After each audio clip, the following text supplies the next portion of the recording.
Yes. Yep.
Why, Ark?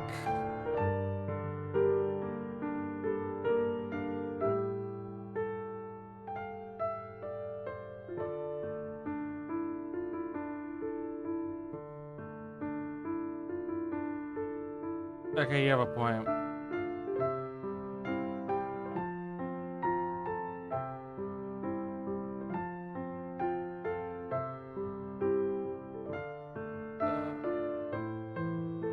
What can I put on the top?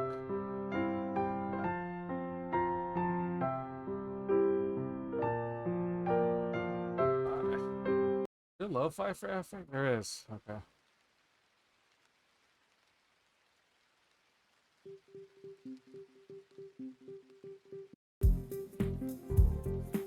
Good afternoon, good evening, wherever you may be. Good morning too. It is warm today, Ark. You are right. Hold on.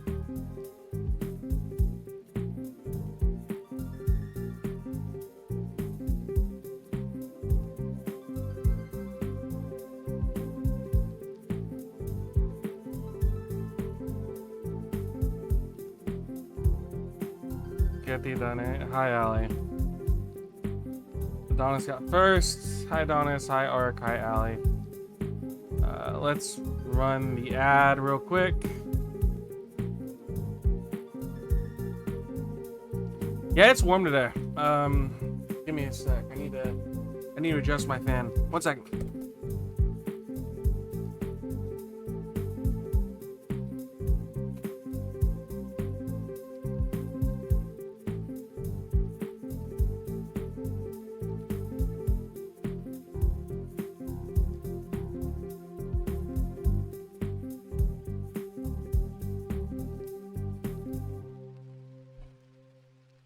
At me. Nice. Okay. Okay.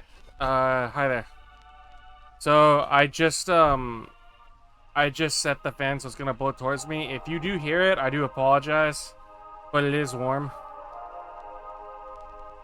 Let me see if I can. Let me check something first. Do you hear it when I talk or outside talking?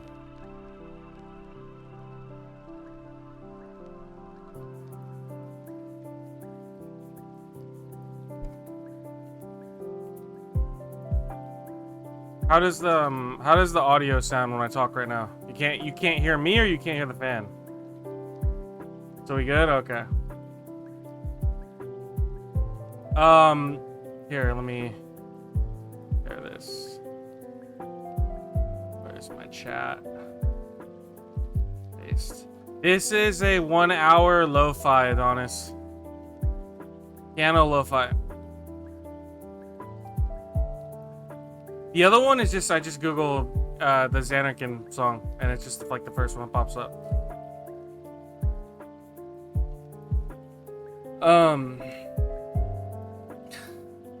I was kind of stun locked today. So I did level off stream, guys, just a heads up. I did level. I went and got 10 levels for everyone, or 10 orbs for the grid thing for everybody this morning. Took fucking forever, but I got it done.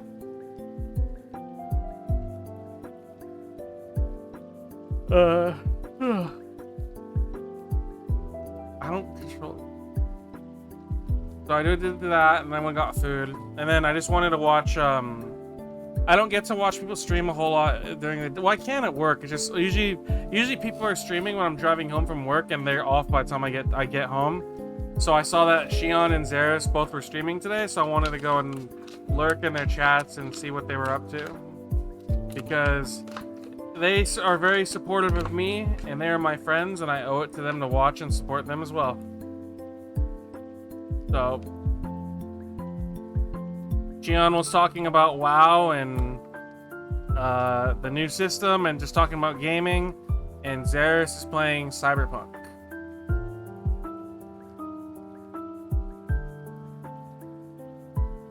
And Ark is screaming at me in Discord about Wind Waker and Mario Sunshine for a meme that I did not make.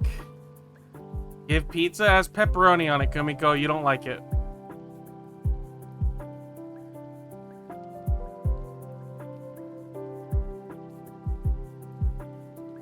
What do you mean, what the fuck? I'm not gonna get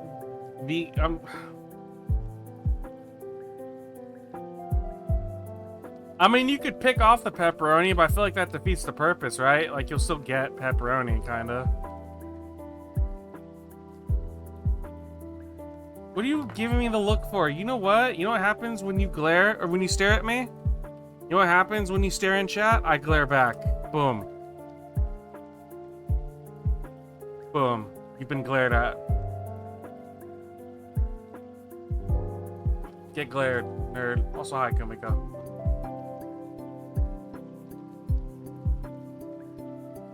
I stole a pizza slice? Why are you stealing from me? What the fuck? Don't pickle wiggle that.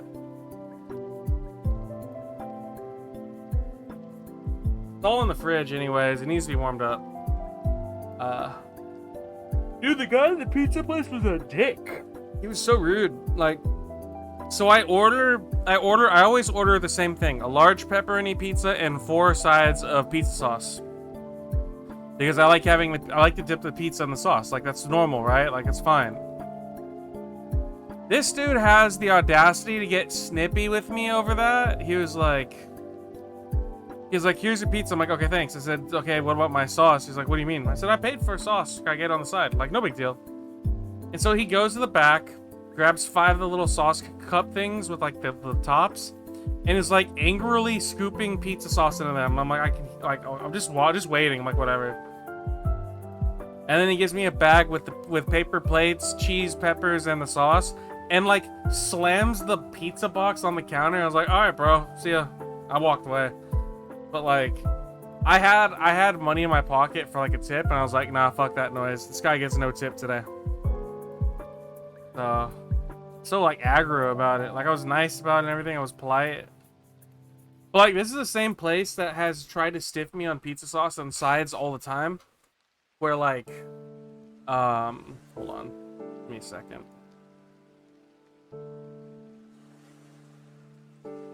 Like, this is a pizza place where I've gone before and they've tried to stiff me on sides. Or it'll be like, hey, you know, I paid extra for... Like, if I buy the sauce, I have to pay, like, 50 cents each. So if I'm gonna spend, like, $2 on sauce, you better fucking give it to me, man. But it is whatever. And then I went to 7-Eleven. Man, I forgot that on 7-Eleven, the day... They give you... you get a free icy. Or is it like a free icy? Or it's like you can fill whatever container you have with icy for one price? That was yesterday. I missed it.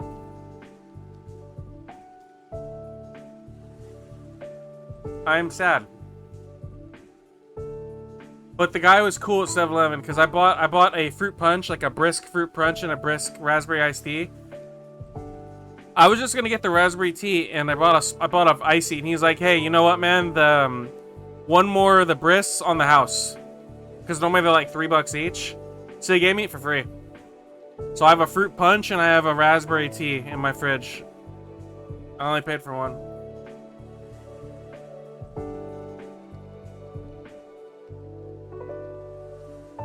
So got that, and I got water.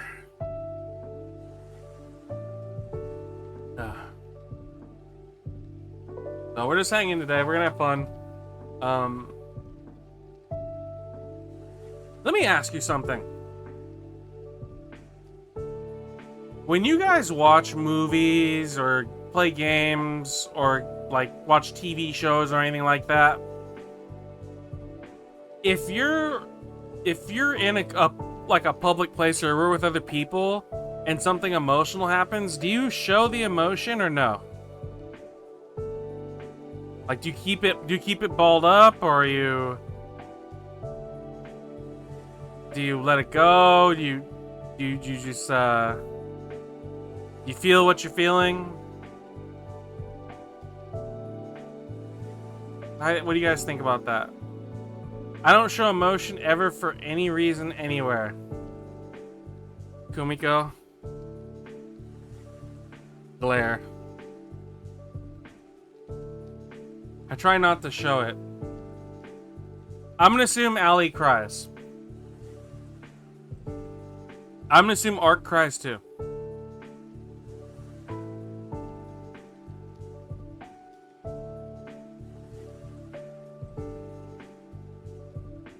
Allie probably more than Ark. Allie probably cries a lot.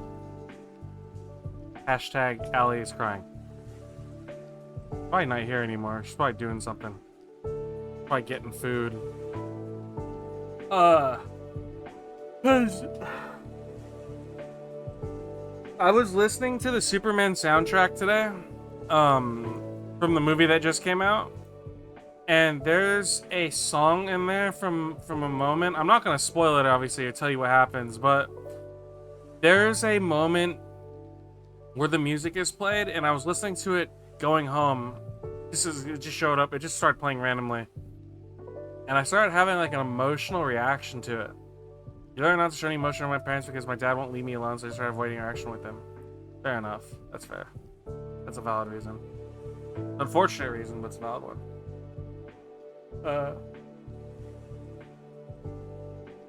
But yeah, I was having like an actual like emotional response to the song. I wasn't even thinking about it.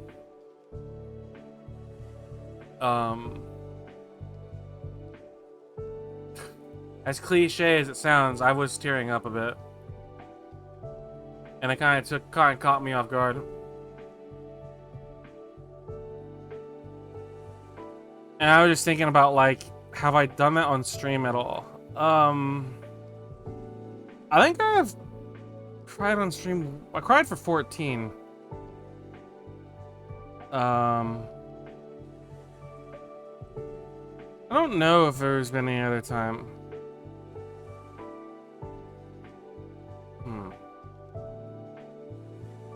Maybe...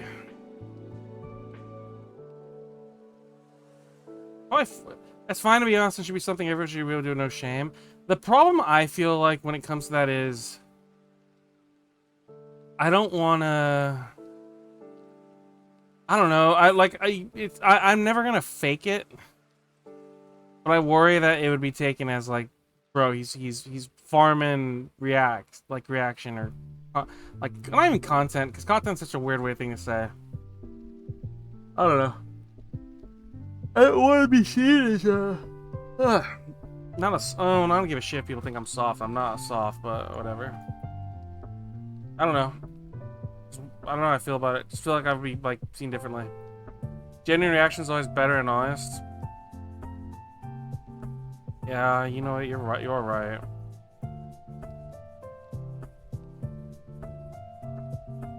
I just hard because it's like I don't know how. Like I always want to be genuine when I stream and everything, but I don't know if people are gonna want that or like that or like what's the word? Or like I don't know. I'm probably just talking shit. But I do worry people like, what the fuck is he? Why is he being a bit? Not I don't want to say why he's being a bitch about it, but why is he making a scene? Yeah, I don't know. Just thinking about that. Because there are some things that hit harder for others than what may hit hard for some may not hit hard for others. Maybe that's what I'm trying to say. Like, in 14, the whole living memory that hit a lot harder for me. And the idea of having to like say goodbye to family or not having certain things that kind of hit hard. But obviously, some people may not think that. It was just scary to. It was just scary to reveal that side of yourself. Like there are things obviously that I keep to myself.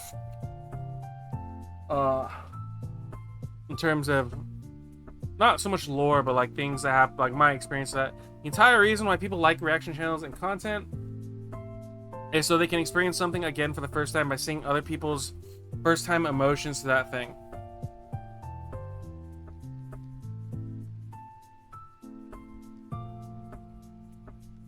Living memory just felt like a scene or something to me. I mean, you're allowed to feel that. But yeah, no, I just maybe I'm just overthinking. I do tend to overthink things, probably for better and worse. 1 second. I feel like me and Stoneface every doesn't make for good react content. Let's mute this song now. Let's get into the game now that we're here. There we go. So yeah, so I don't know. Maybe I do need to be more expressive. But yeah, I got level 10, except for Titus, because he's a stubborn asshole who won't level up. Yo, what's up, G-Man?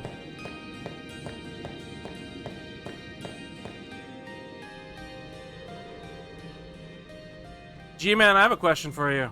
We're not spoiling anything, so don't worry about it. But like, when you watch Superman... Oh, hi, Coda.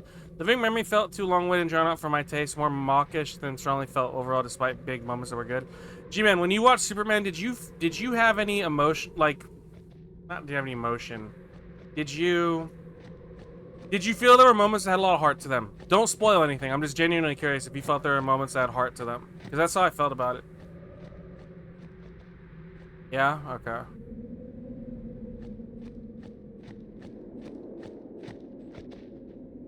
Give me 1 second.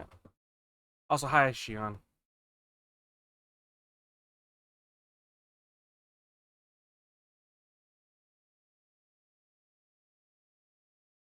Yeah.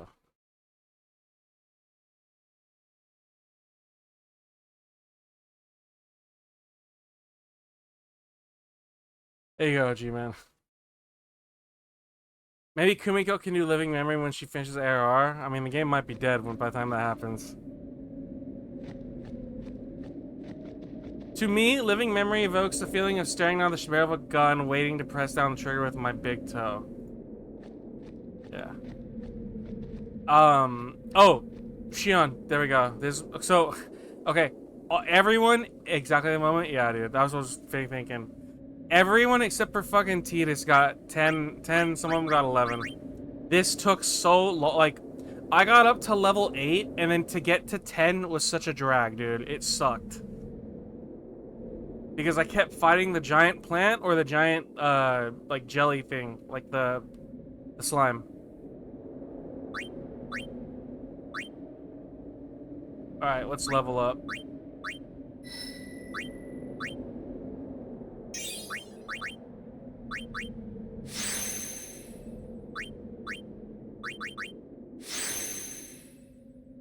All right, you know what? Now that there are more people here, Coda, G-Man, Shion, when you guys watch content or play content like a game or a movie or anything, do you ever,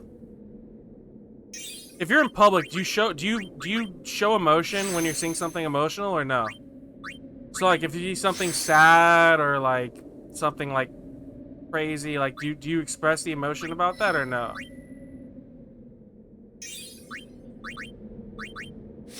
Of course. Depends on the context. Not really, to be honest.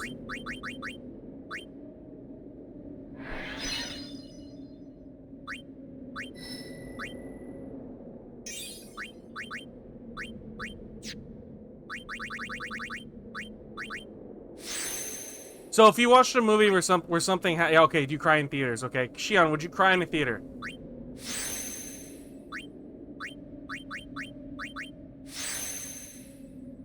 Why is this one locked?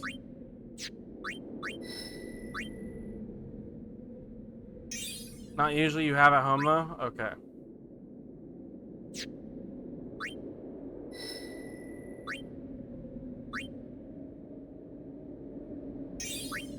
Have you cried while playing a video game?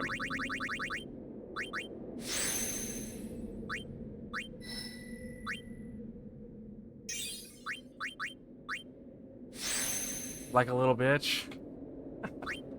Fair. Absolutely.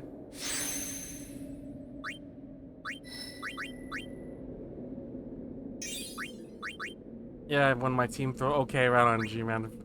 I was gonna say G-Man's about to say, yeah, when I play Overwatch with you and you throw.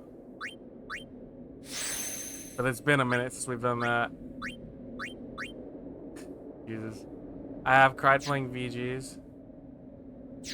I mean, I ugly cried when I played Endwalker. One of my favorite games is a moment that legit ruined you for a solid 10 minutes. I remember playing... Hold on, what ability is that? Full break. I remember doing Endwalker on stream and getting to the walk, and what is this move? I don't know which one to go for. We could go this way. I don't know what full break's on fire. You know what? Let's go this way. Let's try and get full break. I remember doing the Endwalker, doing the long walk, and I had to stop streaming because I was bawling my eyes out. Whenever concert's done, I'm walking out with my mom. I feel like I've had the best time of my life, but it's always only like that because I get to my dad. I get absolutely love the experience. My dad won't leave me the fuck alone.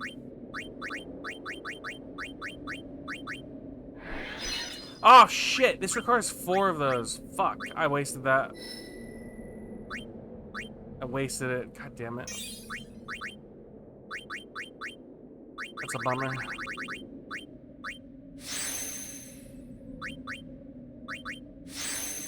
Endwalker, I cried. I cried in Dawn Trail a little bit, but I kind of told myself not to do that too. What move is this? Track power. Let's go back and go here.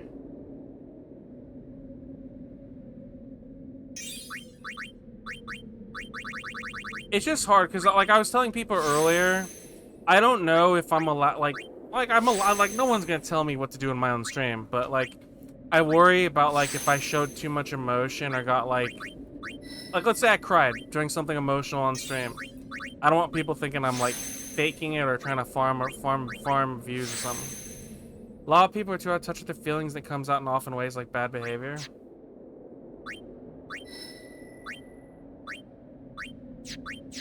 What's this move?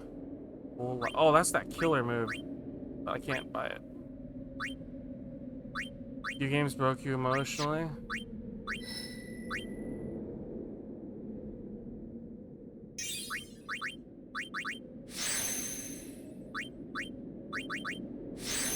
It's just hard, man, because sometimes I wonder if, like, if I'm, like... Emotions there for a reason to be felt and expressed as feelings.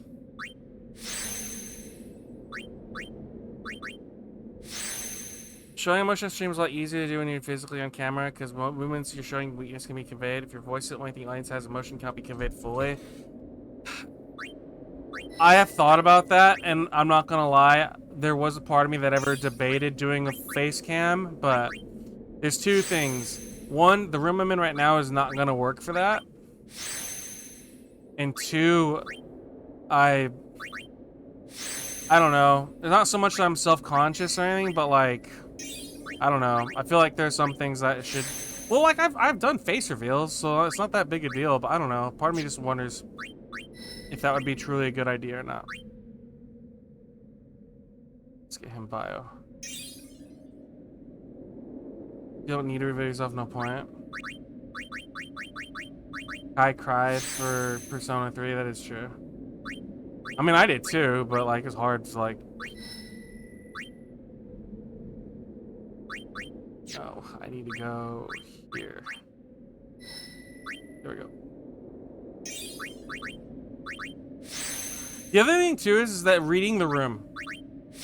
Obviously you want chat to share that emotion with you, but if they're not feeling it, there's no way to force it. And I'm never gonna be mad. Like, the only time I think I'd ever get frustrated is if there was like a crazy, like, serious moment and someone's being like a proper dickhead about it and like laughing at everything. But even then I wouldn't go out of my way to shame them. I would just be like, like, they just don't get it, which is fine.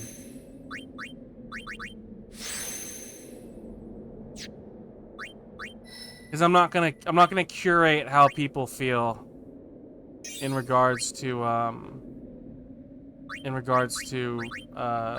things happening.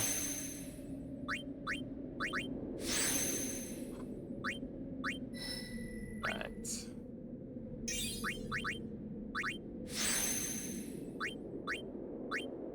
This is just a long-winded rant of me trying to get you guys to go see Superman at this point. Which is dumb, but whatever, forgive me. Movie is worth it. I'm saying again, I cannot stress how good that movie was. But in general, I don't know. I feel like maybe it's one of those things where maybe you guys have a point and people don't share their emotions. Someone who laughs at something bad clearly shows some type of fancies needs therapy. Perhaps, but at the same time, I'd argue maybe they just don't. They're not emotionally there. Where are we at right now? We'll move here.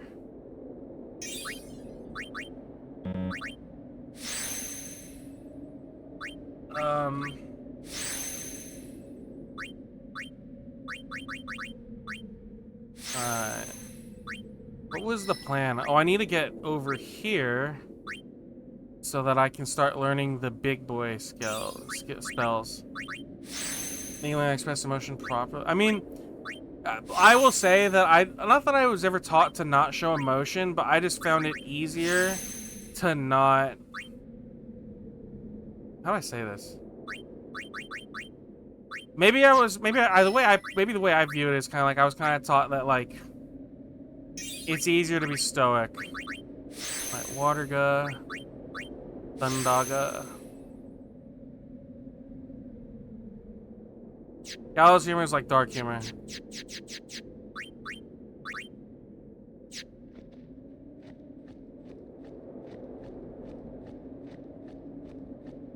Alright. Not having any music in this spot was creepy as fuck, by the way. Don't like that they did that.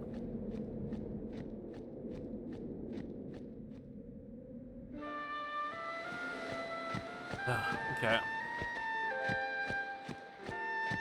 Alright, we're heading into Zanarkand. Let's do this. Hi, Zara.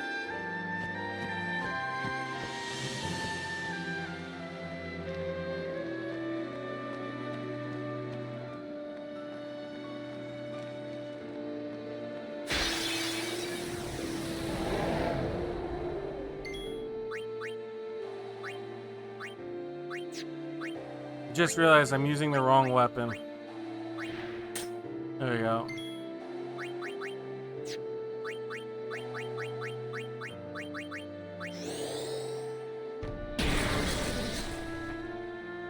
Own punch showing emotion.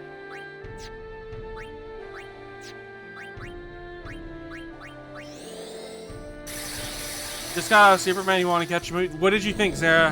What did you think? If you say the wrong thing, I will shadow. I'm kidding, I'm not gonna be mean. But what did you think?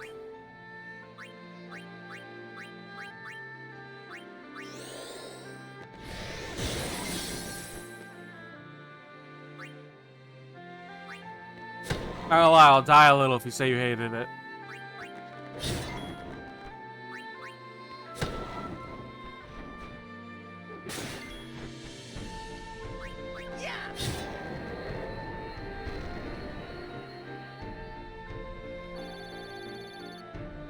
It was good, but the most insufferable portrayal of Lex. That's fair.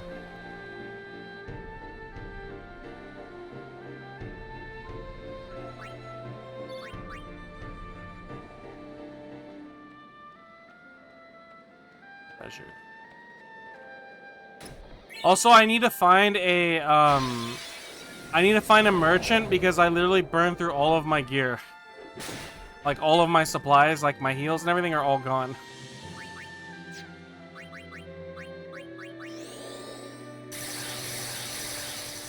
Yellow, spank your child for doing something wrong in no direction. Can you punish me for crying?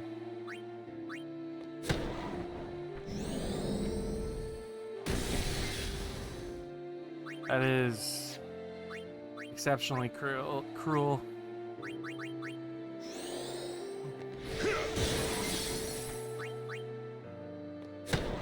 I do have one complaint about movie theaters. Well, two. One, they need to have some theaters, like, you know, they have like the assigned seating, and that's good and all. You need to make it more clear what number the seats are. Like, put an actual. Some theaters are good and they have lights so you can see which way you go, and others it's like, good luck, you better just count seats, bitch. It's like, okay, cool, man. The other complaint: it shouldn't cost me $10 for a drink. That's insanity.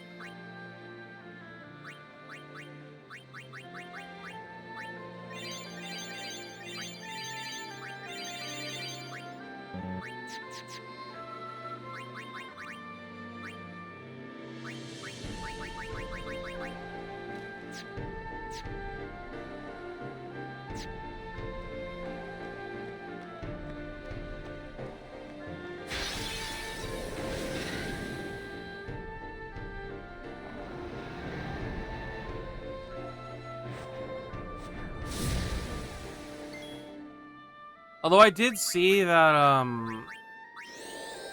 what was it? I think AMC is doing like half off tickets on Tuesdays and Wednesdays, I think, from now, first of the summer.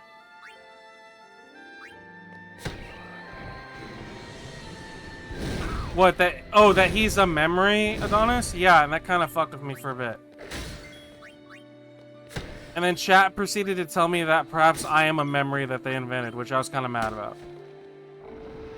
And then I was compared to Titus Moore, even though I don't know how I feel about that one.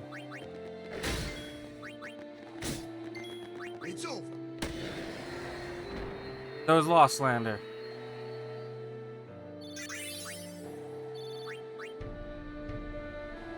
Dream of the Faith.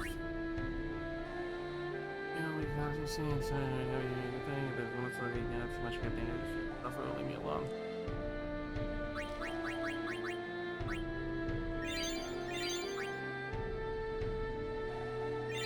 Of the Faith? Yeah, I guess. Like, literally. I love this song. That's rough, Kamiko, sorry. Wait, what the fuck?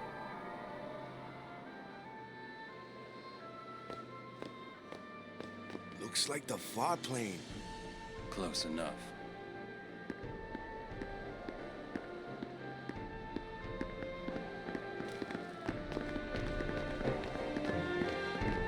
He hasn't told them though that he's not real. But again, how would you tell people that?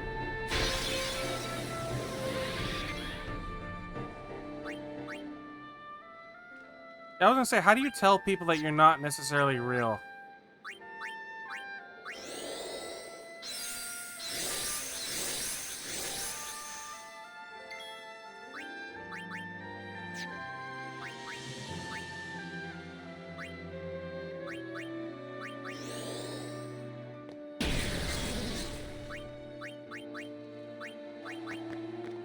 Tell me you're not real and continue going about my day. Okay, here's the next question then. How would you handle being told you're not real? If you were told that your entire existence is not yours to own, that you are your fate and your life are not. Make sense? What do you mean make sense? Xian, you are real. I'm sorry, but you are real. You're gonna have to deal with that one.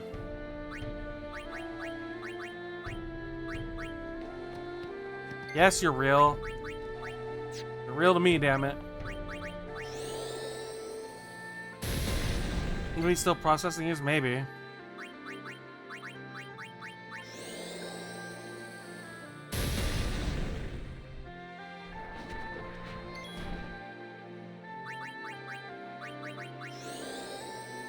Also, I can never jokingly say this is my story ever again, because you fuckers will say that I mean it. I have never seriously meant that, by the way, and I don't know why I have to say that, clarify that.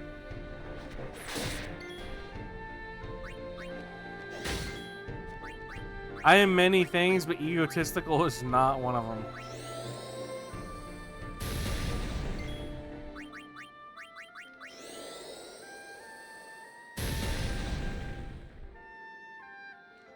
I hate these things.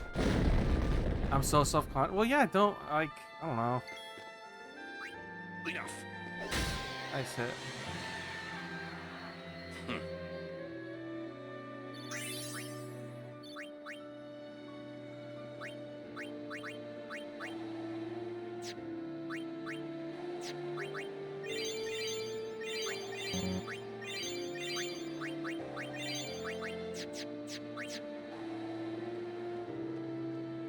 I guess. I think that's Riku? Yeah.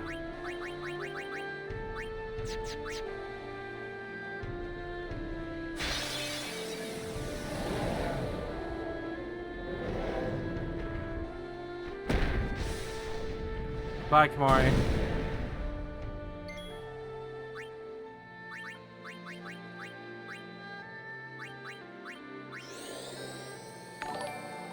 Oh, he's like the saddest part. Hey, out of the way, varsity, we're here for Lulu. Okay, right on. Also, hi, Zaris.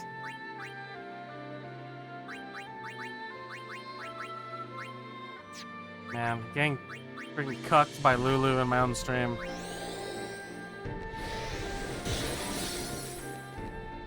We biting each other? Right on.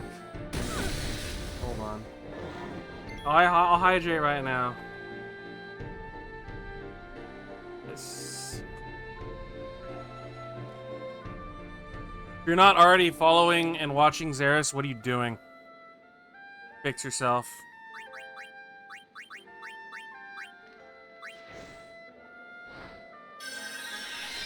Don't, like, literally follow Zaris. Like, just watch the streams.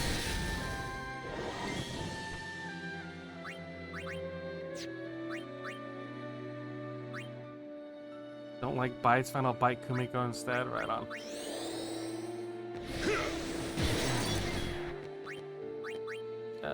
You know. Bring me dinner first? Fair enough.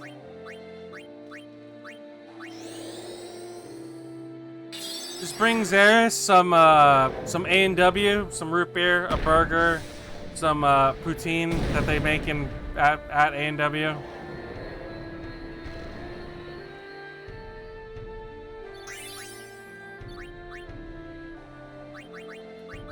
I'm assuming the A&W in Canada is way better than the American one. Go get some real food? Wow, okay. It is? Alright.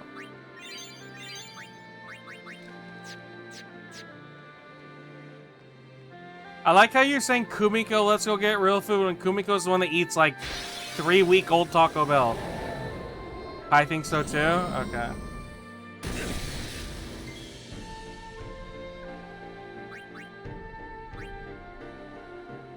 You had 4-week-old Taco Bell?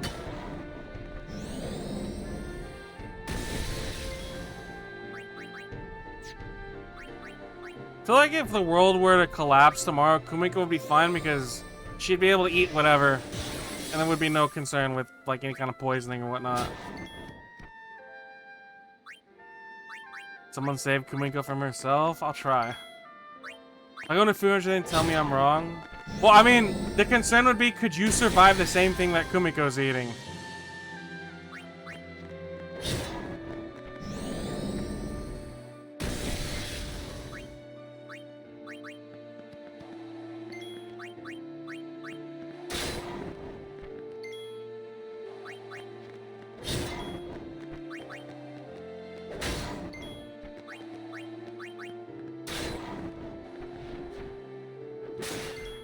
No, Orin! Fuck, I'm down to like my last 4. Okay, right on. I know I'm down my last 4 Phoenix Downs. I need to find a merchant like immediately. I have nothing left. Roy gets a pass on spice though. That's true.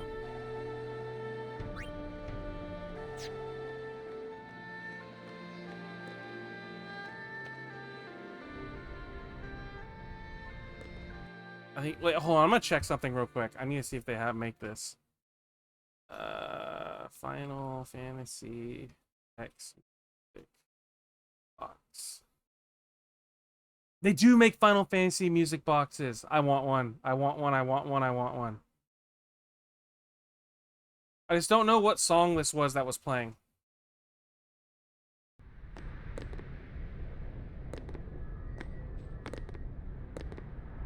Let me go back real quick. What song? This is just to Zanarkand, right?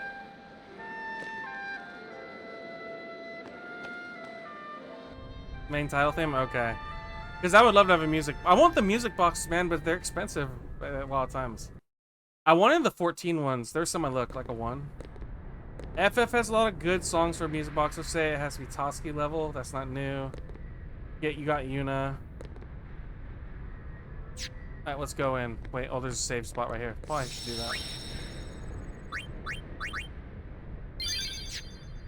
that. Was it probably 1 or 0? To be honest with you, I wasn't feeling very spicy. Name yourself. I am the summoner Yuna. I have come from. I mean, I eat spicy Mexican food, but your eyes, my dear, show me the long road you have traveled. So, very good. The reason I wouldn't go super spicy outside of my house. What's this? Surely welcome your arrival. Oh, somebody the dream behind. Okay. Now the reason I don't go super spicy when I'm away from home is yes. My nightmare would be eating something super spicy and caught in traffic and having stomach pain. That would be hell on earth for me.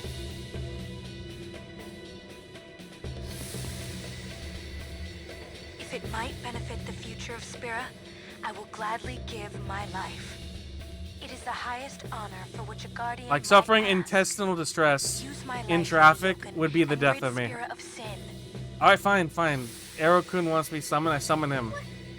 What was that? Our predecessors. She said Lady Yokun, didn't she? Wait, she guarded High Summoner Yokun? This dome is filled with fireflies. It's like one gigantic sphere. People's thoughts remain here forever.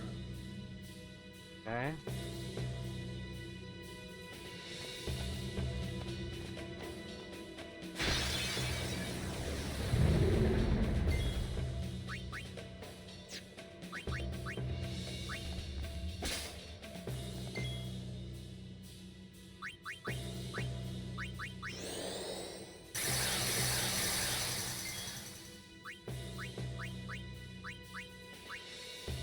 shall fear magic. Nice. I'll mug him. Damn.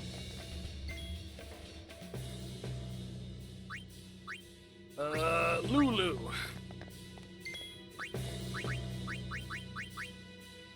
Thundaga. A storm comes.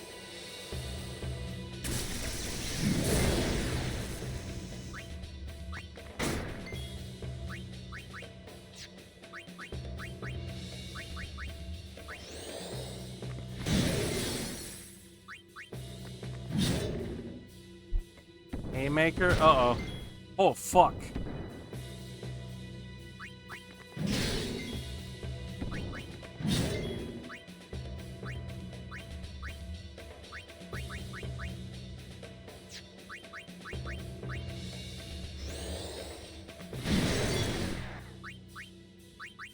Yuna. Please cure Orin. What the fuck? God damn it!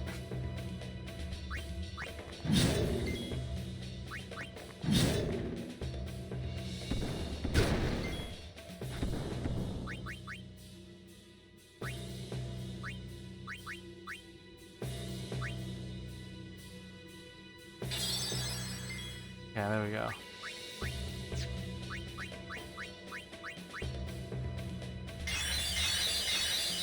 Oh, wait, I healed him? I'm sorry. I thought I healed and it reflected. I was like, what the fuck, man? Let's go with Waka.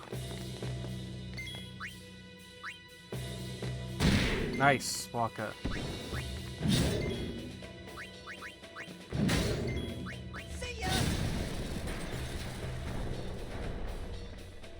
Jesus.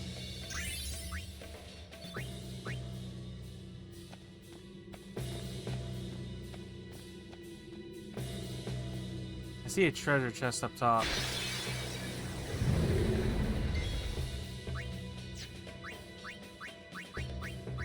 Hastiga.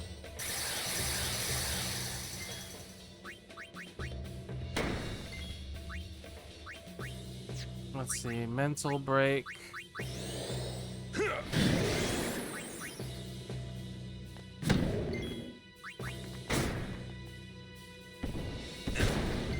And Orin's dead. Yuna in.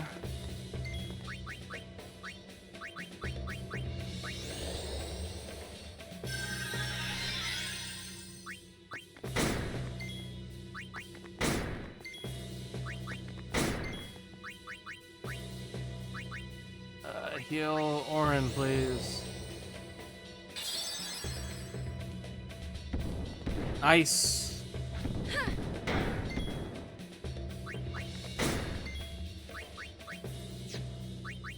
Let's do an armor break. Okay.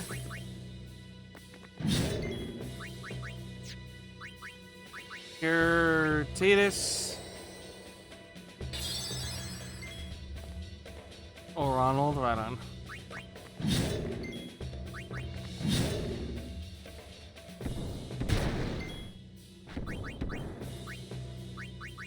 To mug him, Riku. Nice.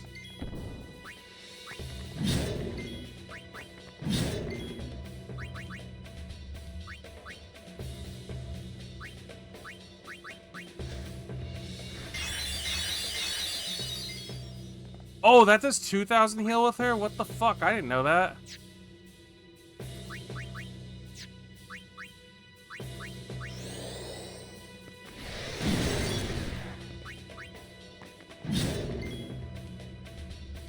Okay, let's get Lulu in. Hit him with the water Let's gun. see you under pressure.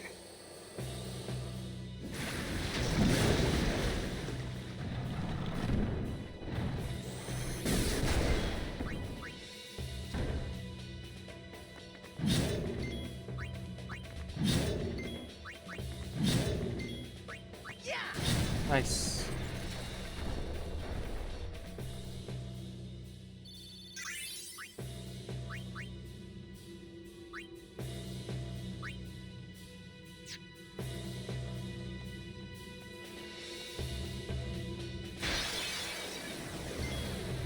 Oh, what the fuck? They're soldiers? Okay. Oh, they're... Okay, they're weak. Oh, they're firing guns. That's not cool.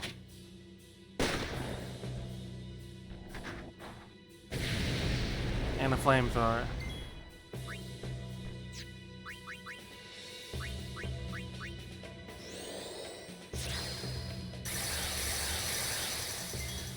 Shit, are you kidding me? No, I used the... Hold on. Oh, you're dead.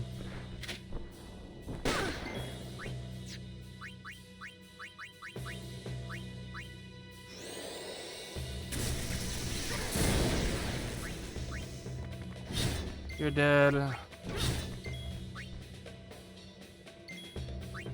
Send in Waka.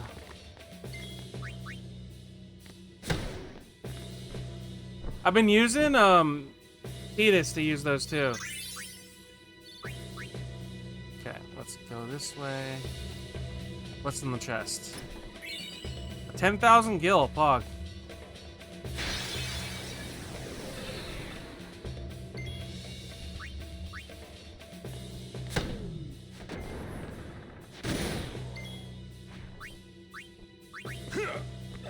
I'm gonna max everyone's spear grid, right? We're doing our best, okay? I'm trying.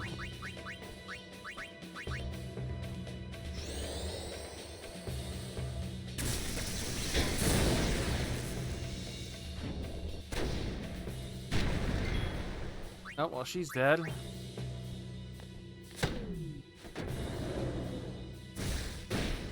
Oh, what the fuck? He kicked Walk out of the... Okay,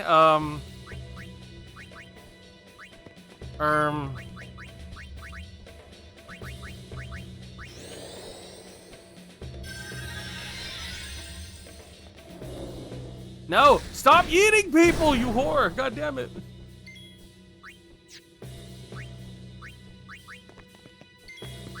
Farewell. God damn it. Fucking eating people off the damn team. Jesus Christ. Ooh, I got 4 Phoenix Downs with that.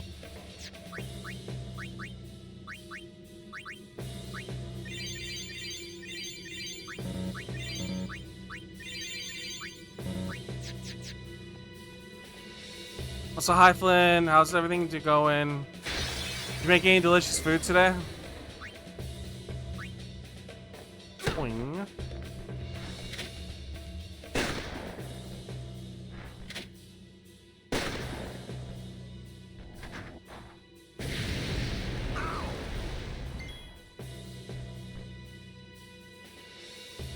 Just weird shaped croissants? Fair enough.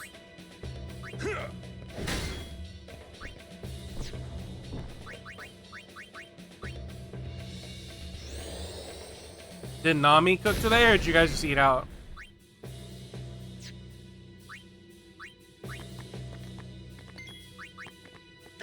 They're freaking delicious.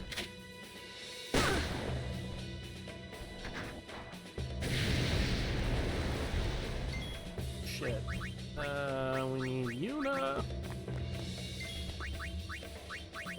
Let's bring back...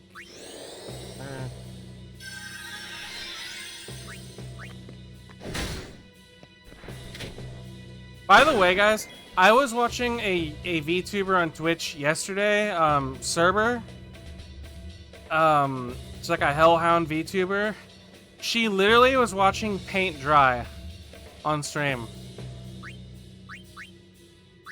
And we ate out for breakfast while now we're eating leftovers. Dova had stayed with us for about a week and I have some food. Oh, okay. Yeah, she literally was watching paint dry on stream. And God help me, I was watching it too.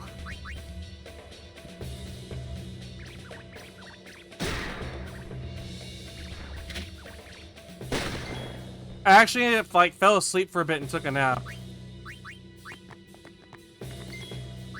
It was purple and it did dry. But she also told Chad that she would ban people for trying to lick it, poke it, touch it, anything.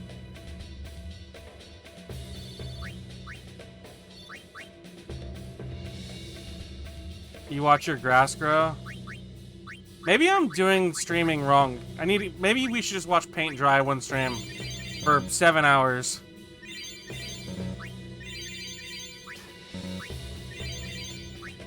I'll buy a 2x4 and I'll paint it and I'll just leave it on my desk and we just watch it dry.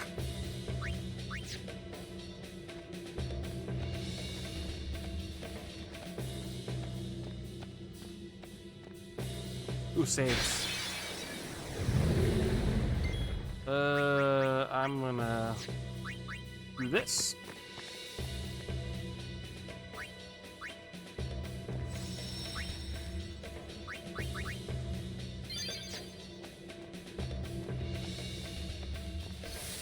Who are you? Alright, I'm home now. Congrats on getting home. I don't want you to become a fave! There is no other way. Is that Seymour? Use me and defeat sin. Only then will the people accept you. I don't care about them! I need you, Mother! No one else! I don't have much time left. Hey, wasn't that... Seymour?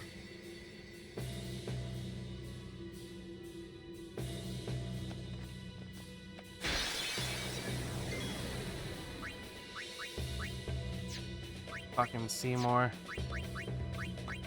Mommy issues because of course.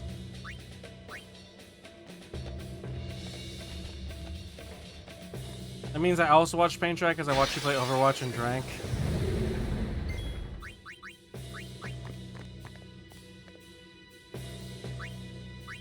God help me, I want to spend money and buy an outfit on Overwatch, but I'm not. Oh, what's that? A friend sphere?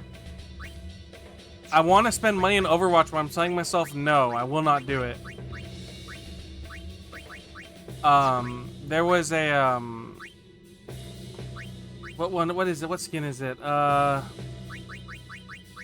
It's fuck, Kumiko, what is the healer with the fox spirit? I forgot her name. With the fox, Kiriko, yes, Kiriko. It was Kiriko. I want the Kiriko skin that's out, like the school one, because it's a varsity jacket.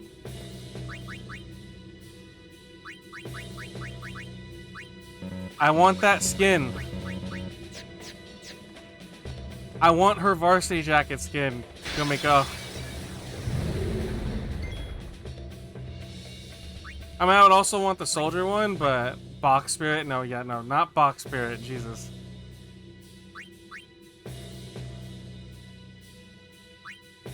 Please go to my items in auto sort. Okay. Yes, I think that's your right, Flynn. Let me see.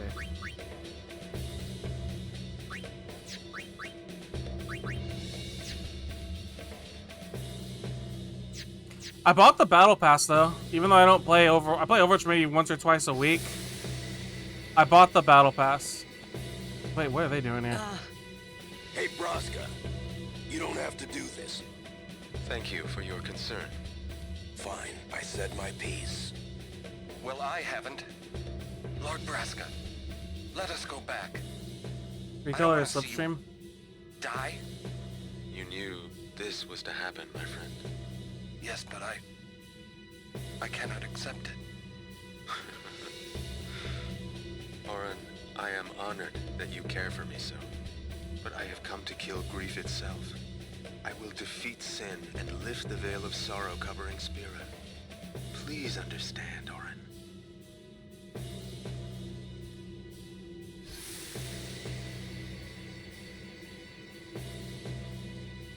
Alright.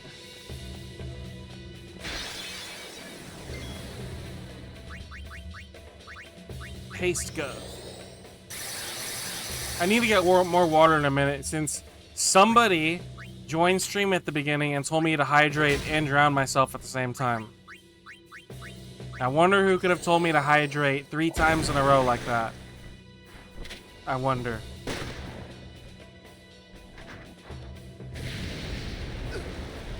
Okay, fair enough. God damn it. Fine, I'll go get water. I'll get water. Give me a second. One sec. 1 second.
You say a marinara pie, like a pizza pie with just sauce on it, Zara?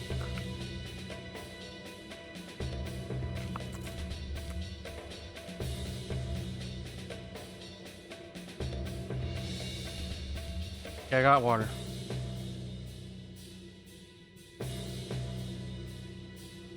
Sauce, oregano, and anchovies. Okay, interesting.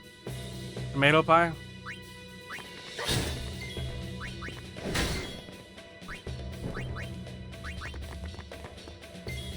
Wait, why anchovies? Hold up.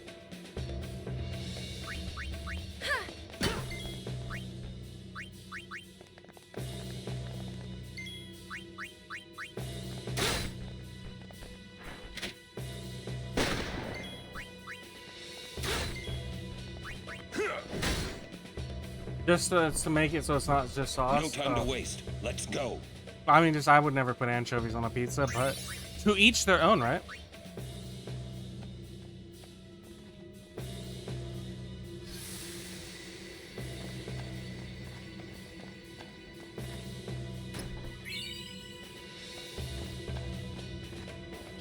A1 has anchovies? Wait, what do you mean? Like A1 steak sauce? I didn't say it with contempt. Jesus. Does it really? Are the trials ahead? Probably. Here too, huh? Give me a break. I was expecting, parades and fireworks. You can ask for them after I defeat Sin.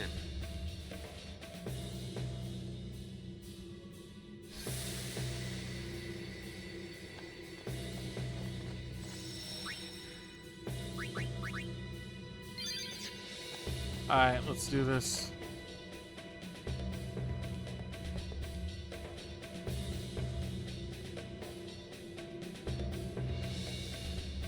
Okay.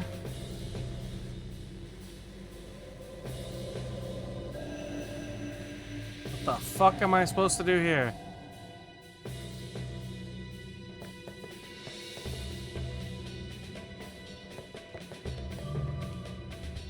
Okay.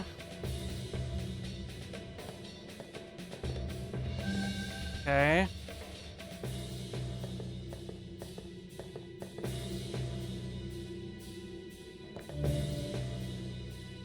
No.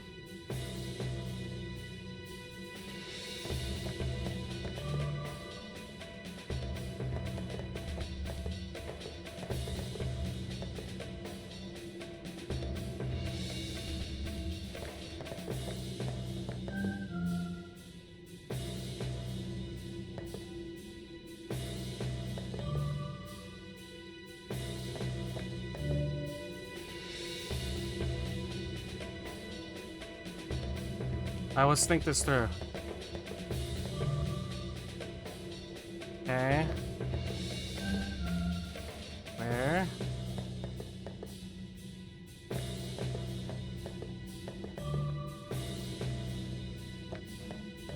Nope.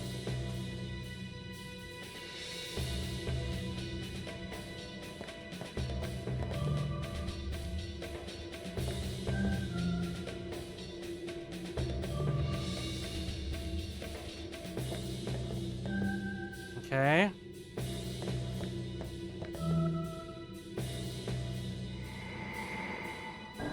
Oh, I got it.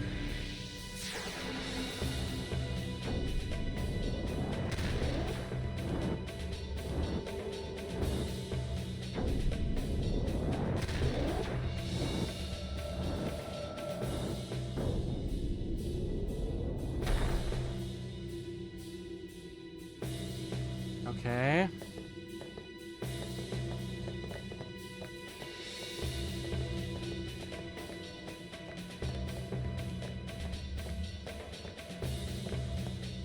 Oh, God.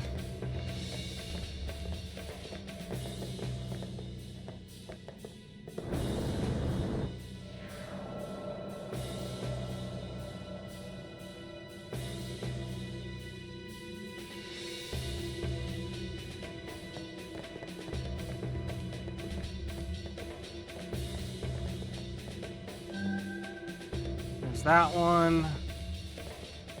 Fuck. Okay. 1, 2. No, those are the wrong pieces. Nope.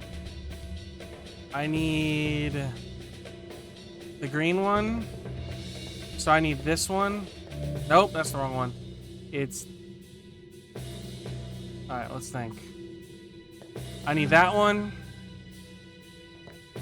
I need that one. I'm gonna go with... Nope, that's a reset. Okay. Alright. 1, 2, 3.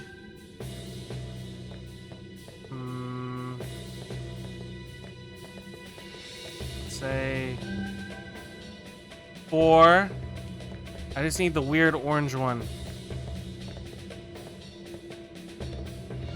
Nope, wrong one. Nope.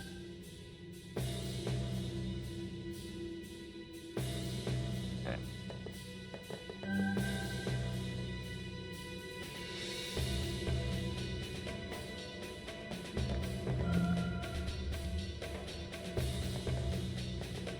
Oh, I'm dumb. It's not a long one. It's not one piece. Okay. Those two. That one. That one. And this one. Nope. It's... I gotta find the green one.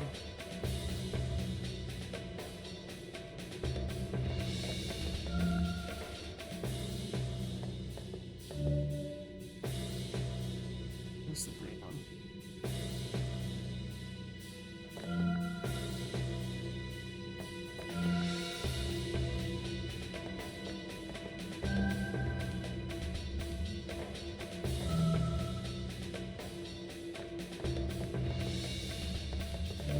Damn it! Ah, this is getting frustrating, but I got it. 1, 2, 3,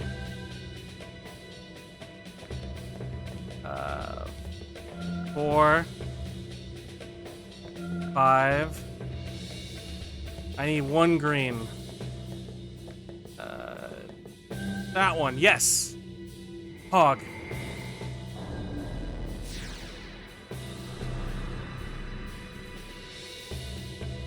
Alright. Next puzzle.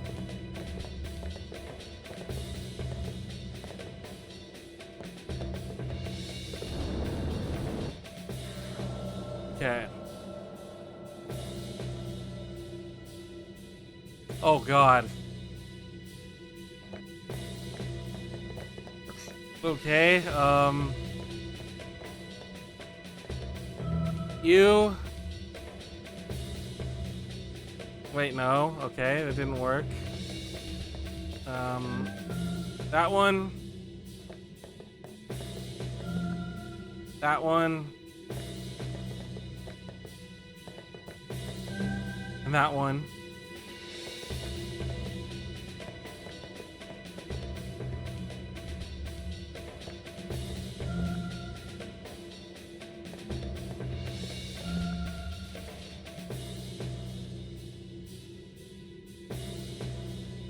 So, 1, 2,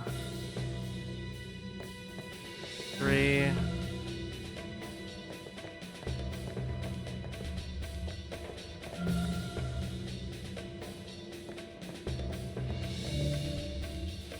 I gotta think.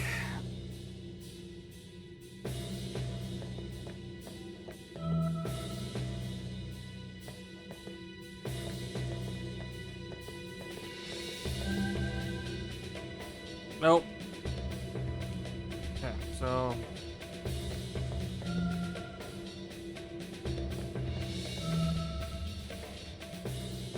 Go around all this. You... No, that's the wrong one. Okay.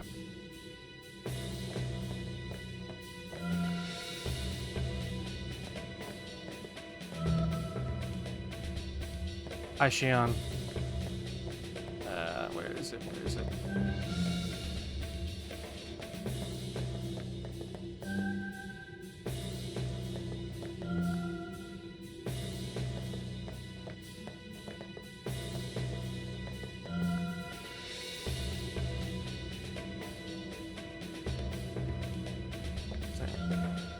No. What's this one? Oh. Okay, so 1, 2, 3. Oh. Gotta remember what's what. What's this one? Nope.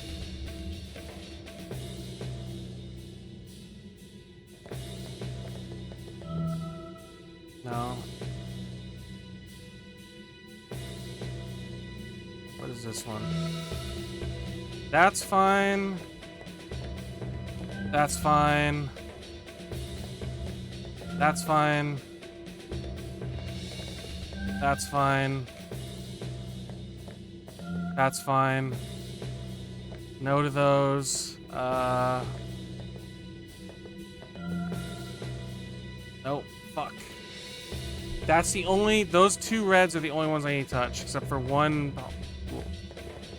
There we go. That's what I'm looking for. Alright, okay. Okay. No, wait. God damn it. Got the wrong one.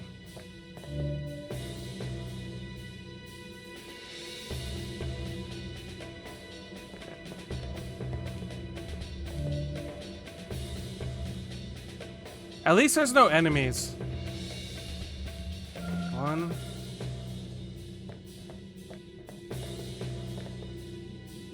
2. 3. 4. 5. Shit! I just need the purples. That's it. Not the right purple.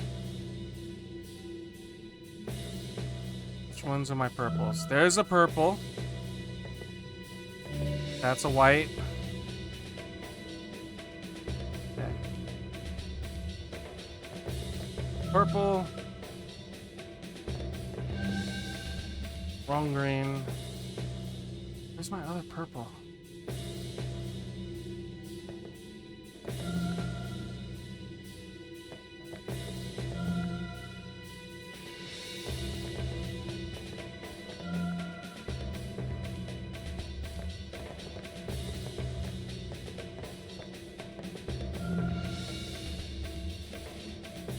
What's the best option for a minimum grease intake?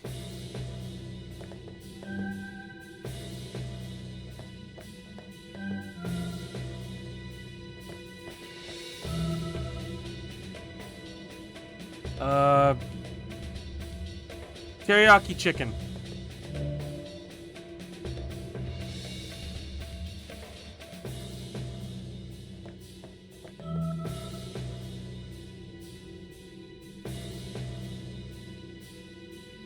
Oh, pizza. Sorry, I didn't know if you meant just pizza. Okay, I mean,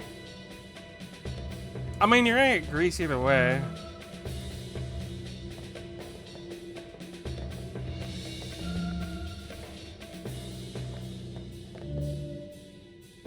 Okay, what about barbecue chicken then?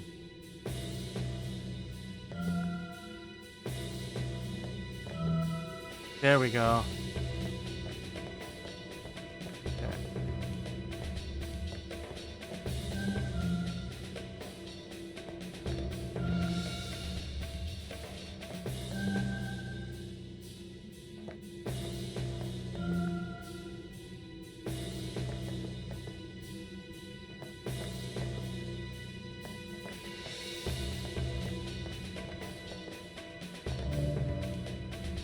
Well, that's the other purple. Where's the one I found already?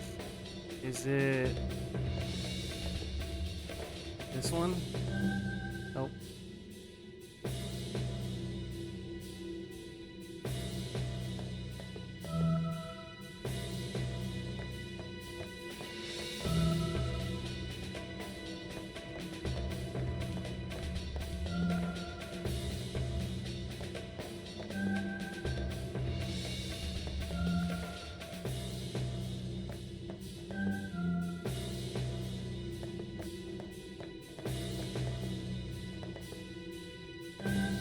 Motherfucker.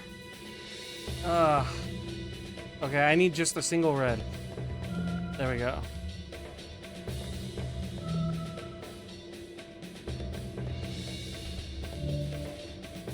I need a top red. 2 top reds. Okay, there's a top red. There's my purple. There's my other purple. There's my yellow. Top red. Green.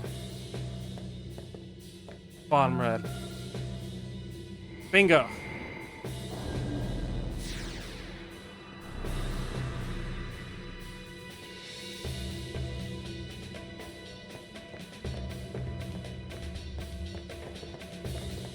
Okay.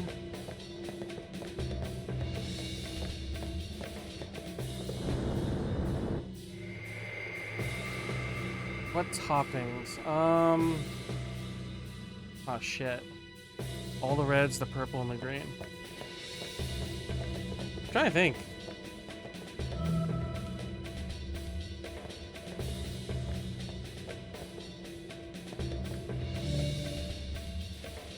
That's a good question. I'm trying to think, Sarah.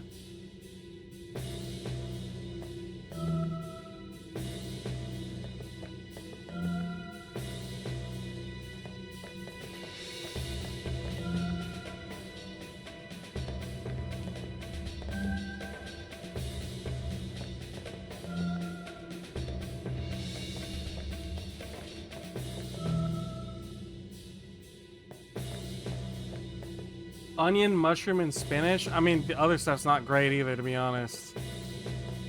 Oh, that's wrong.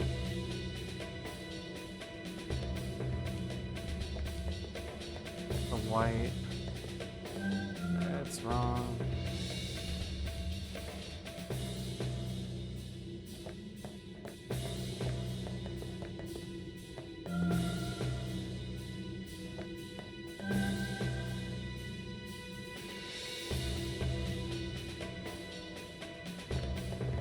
There's a red. There's a red. Green. Red. Burp.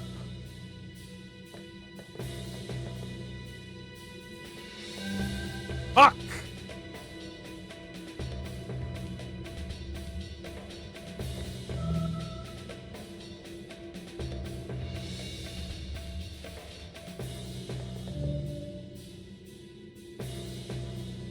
Lots of sweepers, no grand treasure, that sucks. 1.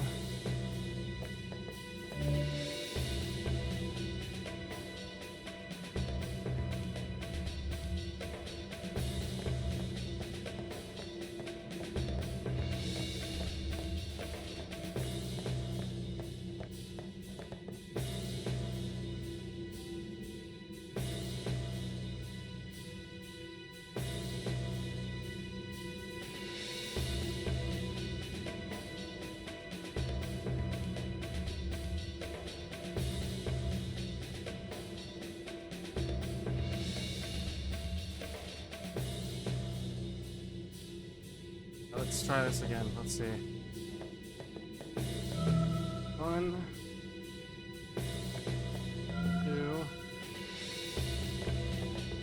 3, and then all the way over here. 4.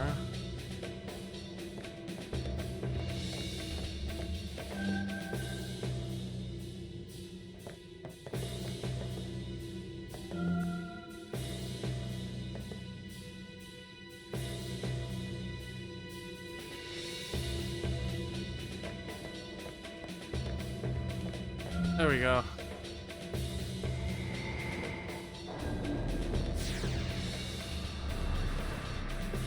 Okay. Stop, stop, stop. I hate how I do that. Okay.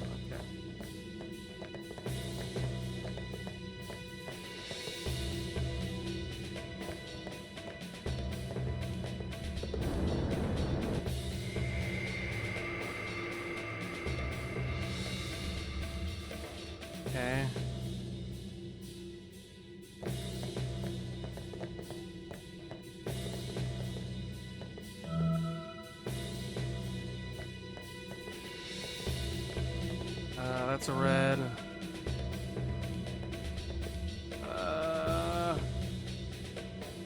That one? Okay.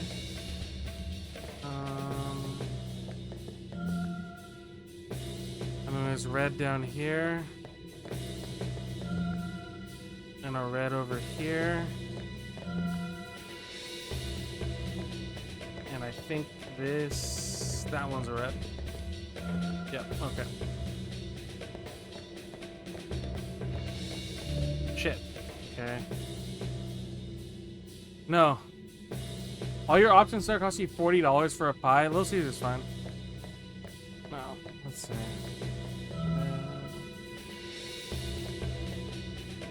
Oh, that's a white.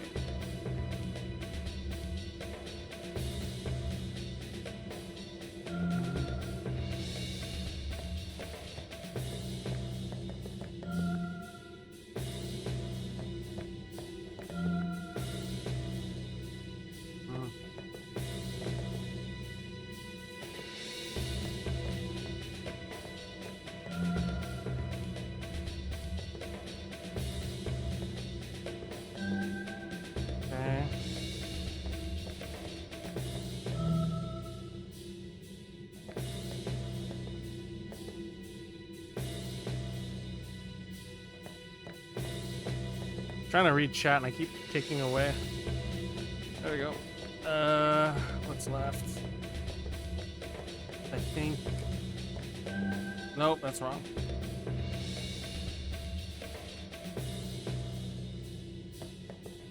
Oh, there it is. 2.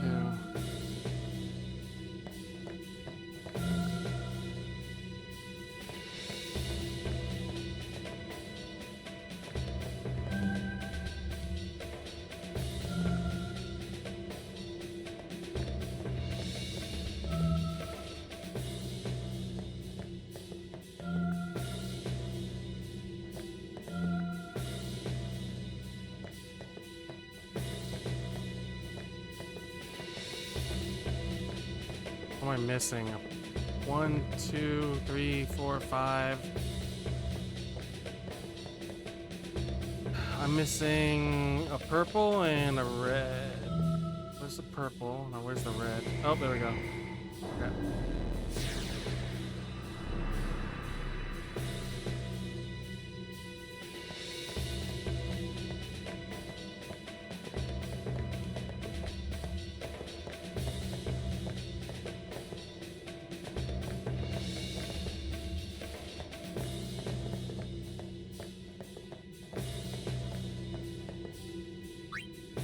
Take the kill like a spear. Okay.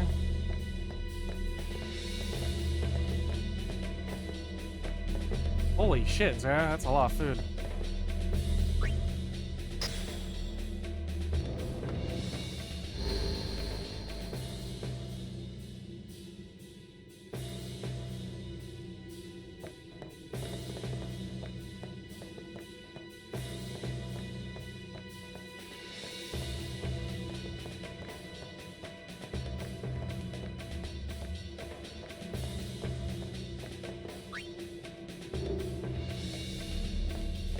I mean, you can always get a paper towel and blot it.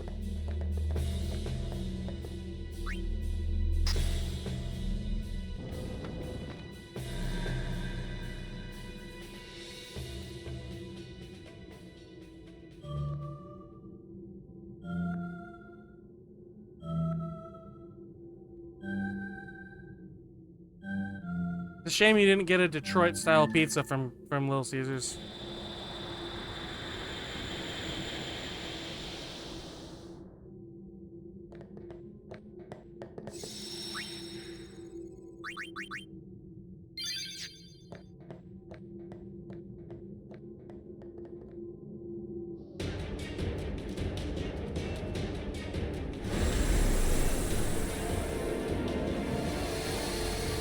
What the fuck is going on?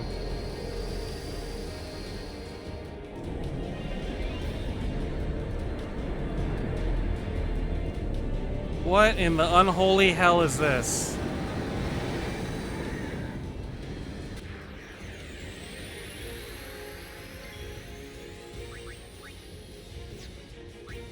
Mug it.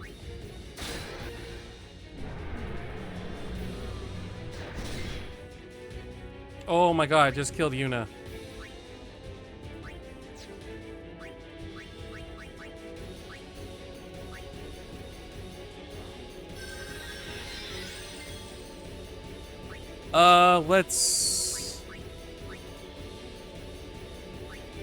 Let's make a bomb.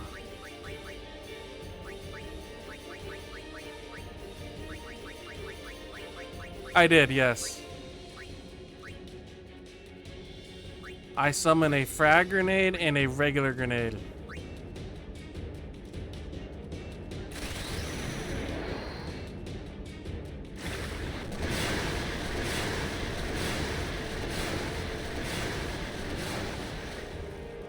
Okay.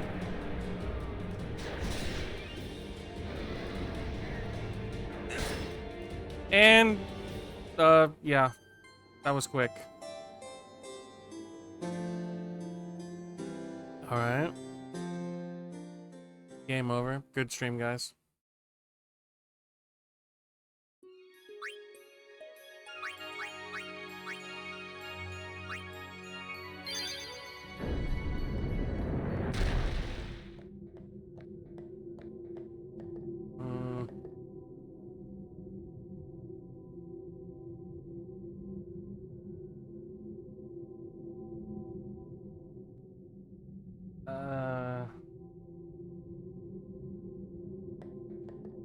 Additional $4, you'll pass. It does taste good, especially if you have them cook it longer, like well done. It gets that crunch when you bite into it.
Uraga, nice.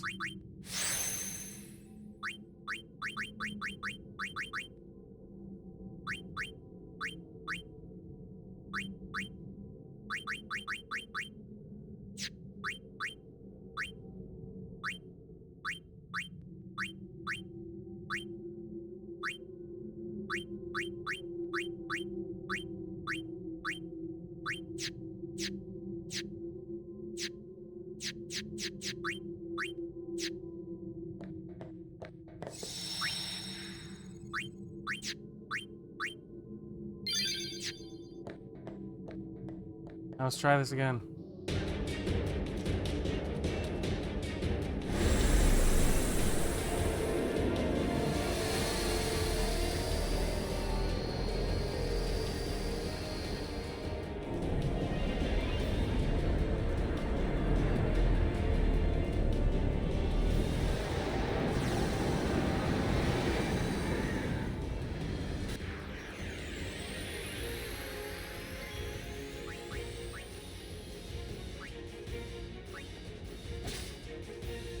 Okay.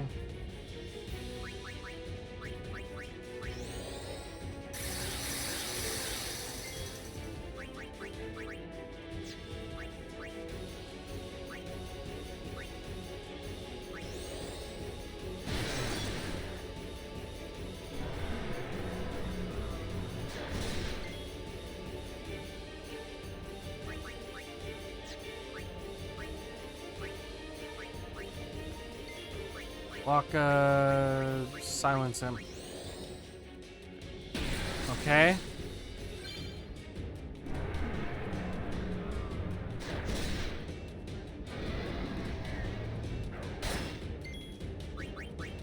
That's not good. Mega Phoenix.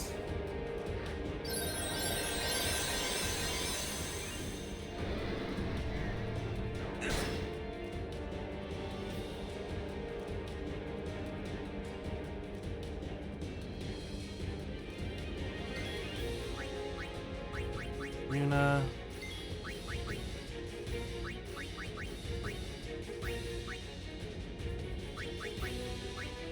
Soon, him.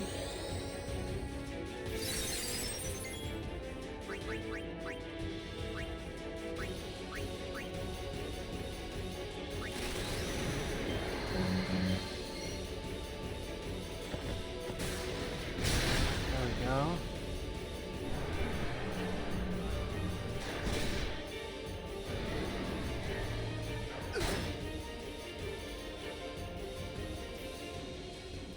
He's dead. You can't berserk someone who's dead, idiot monster.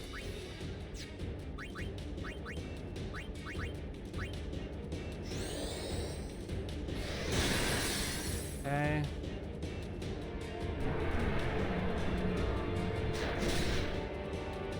Fucking Christ. What am I supposed to do? I gotta think this over.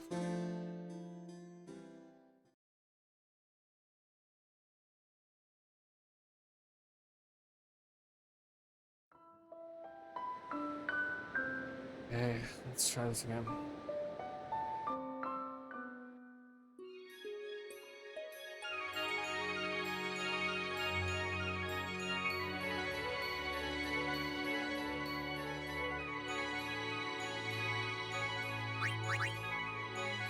I did, Zara.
Let's try Mighty Guard.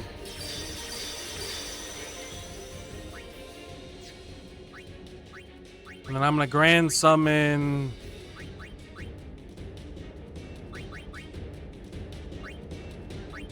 Ifrit.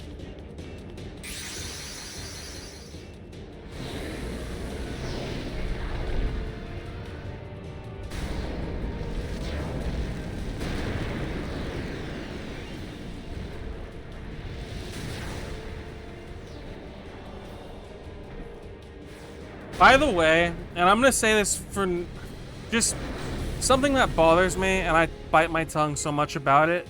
So, I get that people don't like California. Fine, you're welcome to your opinion, however much I disagree with you. But couple things. My state's not always burning, we're not the worst state to live in, and we're not the most expensive. And I really fucking hate when people who are misinformed or don't know what they're talking about run their mouths. Shit irritates me more than anything else.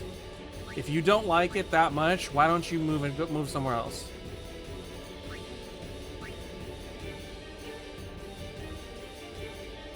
It bothers me to know when people bitch and moan about stuff like that. It's like, just fucking move already then if you don't like it that much.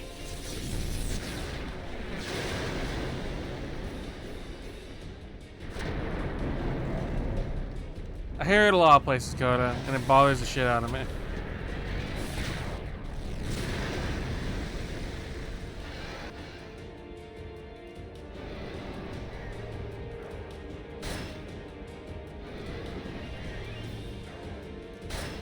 That got really close. Okay, well that's cheating. I'm not going to back down on this one, guys. You're not going to change my mind. I'm so tired of hearing the shit I have to hear.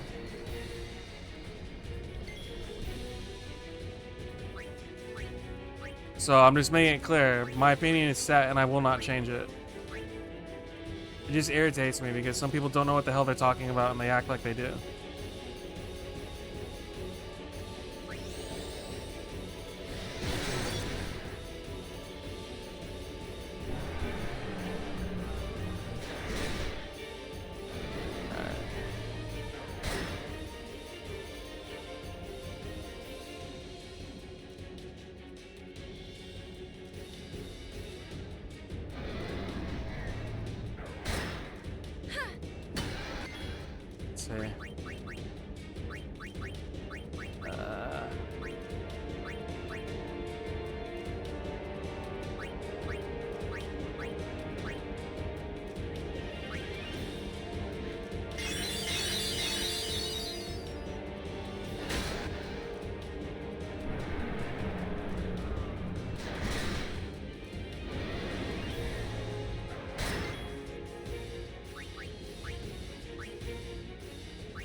There we go.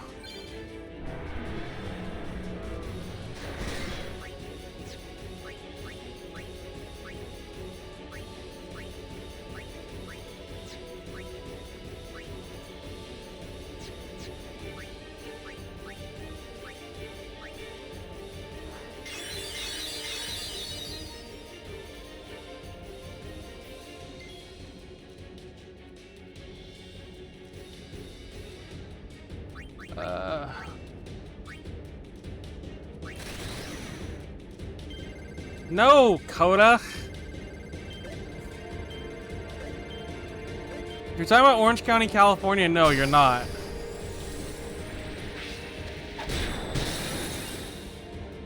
Oh.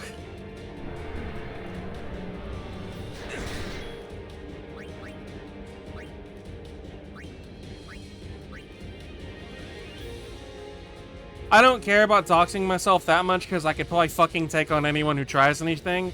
I live in Orange County, Coda.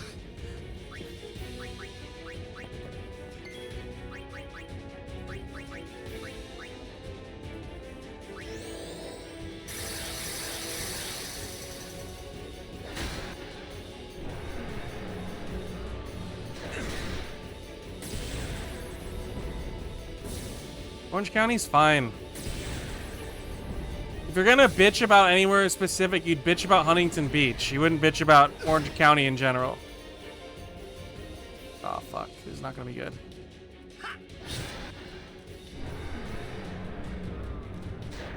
Yeah, I lose. Because Orange's mind fucked right now.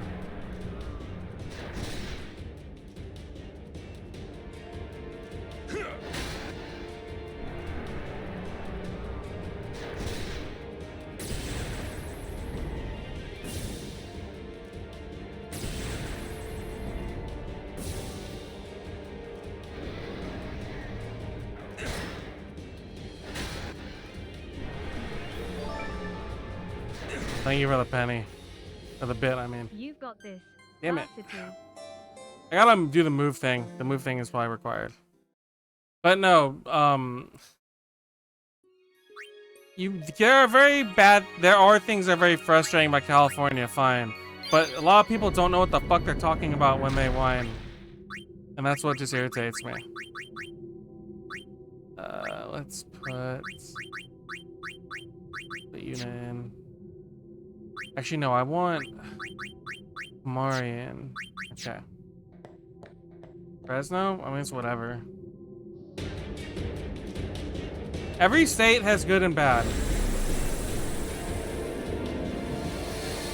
Every state has good and bad, just like every country does too. We've seen the good and the bad of Japan. We've seen the good and heard about the bad in Canada. I mean, the maple syrup mafia is no joke, guys.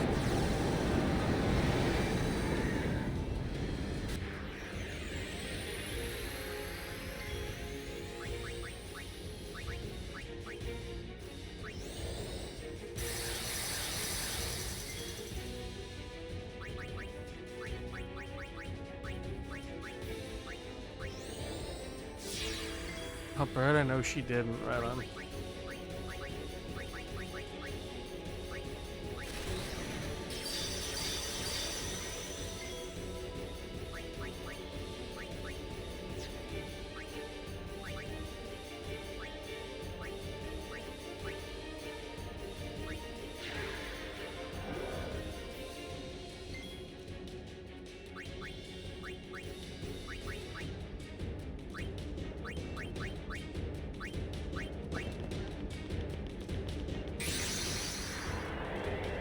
Like, look at Vegas. Vegas is fun maybe to visit once or twice, but the prices have gotten so bad, and plus it is literal hell on earth in terms of temperature.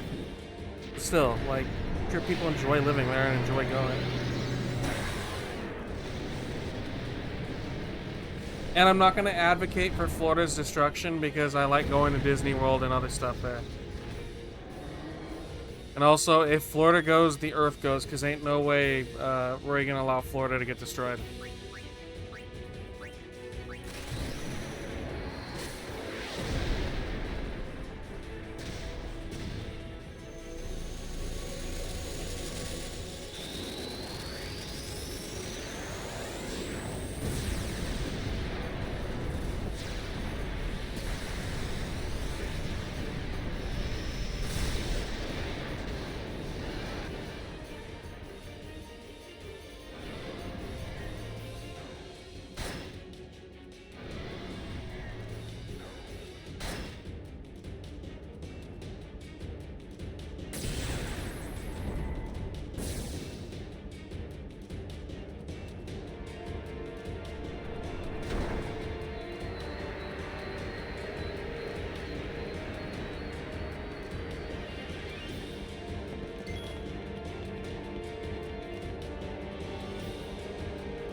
Damn it.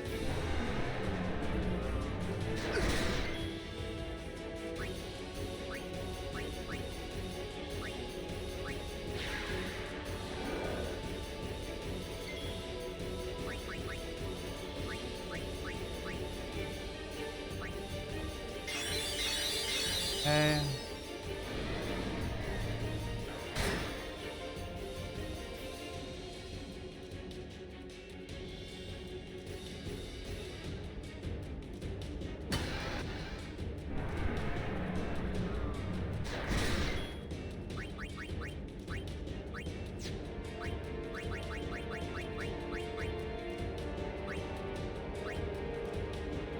Alright. You know.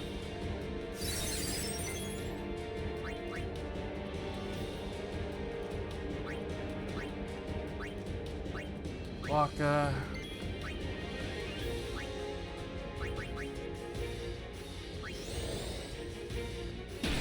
There we go.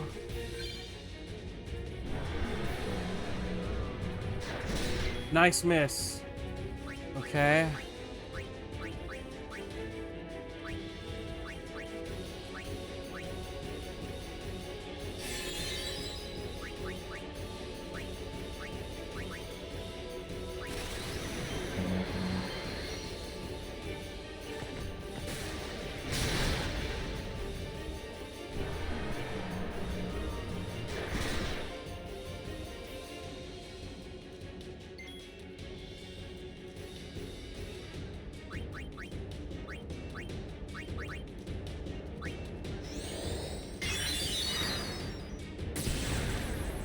Oh, it was in the previews today?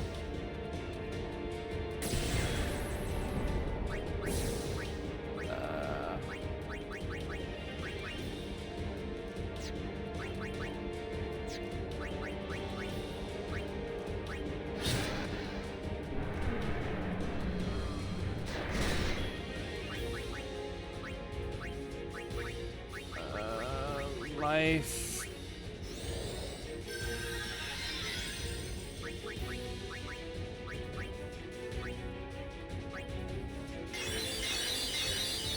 Okay.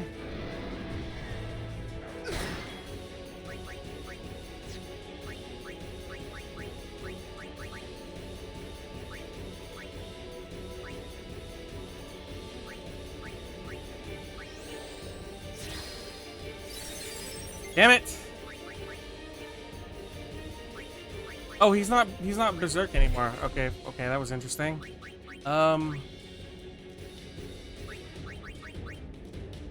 Let's get you out, bring Lulu in.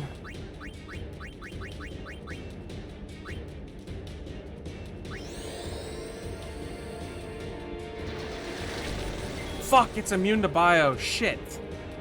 I was hoping that would work.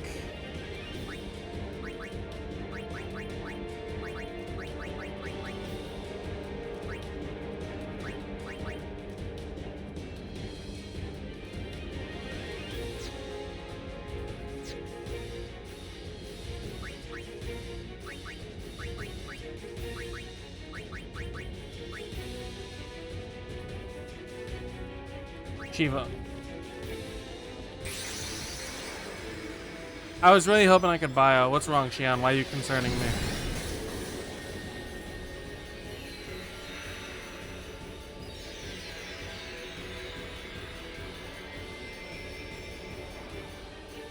What did I do wrong?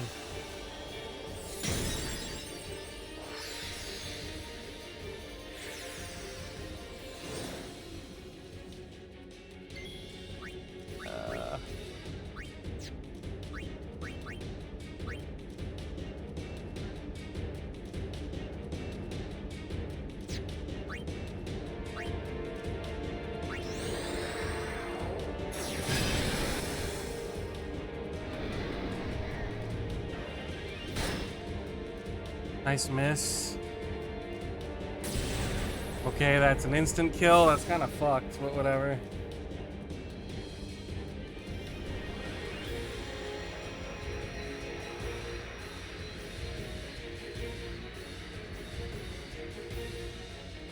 Wait. Question. Can I reflect bio onto it and it'll get past its immunity?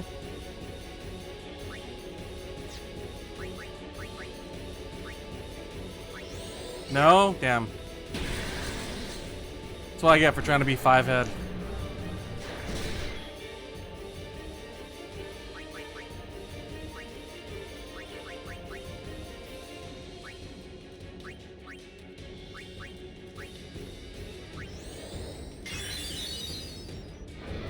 Can I give it Doom?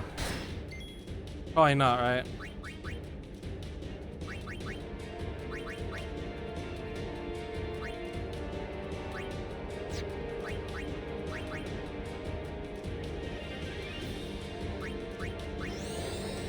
Sir, this is a boss. Let me do things, damn it.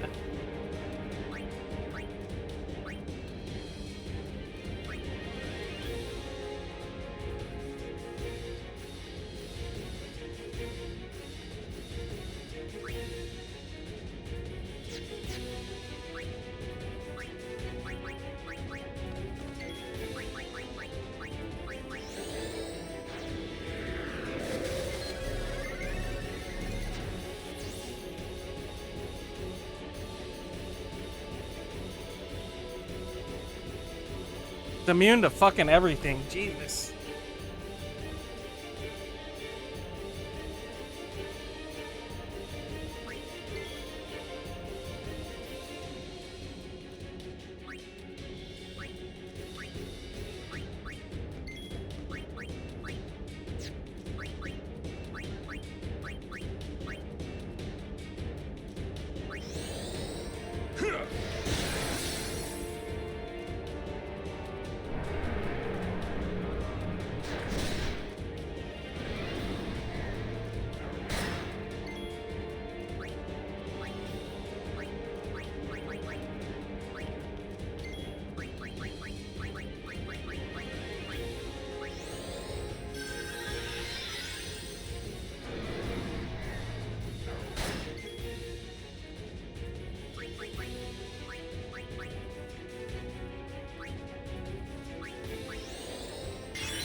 There we go.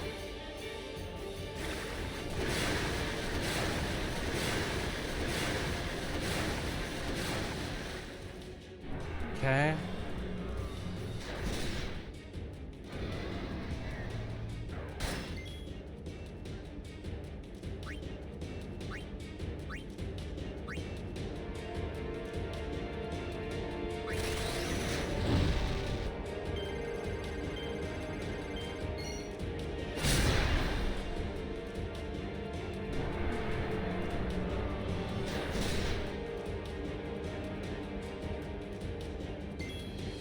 Okay,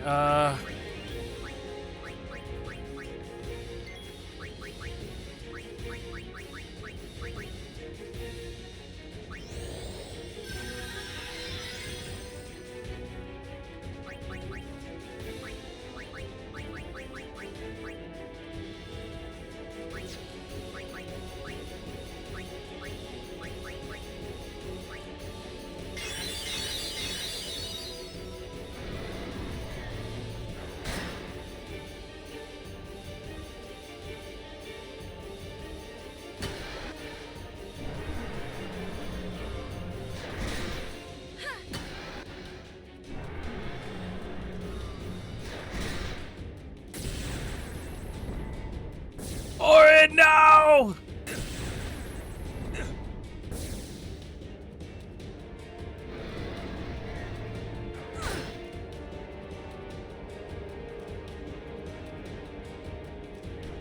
Damn it, dude. Oh my god, a miss. Oh, please. No, come on. What the fuck is this cheese, dude? That's bullshit. That's bullshit if I've ever seen it. Whatever.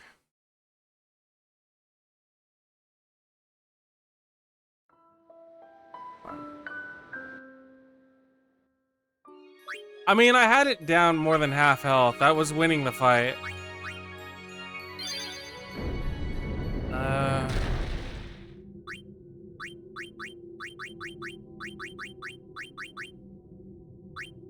need Kimarian to do the shield.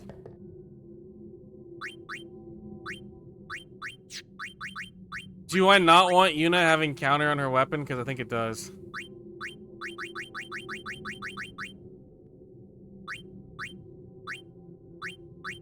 Yeah, it's got counter.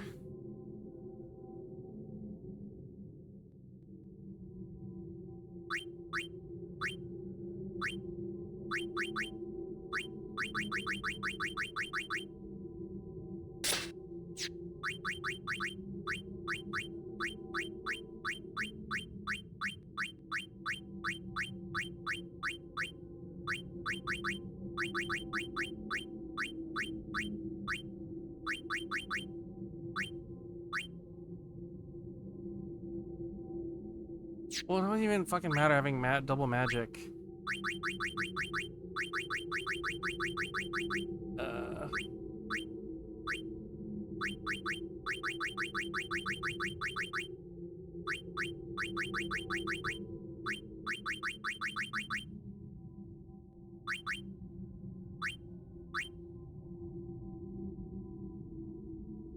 Yeah, I know, but she doesn't have any magic attacks unless the magic attacks count for her summons too.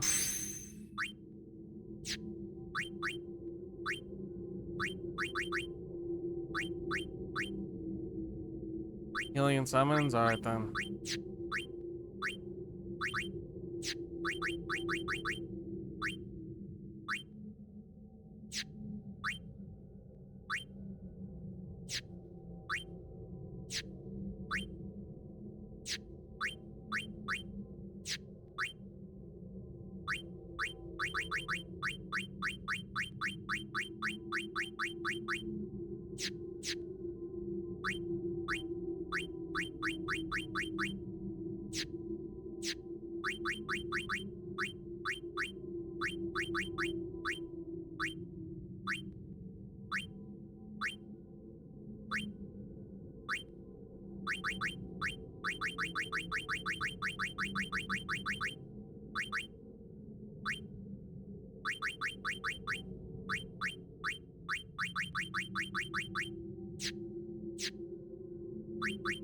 Black magic.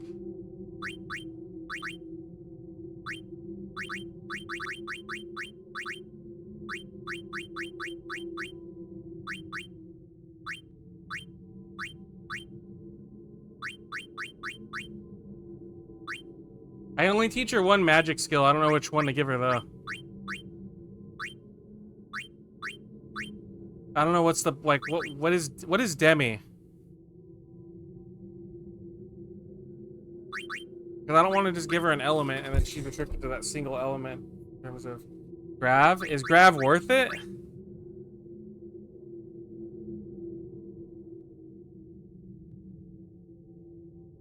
Not on bosses?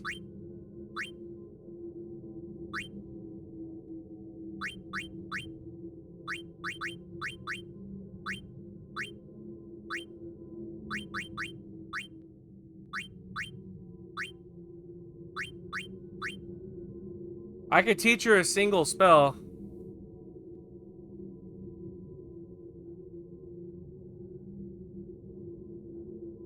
But is that a waste of it?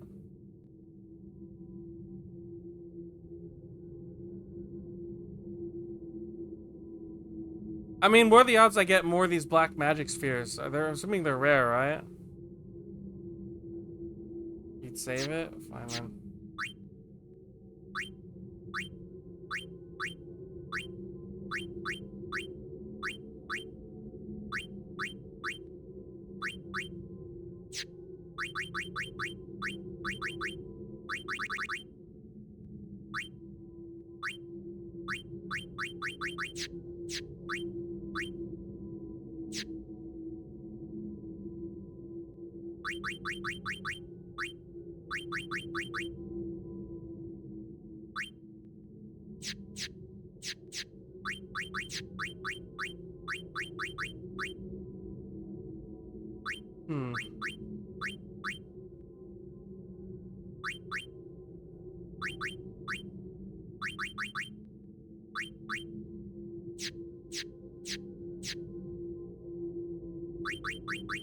Gian, is that a joke, or do you actually want me to do that?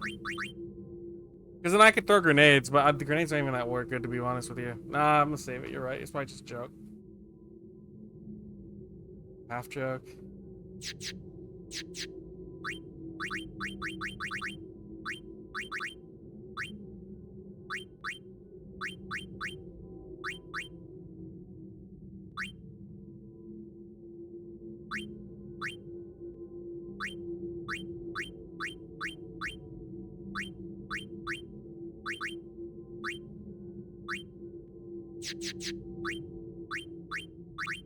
I just have to keep moving.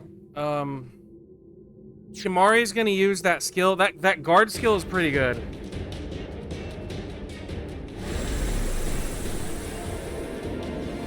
Alright.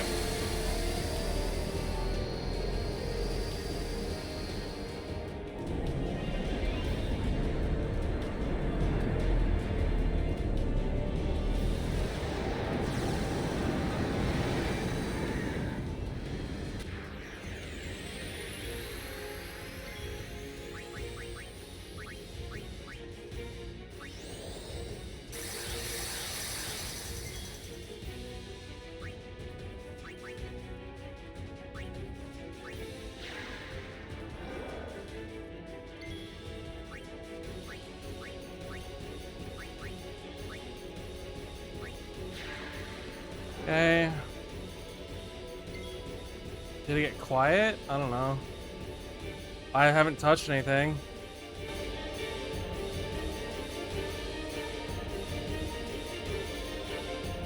Hello there.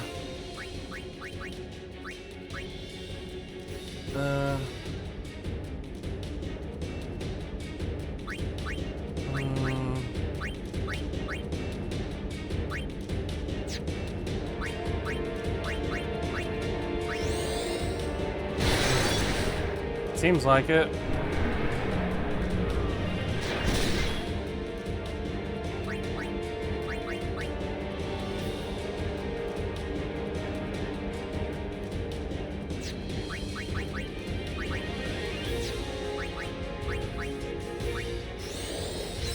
Here we go.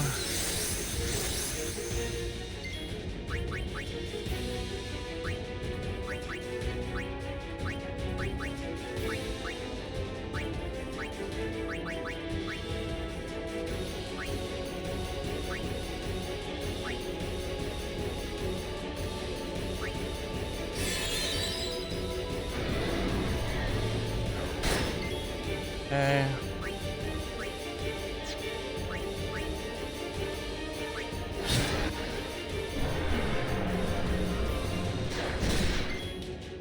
Fucking god damn it.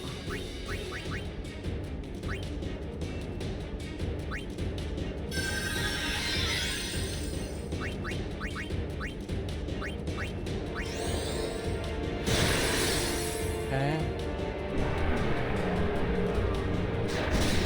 Oh my god, he's just gonna fuck. Okay, there we go. There we go. That's all I needed. Come on, Kamari, get up.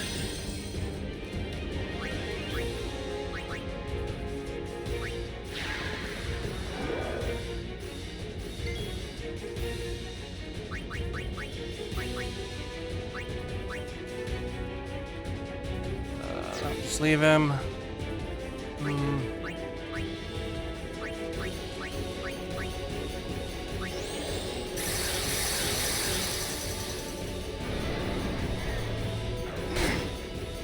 Bro, leave Kamari alone! My god.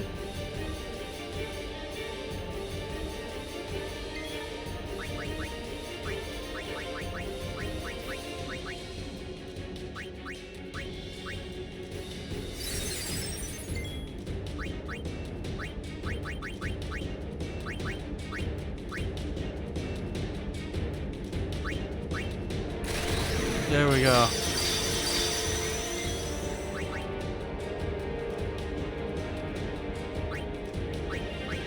Yuna.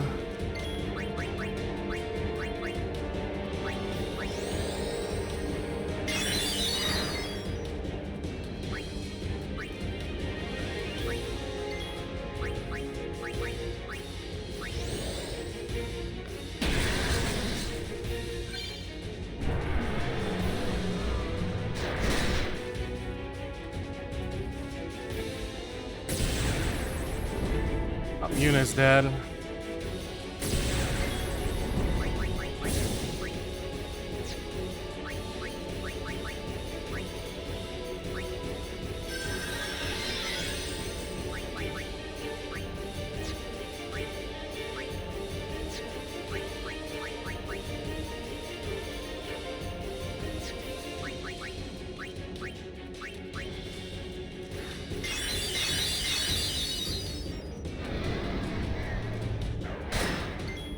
Hey.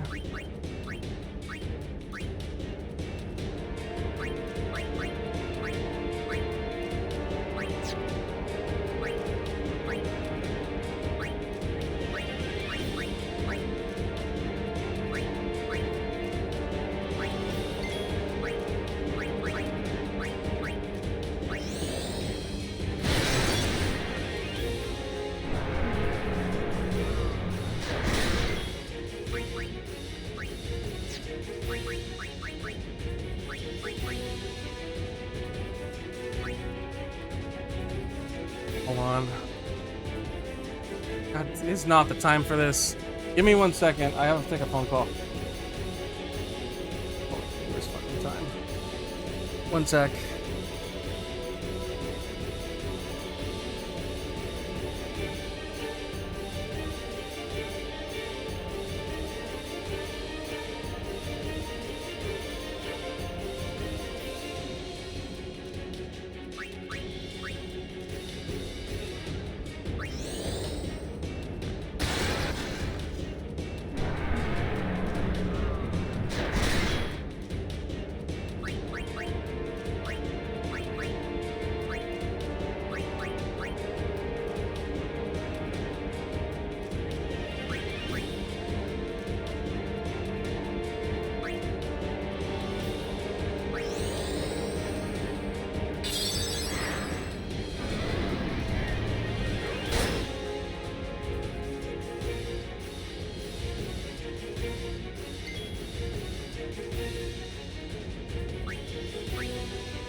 I'm back. What I miss?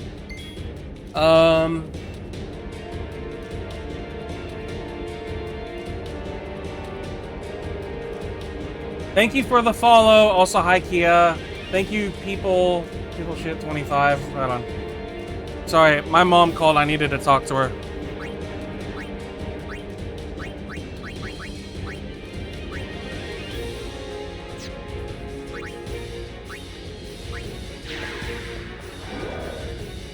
Okay, let's go.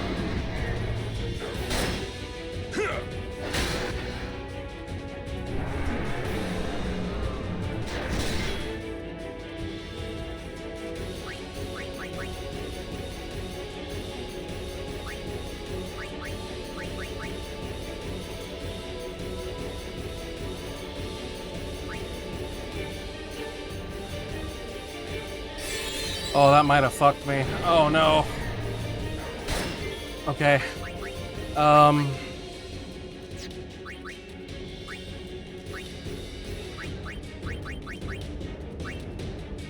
on. Get up.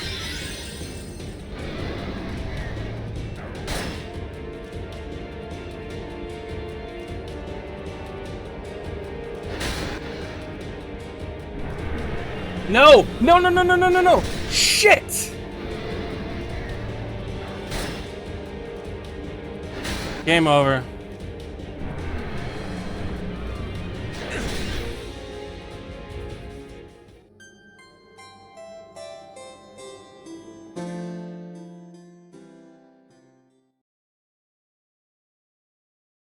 Also right on Kia. Fuck, dude.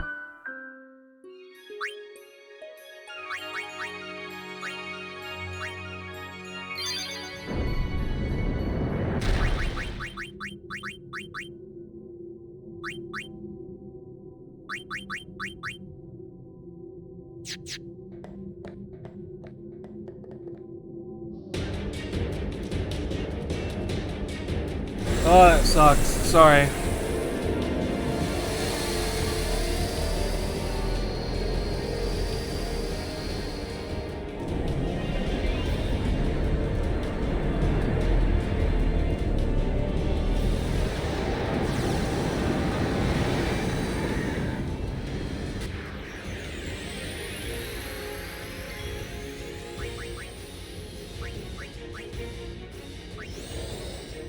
There we go.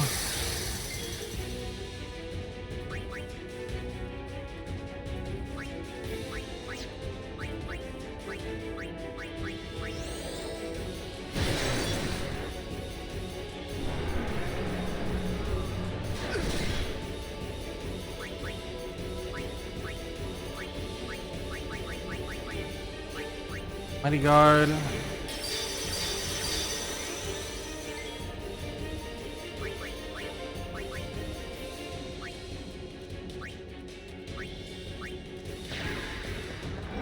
Okay.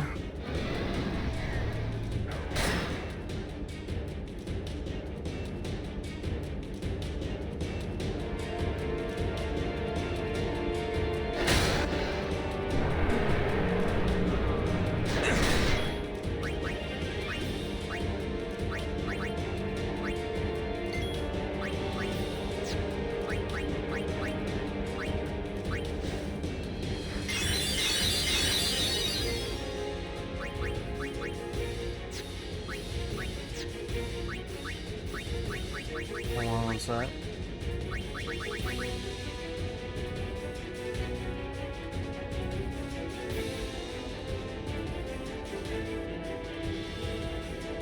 Okay, let's see.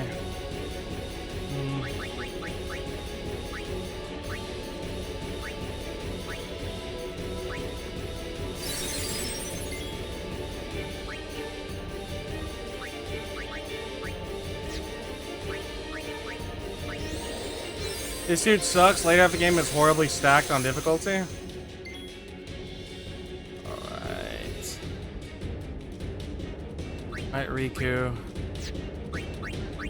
One more Albed potion.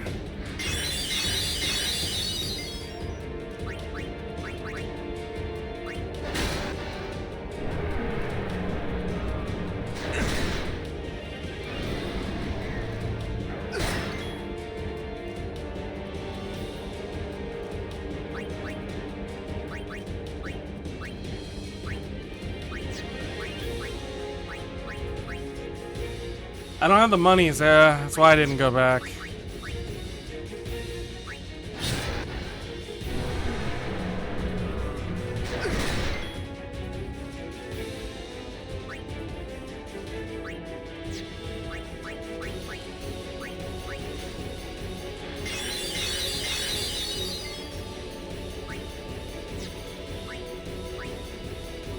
Spiral cut.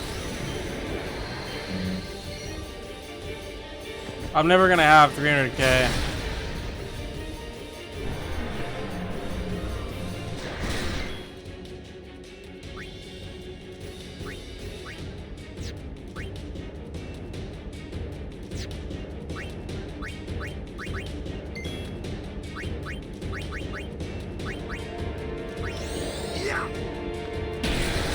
Alright.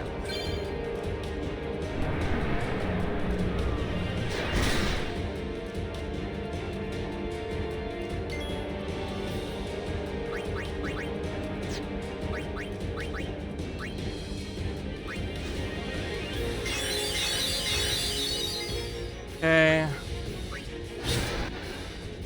Oh shit, he's on a mine. I didn't see that. Alright, you gotta move, dude. Move to your right.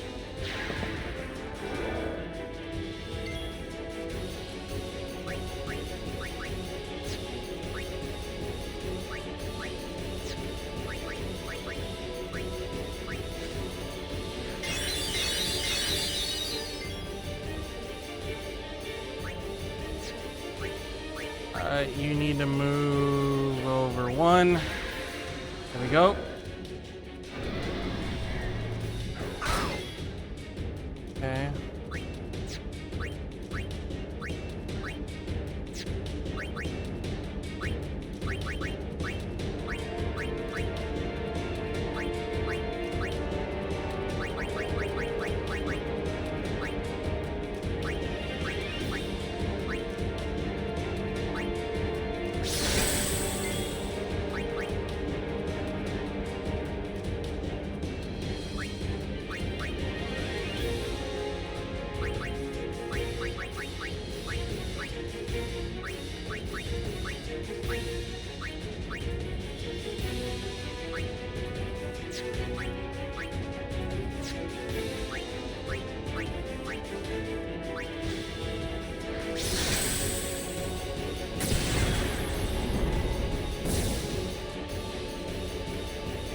Alright.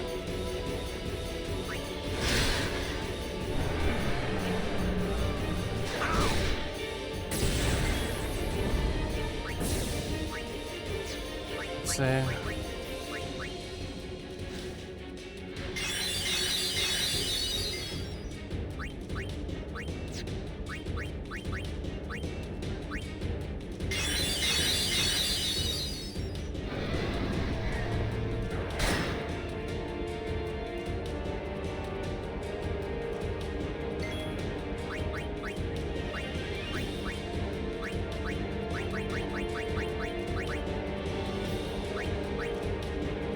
Cut that shit out. There we go.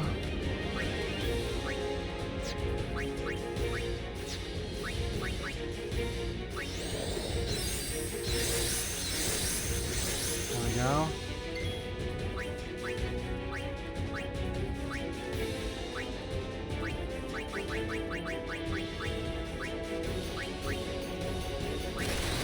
There we go.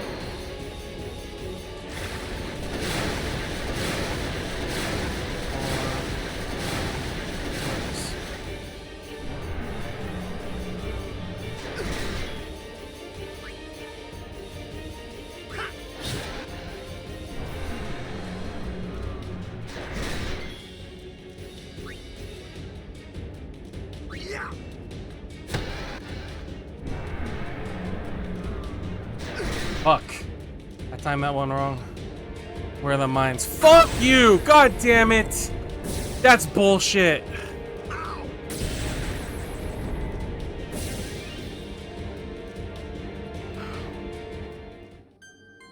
That's horseshit. I'm sorry, but fuck the developer of this game.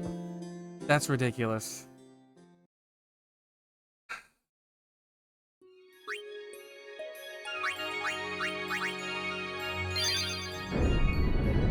whatever. Fuck off. Whatever, I'll beat it again.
Okay.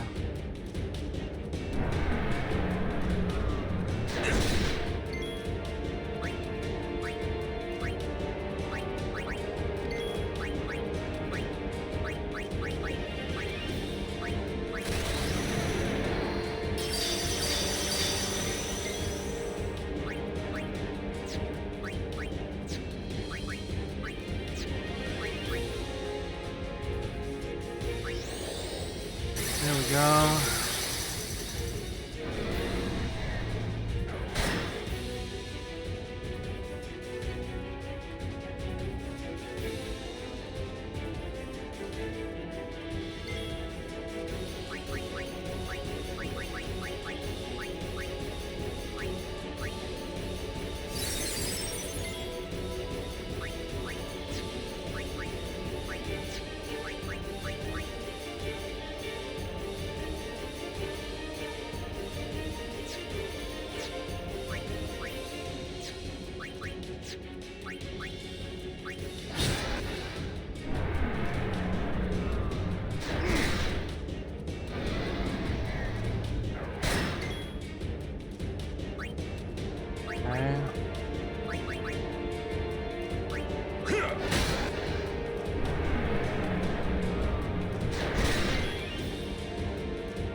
Say.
Mari, get out of here.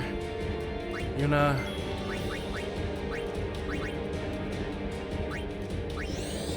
There we go.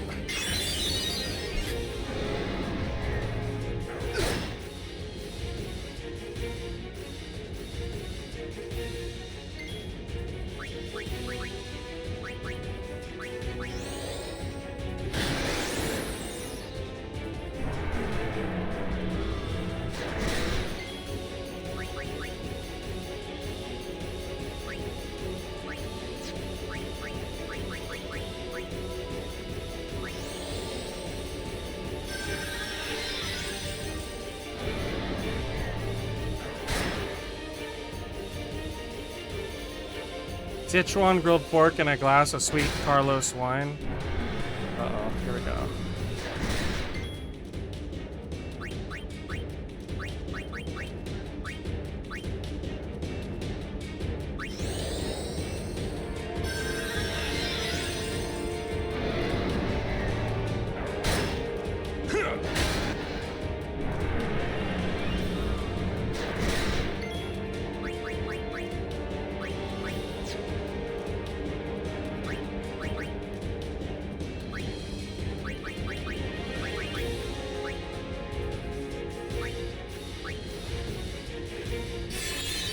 Okay, get up, dude.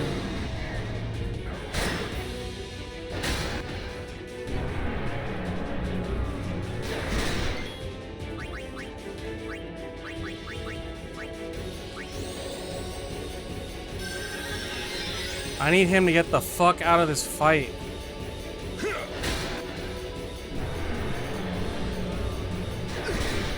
Dude, he's never gonna get a chance. He's not gonna get a turn, apparently.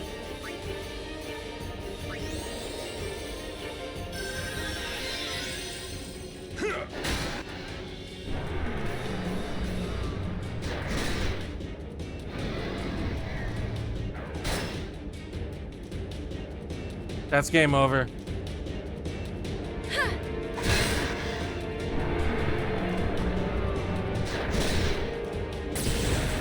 What a cunt for a fucking enemy, I swear to God.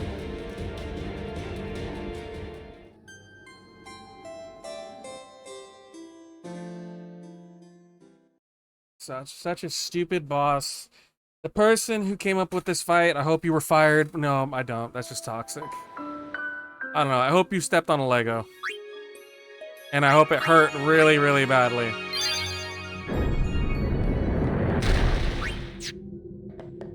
Hope you stepped on a fucking Lego.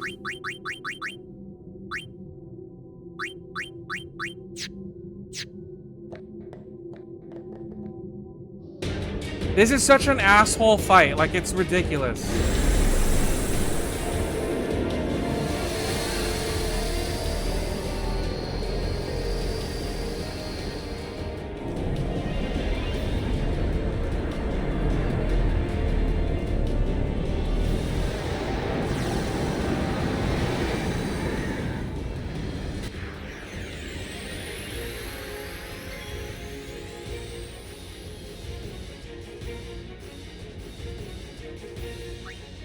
Alright, let's see.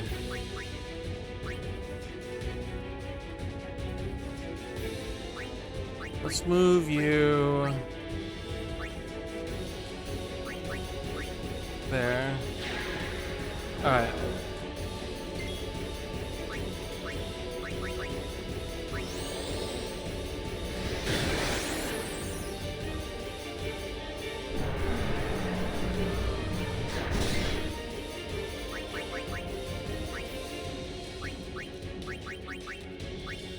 Mighty guard. Okay.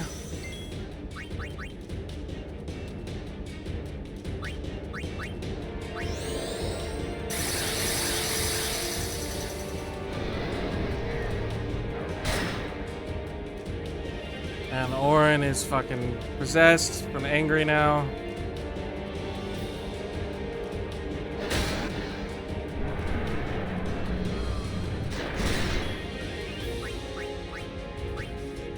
Alright, get out of there.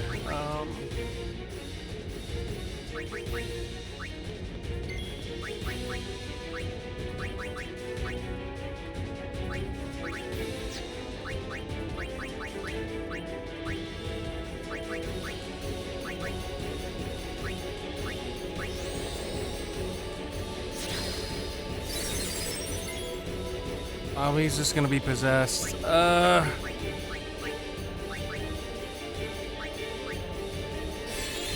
we go.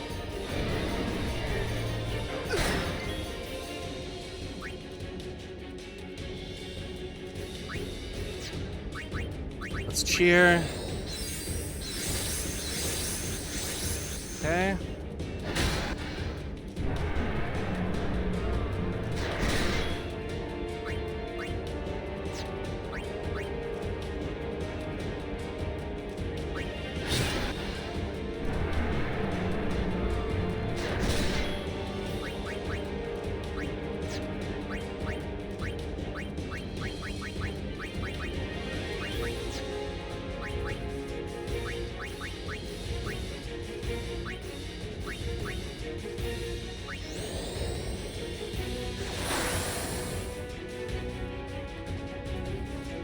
Of course, there's a fucking mine underneath me because why not?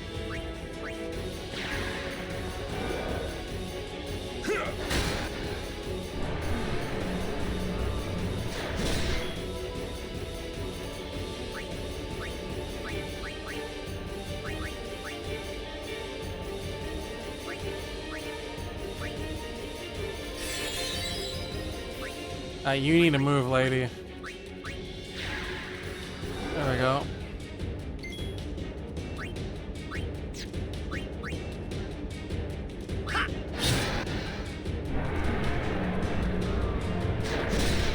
Jesus.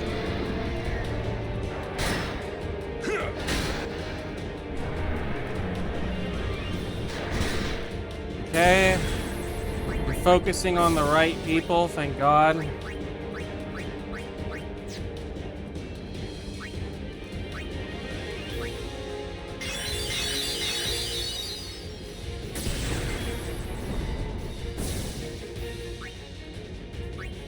Eyes on me, big boy. Okay.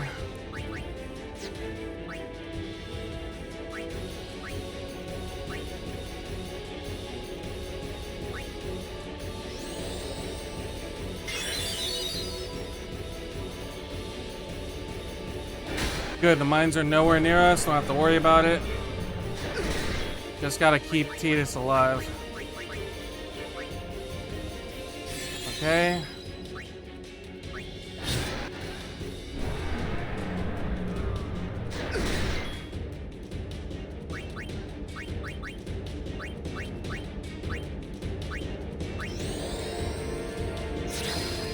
Oh my God, are you kidding me?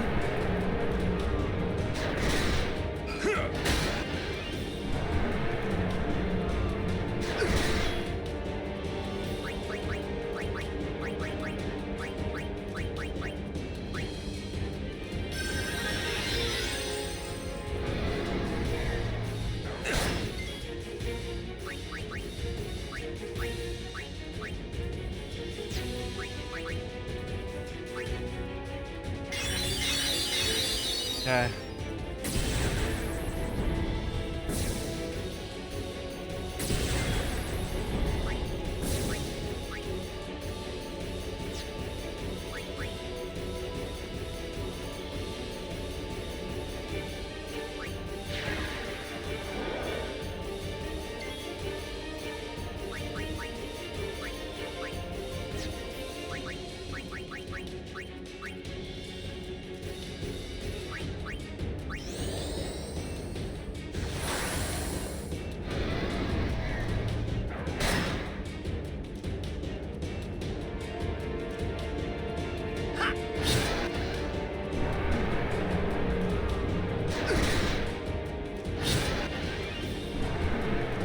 And it's just gonna fucking murder both of them.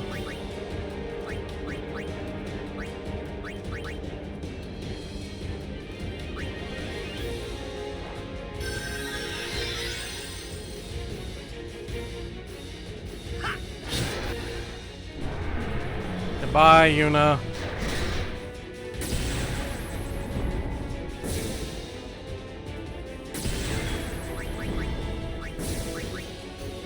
Thank God for Mega Phoenix.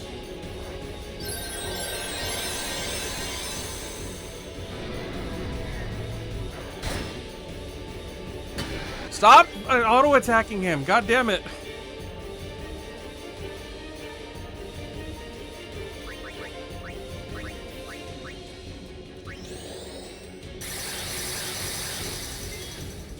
Alright, you need to fucking move. Okay.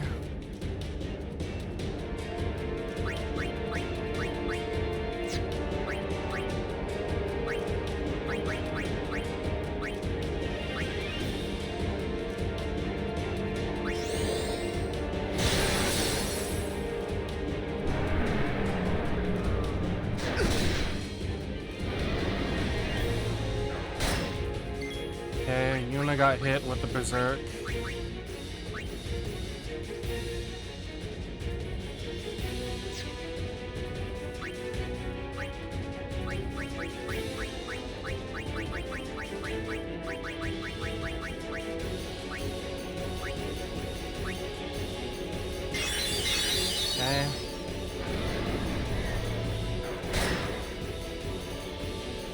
And Orin is pissed off now. Hopefully this will distract that thing long enough.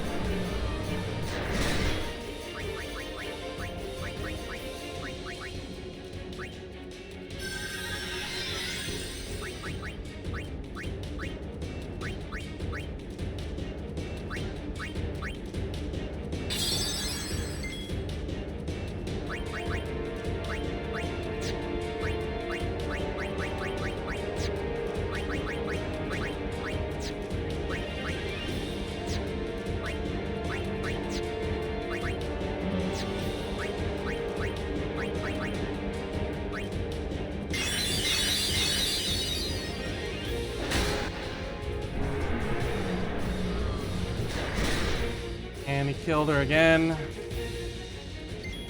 And he glyph mined her, so if I heal her, she's gonna die almost immediately. That's great. I gotta sit that one out.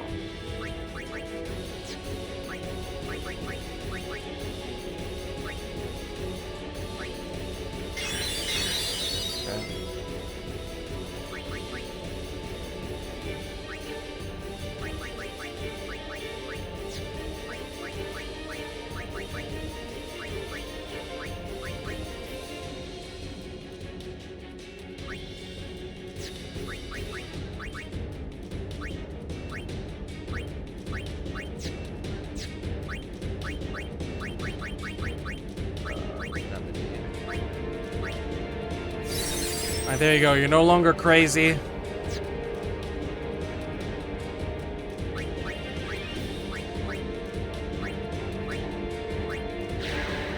Go over there.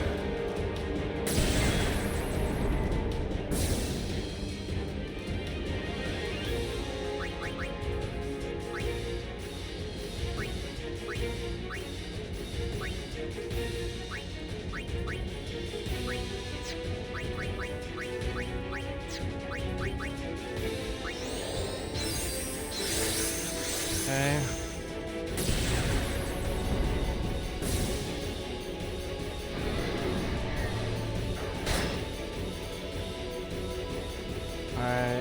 I'm berserk, so hopefully you focus on me.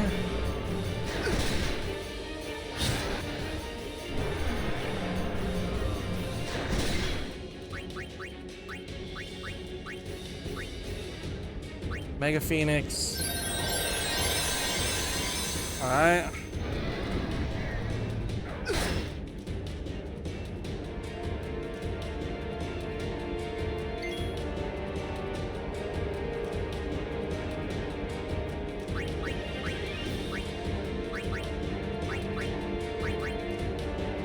It's weak, dude. I need to figure a way to hit it. I'm scared to fuck up right now. Okay.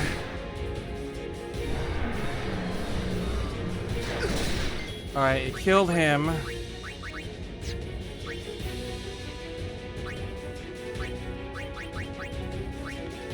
We're gambling on a summon. Come on, come on, come on. We can do this, we can do this, we can do this.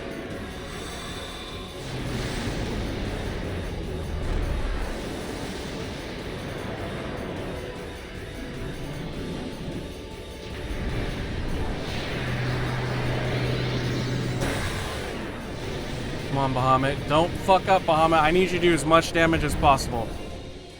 Come on, come on, come on. Okay. Mega Flare. Please, Mega Flare, do enough. Please, please, please.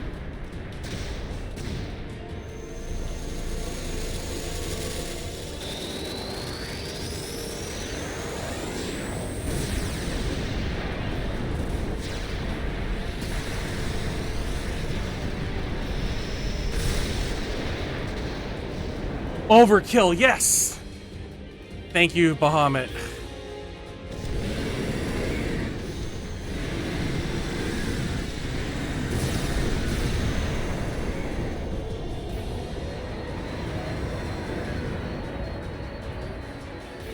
Holy shit.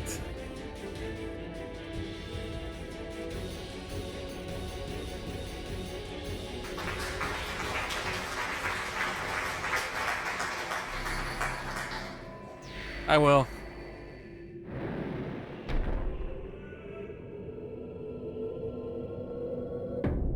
Yuna, The hall. go. Yes.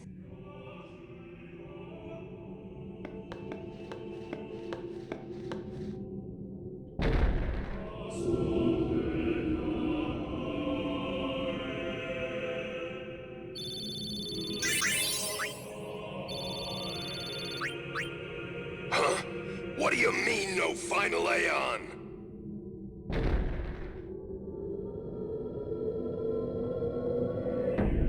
Sir Oren! I can't do anything, guys. Everyone! I have to wait for it to get through this. I can't do anything until it stops moving. Hold on, what's this? This isn't a faith. It's just an empty statue. That statue lost its power as a faith long ago. It is Lord Zaon, the first faith of the final summoning. What you see before you is all that remains of him. Lord Zaon is... his soul is gone. Gone? You mean there is no final Aeon? But fear not. Lady Yunalesca will show you the path. The final Aeon will be yours. The Summoner and the final Aeon will join powers. Okay. Go to her now. Inside, the lady awaits. Yuna, wait! Oren, you knew this was gonna happen, didn't you? Yes. Why didn't you tell us? If I had told you the truth, would that really have stopped you from coming? Yuna. I'm not going back. Kimari knows. Kimari goes first. Yuna is safe. Kimari protect.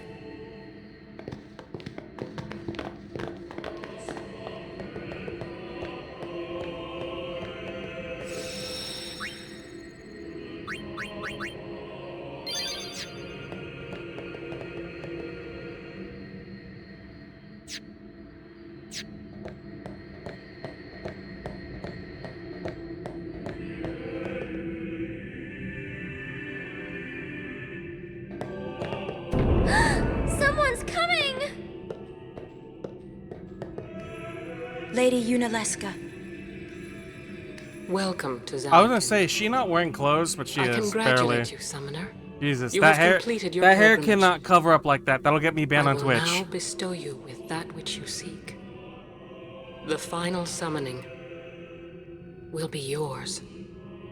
Now, choose. You must choose the one whom I will change to become the faith of the final summoning. Wait, she has to pick someone to There get must changed? be a bond between chosen and summoner, for that is what the final summoning embodies. The bond between husband and wife, mother and child, or between friends. If that bond is strong enough, its light will conquer sin. 1,000 years ago, I chose my husband Zaon as my faith. Our bond was true, and I obtained the final Aeon. There is nothing to fear. You will soon be freed of worry and pain. For once you call forth the final Aeon, your life will end. Who's evil? Death is the ultimate and final Why would anyone agree to liberation. this? Your father, Braska, chose this path.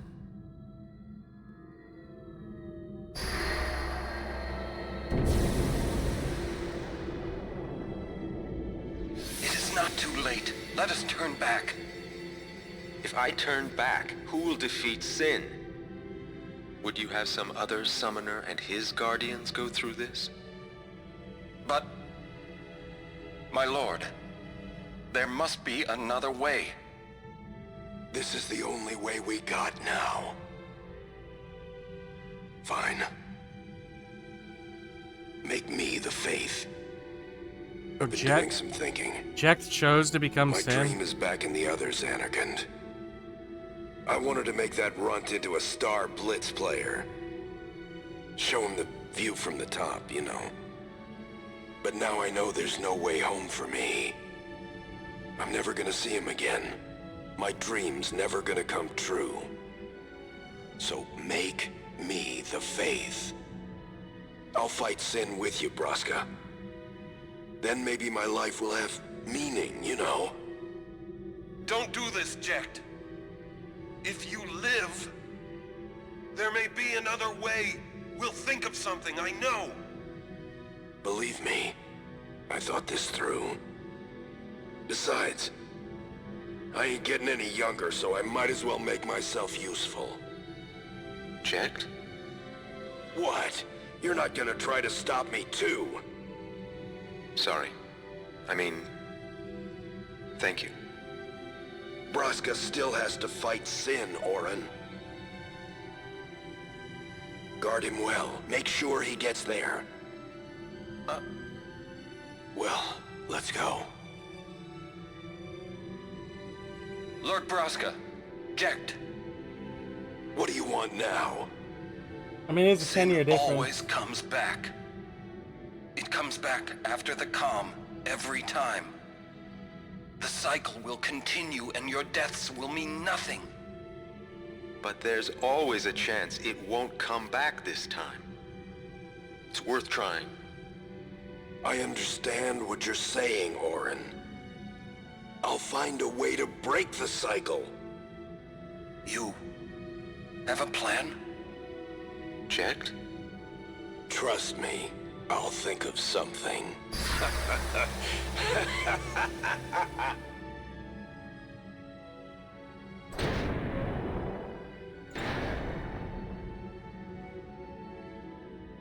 So Orin had to watch both of his friends die.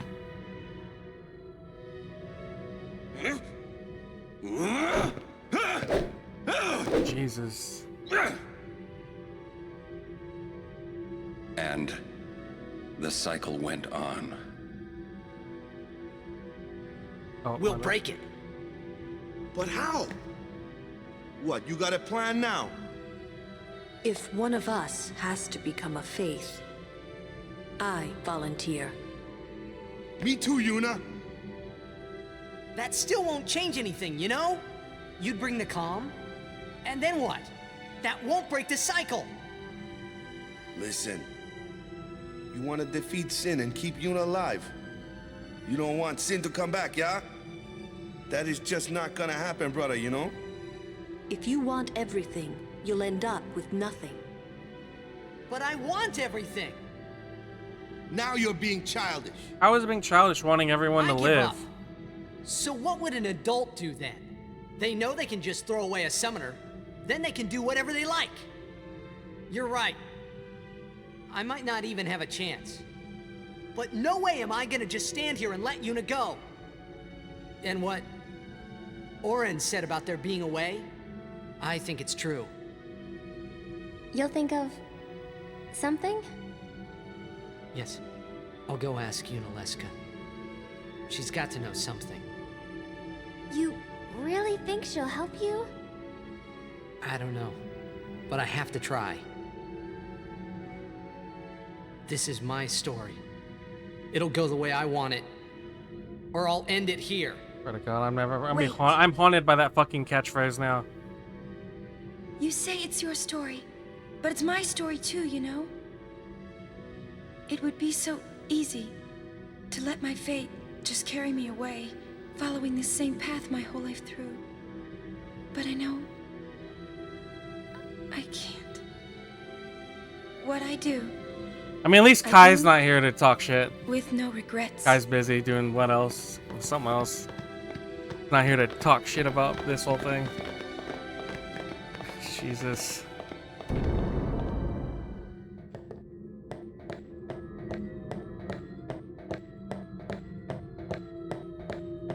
Okay, at least he's saying this is your story. You can decide whether or not you're shit talked.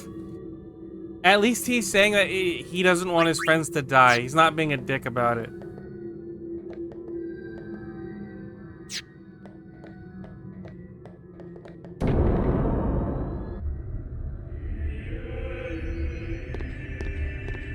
Holy shit, what a view.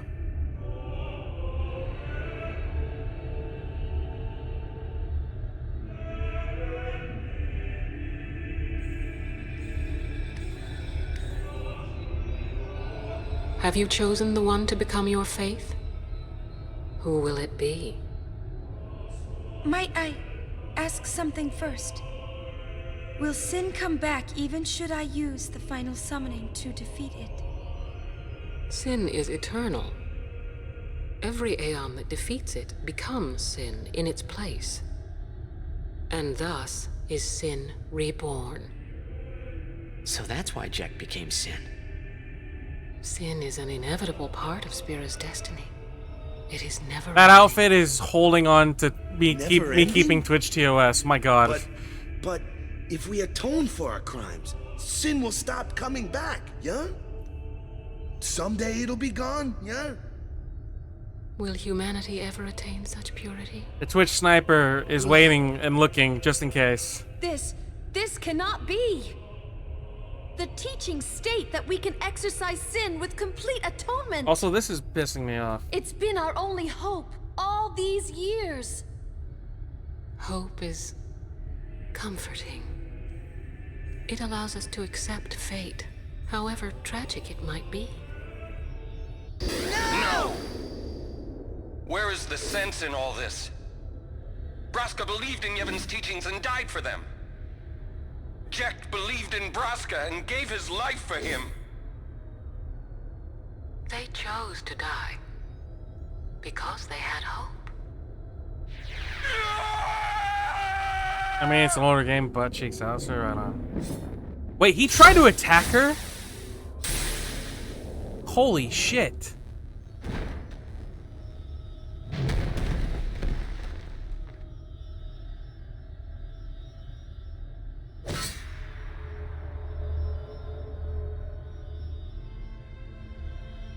Yevon's teachings and the final summoning give the people of Spira Tried and hope. failed. Without hope, they would drown in their sorrow. Now choose. Who will be your faith? Who will be the one to renew Spira's hope?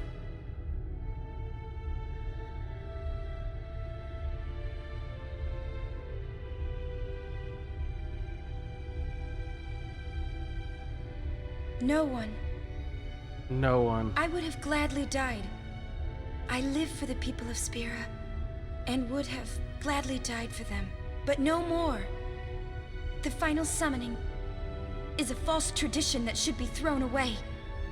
No, it is our only hope. Your father sacrificed himself to give that hope to the people, so they would forget sorrow. Wrong. My father wanted to make Spiro's sorrow go away, not just covered up with lies. Sorrow cannot be abolished. It is meaningless to try. Gion, refresh. I don't want you getting caught in ads. I need loved you. him. So I will live with my sorrow. I will live my own life. I will defeat sorrow in his place. I will stand my ground and be strong. I don't know when it will be, but someday I will conquer it. And I will do it without. What do you mean, leave? false Right hope. on. Poor creature. You would throw away hope. Well, I will free you before you can drown in your sorrow. What does she mean by free? It is better for you to die in hope than What to now? live in despair. Let me be your liberator. No, why? God damn it, are you kidding me? Now! This is it! Now is the time to choose. Die and be free of pain, or live and fight your sorrow. Now is the time to shape your stories. Your fate is in your hands. Yuna needs Kimari. Kimari protect Yuna. Well, I'm fighting. I can't believe we're gonna fight Lady Yunalesca. Give me a break. You can always run. I'd never forgive myself. No way. Not if I ran away now. Even in death, yeah? Even in death, yeah. My thoughts exactly. Yuna! This is our story. Now let's see this thing through A together. test of your reflexes!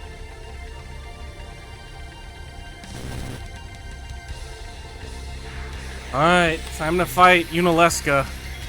Let's do this.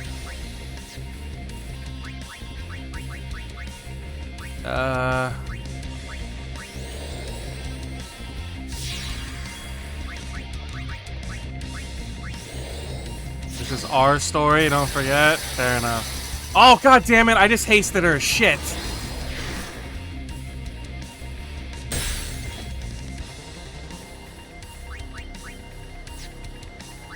Oh my god.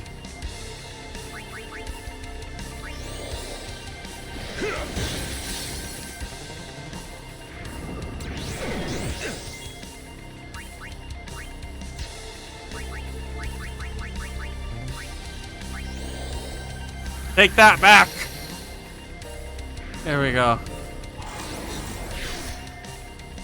Oh, she silenced her.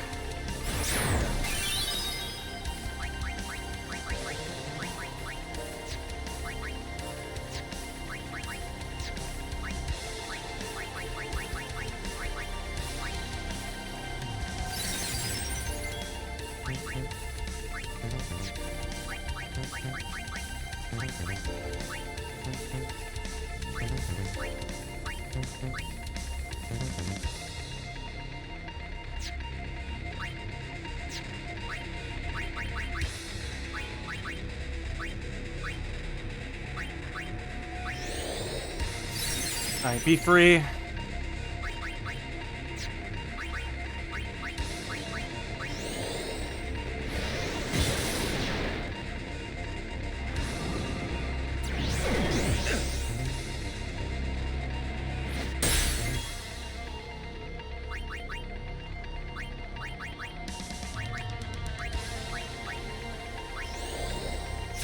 Okay. Oh, god damn it.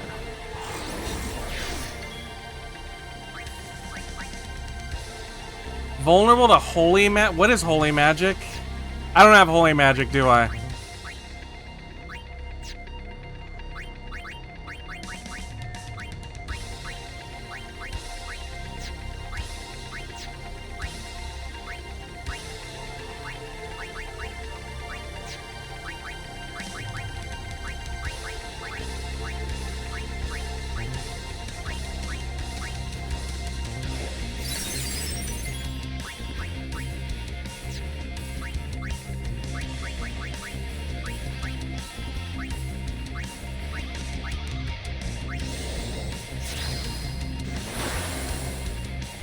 Son of a bitch, dude.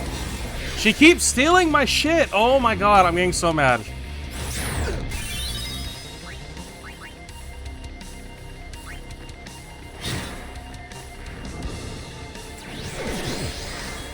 Nice. Okay.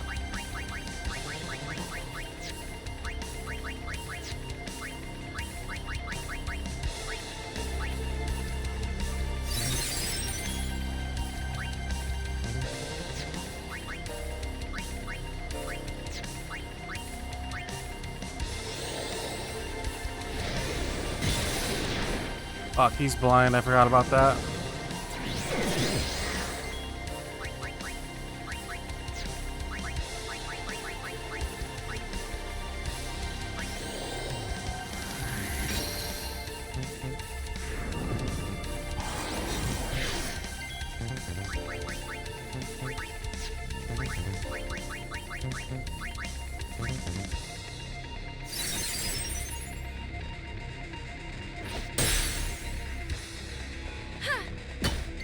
Damn it, Yuna.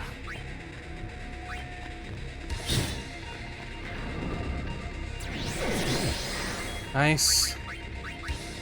Now, I need you to get reflect on yourself. So that should fucking steal your shit every time. There we go. Or you could still hurt me. That works too.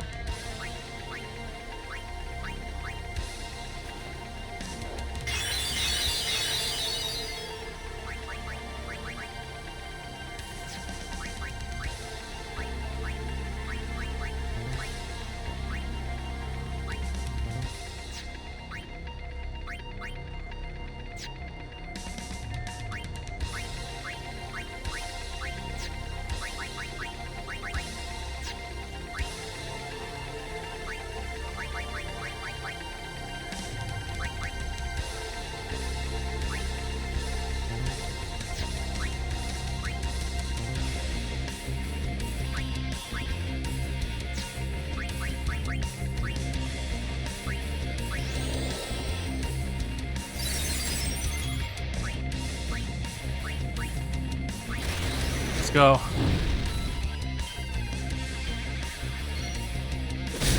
Nice. Big hit.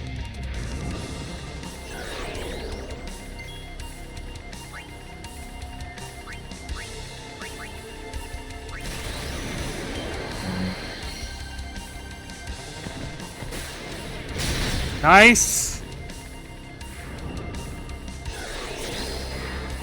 No sleep for me.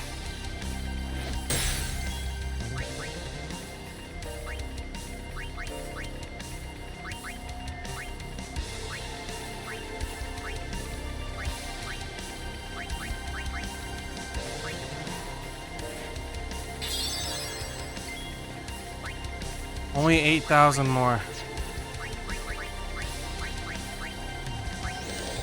Hey, come on.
Almost.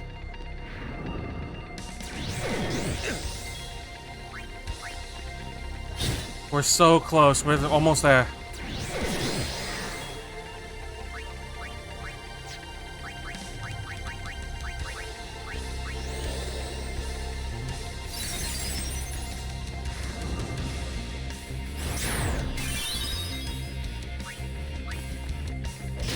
Nice.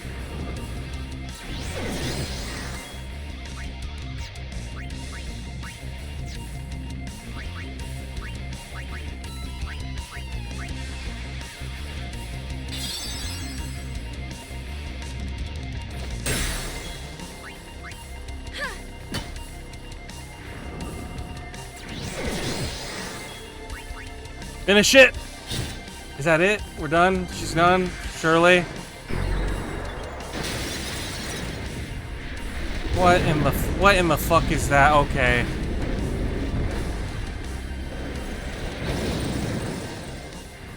Hellbiter? Seriously?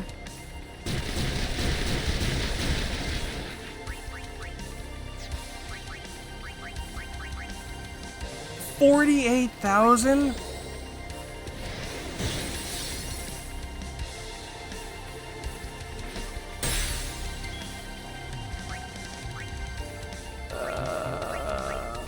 You. Where are my grenades?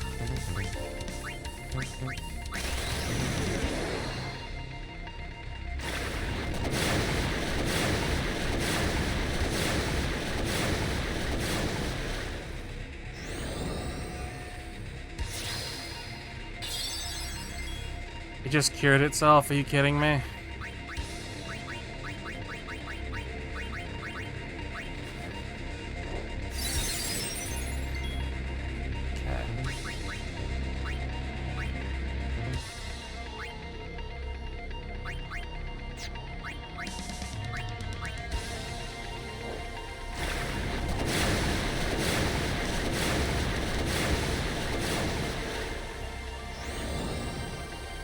Oh, it has regen? Wait, why did regen heal her? I'm confused. Whatever.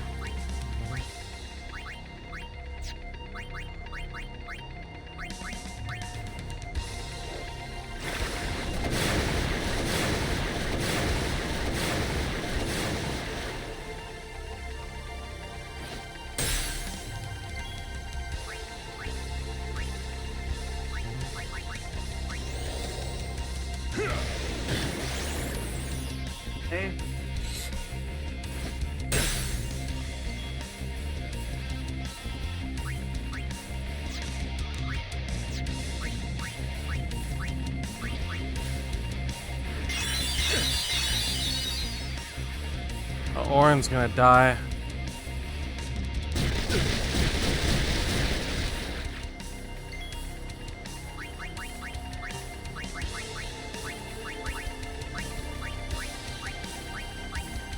Oh, we're all zombie, that's why. Okay.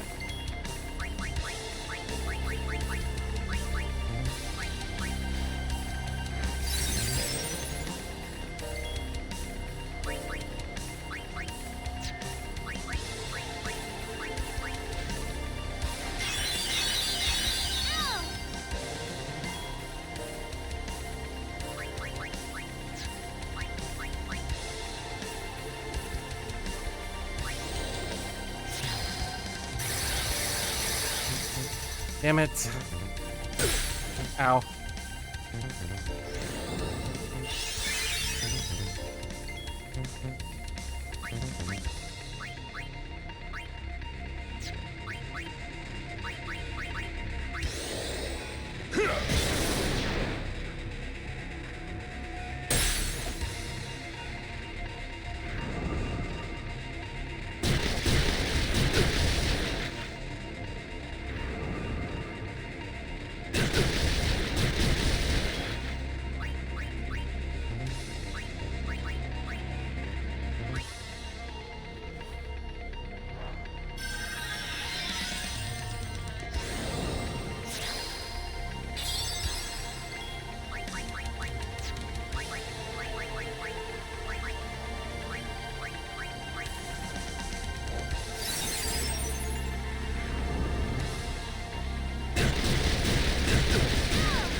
Fuck.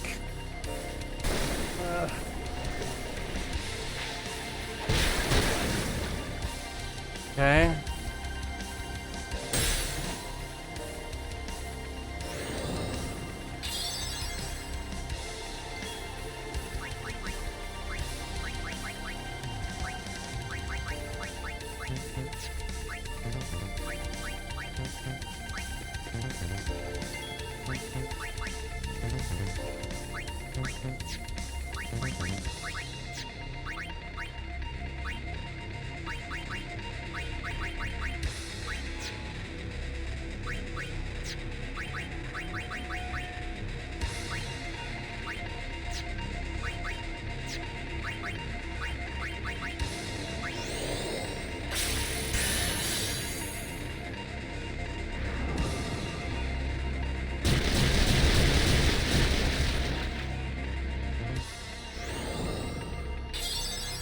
Thank you. I need them to die.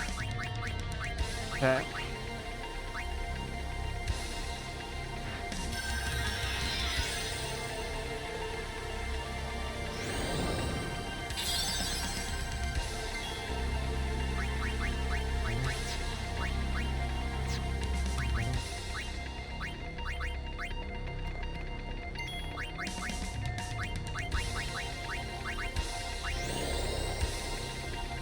There we go.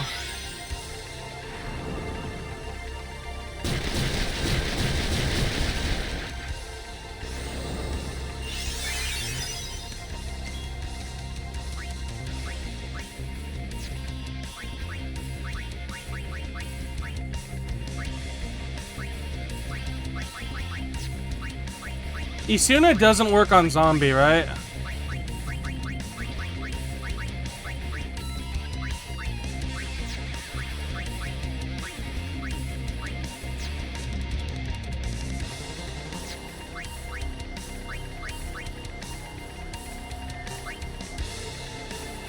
You think it dies? Or does? Oh, okay.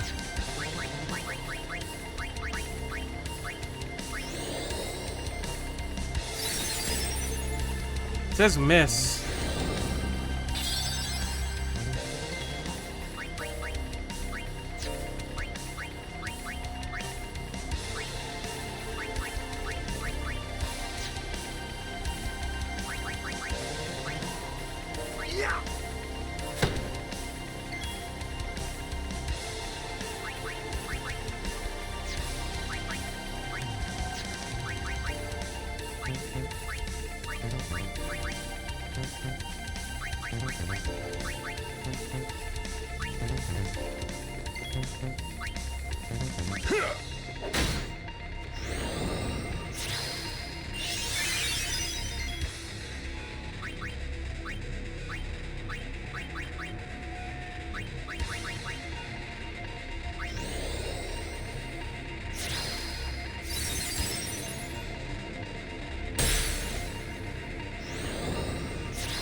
Fuck.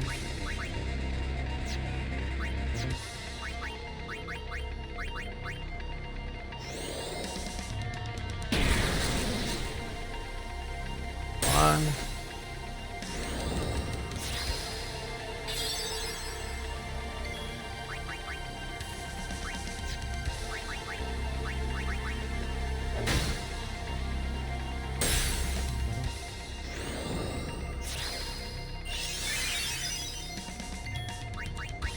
You know what?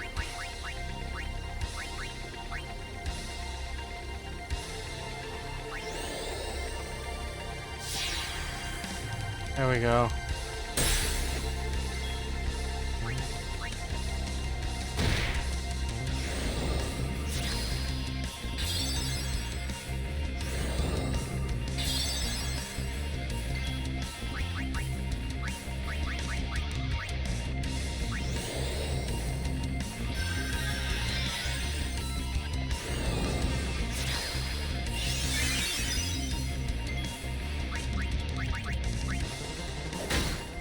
Okay.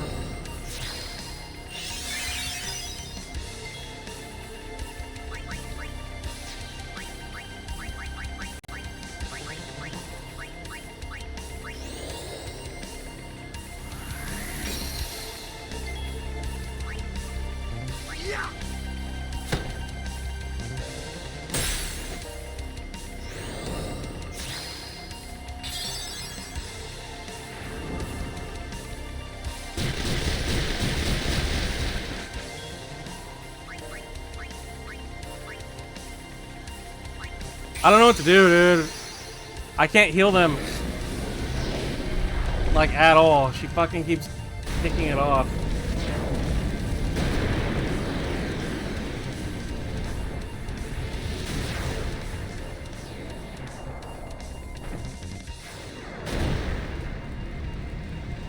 Is she gonna pull a Seymour thing and murder Ifrit right away?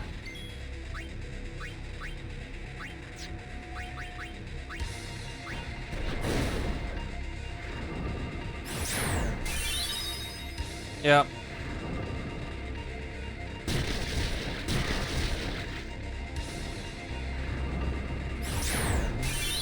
And Ifrit's dead.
It's gotten almost half of its fucking health back.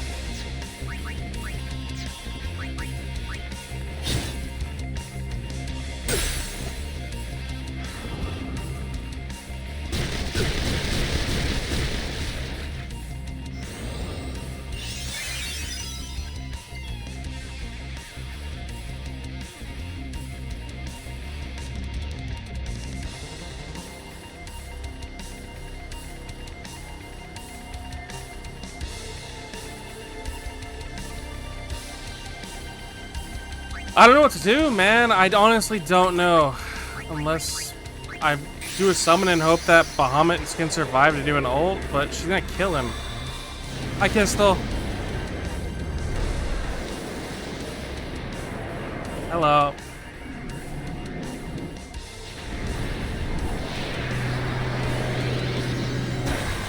Yeah, Xian, I don't know what to do because these guys all getting zombified are killing me. We're fighting some boss called Unileska, but she's killing me right now. Let's see, what can I do? Holy magic.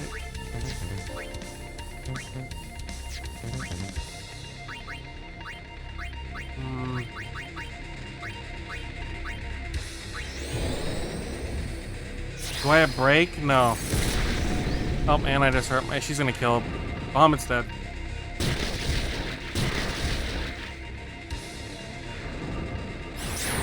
Bye, Bahamut. The fight's over. There's no way to win this.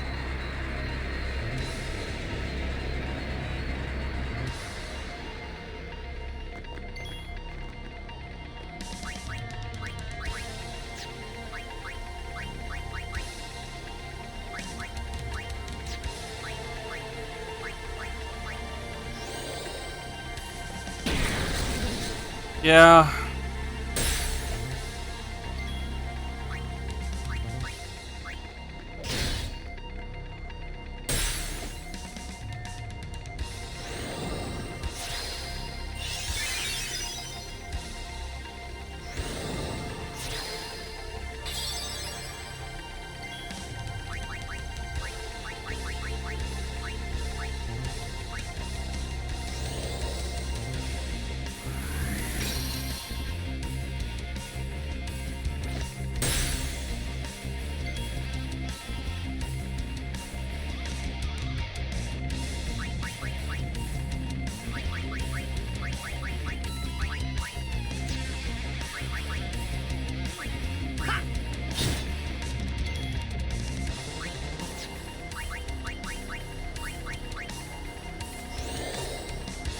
Cast Reflect and then cast a spell.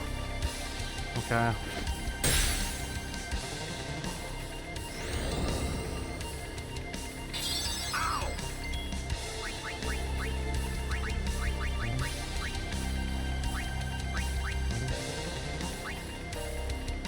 She has Reflect, so maybe I need to cast a spell now.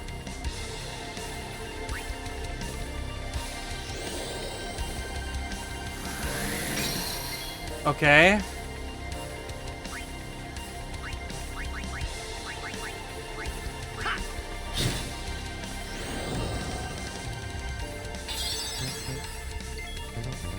Oh, that might be it, Shion. I don't have any revives. Shit.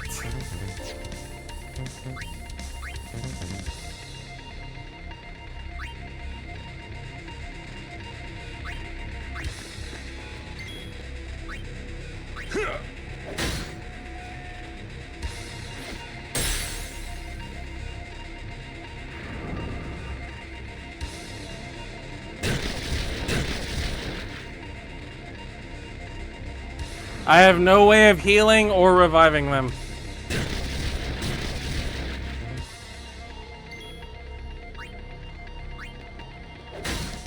It sucks.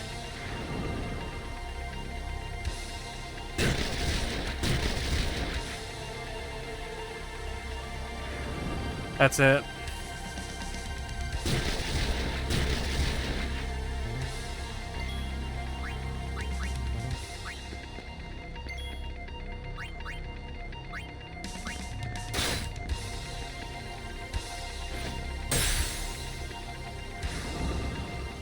May as well see what I can do.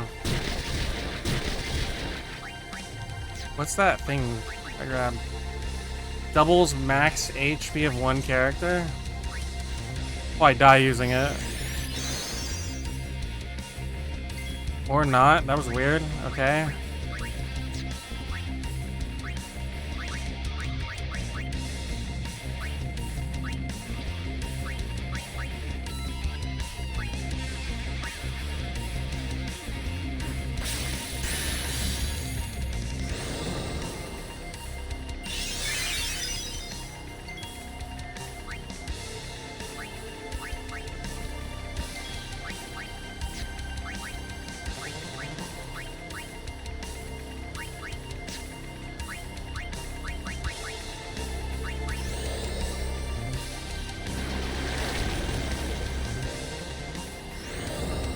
Worth a shot.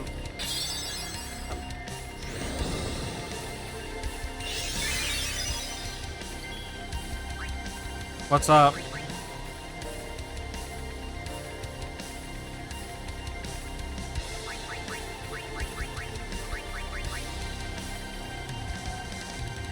Cast poison on myself? Okay.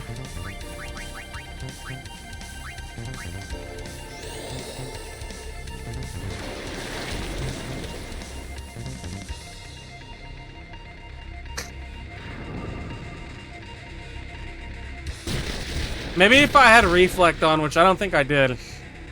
It's game over. Fuck. That was ridiculous.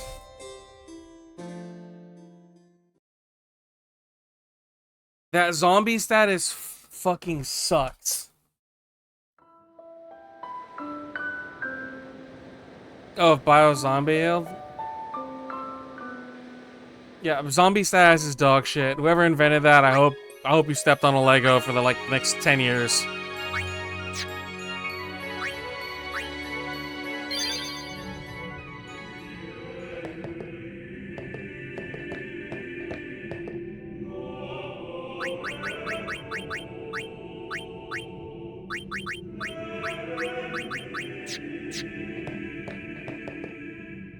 From where? There's no shops and I'm not fucking running back another whole area. Fuck that noise. I refuse to run back to another area. I will quit the game forever before I run back through the whole map again. Ain't no way am I doing that.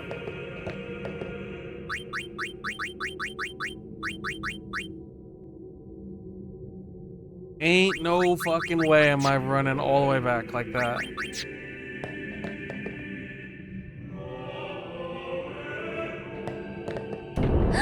Someone's coming! Lady Unaleska. Welcome. Hey, I don't want to watch all this. Who decided that you can't skip these skins? My god. You have completed your pilgrimage. I will now bestow you with that which you seek. The final summoning will be yours. Now, choose. To go all the way back is to literally spend like 4 hours going through fucking everything. To become the faith of the And I final refuse to spend 3 hours backtracking. There's no way.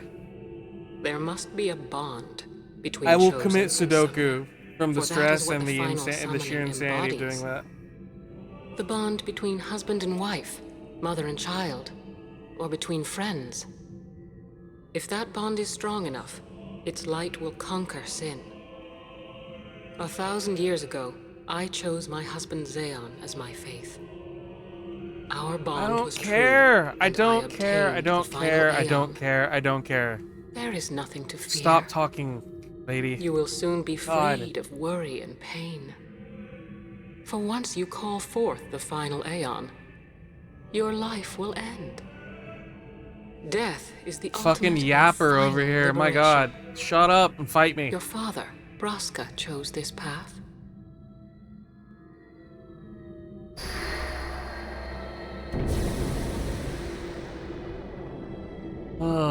It is not too late. Let us turn back. If I turn back, who will defeat Sin? Would you have some other summoner and his guardians go through this? But, my lord, there must be another way. This is the only way we got now. Fine. Make me the faith. I've been doing some thinking. My dream is back in the other Zanarkand. I wanted to make that runt into a star blitz player. Show him the view from the top, you know. But now I know there's no way home for me. I'm never gonna see him again. My dream's never gonna come true. So make me the faith. I'll fight Sin with you, Braska. Then maybe my life will have meaning, you know? Don't do this, Jecht. If you live, there may be another way. We'll think of something, I know. Believe me, I thought this through. Besides, I ain't getting any younger, so I might as well make myself useful. Jecht? What? You're not gonna try to stop me too? Sorry. I mean, thank you. Braska still has to fight Sin, Orin. Guard him well. Make sure he gets there. Well, let's go. Lord Braska, Jecht. What do you want now? Sin always comes back. It comes back Okay. after the calm, every time. The cycle will continue and your deaths will mean nothing. But there's always a chance it won't come back this time. It's worth trying. I understand what you're saying, Orin. I'll find a way to break the cycle. You have a plan? Jecht? Trust me, I'll think of something. Okay. Xion, I'm not streaming that then. I will not stream that. There's no way. I will literally stop. I will not stream that. I'm not in a good mood as it is with this. And I cannot think of anything worse to watch than me being pissed off doing that.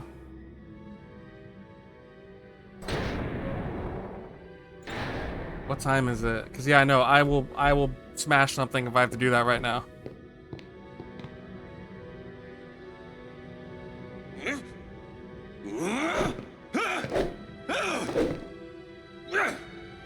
I'm actually irritated now with this game. And the cycle went on.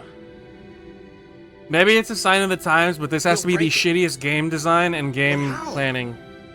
What, you got a plan now? If Fuck, one man. of us has to become a faith, I volunteer. Me too, Yuna. That still won't change anything, you know? I don't know bring what to the do. calm, and then what? That won't break the cycle. Listen, you want to defeat Sin and keep Yuna alive. You don't want Sin to come back, yeah? That is just not gonna happen, I'm gonna be brother, honest with you guys. I refuse to If you stream want that. everything, You'll end That'll up be the with shittiest nothing. ending of a stream that you guys will have experienced with me because want I'm not going to be in a everything. good mood and I'm not going to want to talk. Now you're being childish. I give up. Because I So what would an despise adult do having to then? go back and They know grind they for can just hours throw on away a end to summoner. get ready Then for they can do something like whatever this. they like. You're right. I don't think that's proper I game might management not even at have all. a chance. But no way am I gonna just stand here and let Yuna go. I need a minute. And what Oren said about there being a way, I think it's true. You'll think of something? Yes. I'll go ask Yuna Leska. She's got to know something. You really think she'll help you? I don't know. But I have to try. This is my story. It'll go the way I want it. Or I'll end it here. Wait. You say it's your story, but it's my story too, you know? It would be so easy to let my fate just carry me away, following this same path my whole life through. Fucking damn it, man. But I know I can't. What I do with no regrets.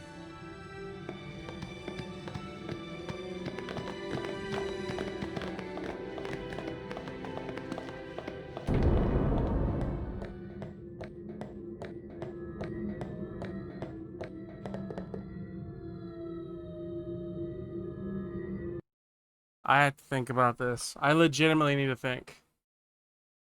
I don't know what to do because I think that's grinding on stream is the shittiest content like you can do aside from literally watching paint drive.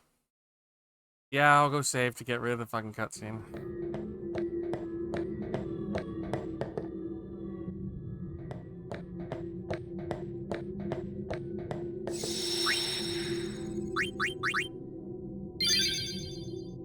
I don't know what to do. Because I literally have to go so fucking far to get anything. There's no shops for like 2 zones. I have to go all the way down the mountain to get to any kind of store.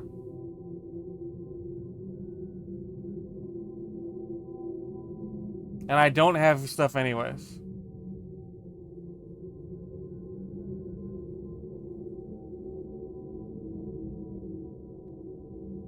Because it means I have to do it off stream, Coda, and I'm literally going to spend like all of tomorrow doing this. Like tomorrow was supposed to be my chill day off stream. I'm literally going to spend it playing just this for like 10 hours. And I'm not looking forward to it now. Oh my god, like this is actually going to tilt me.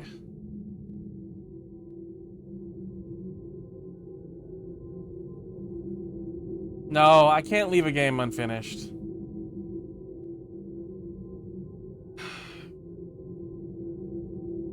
I can't leave a game unfinished. Like, the only games I'd consider unfinished for the stream is, like, Red Dead. Because I literally will die of old age before I finish anything in that game. I don't find it chill, guys. I'm sorry. I don't. Like, it's chill if I enjoy the game, but this is so slow-paced.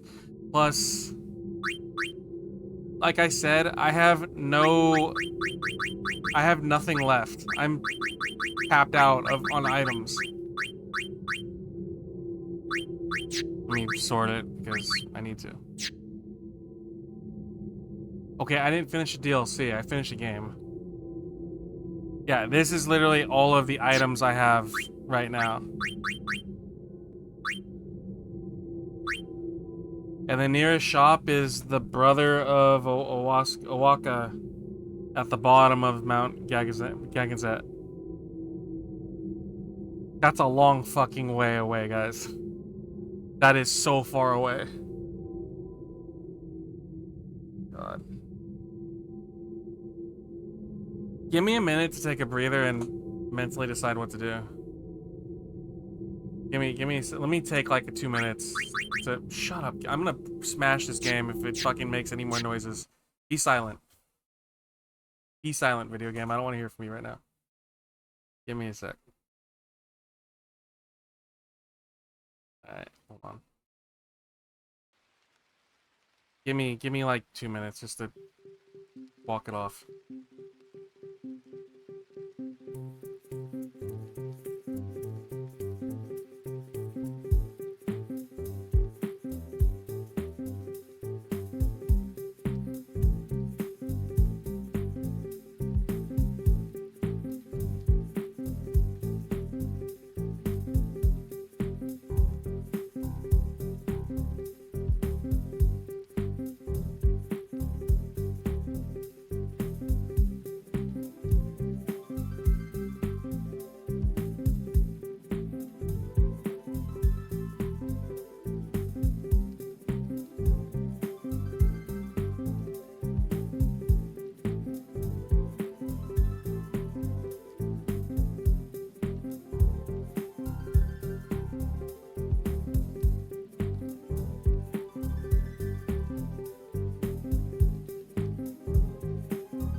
Alright. I am like so demoralized right now. Like, I don't even know. Like,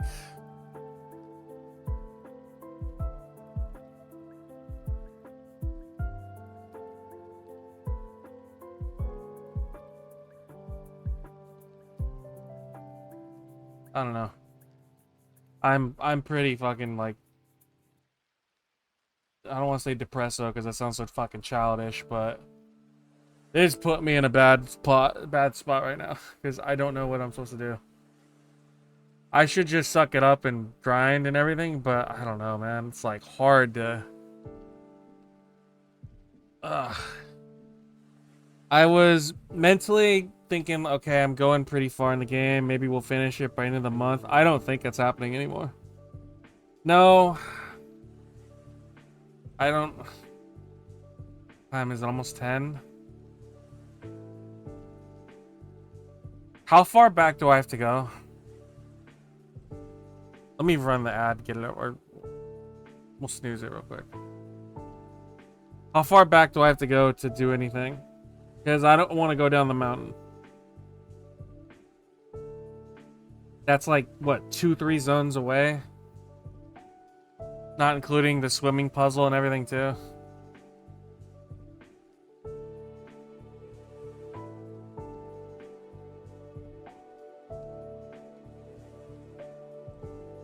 If it can be done in Zanarkand, then I don't know, maybe.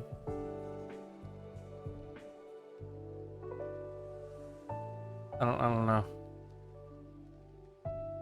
I don't know. It's gonna.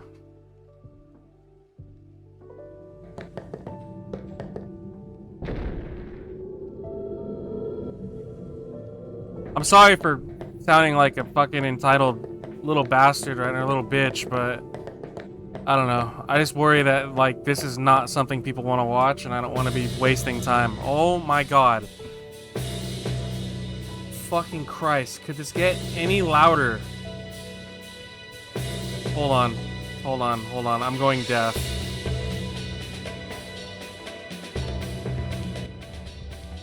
There you go. Jesus. Damn Shooter kept raving about it, so you got some Havarti cheese and it's pretty good.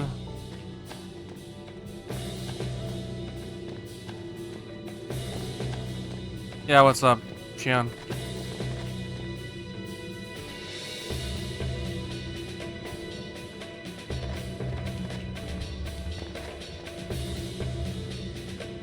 Again?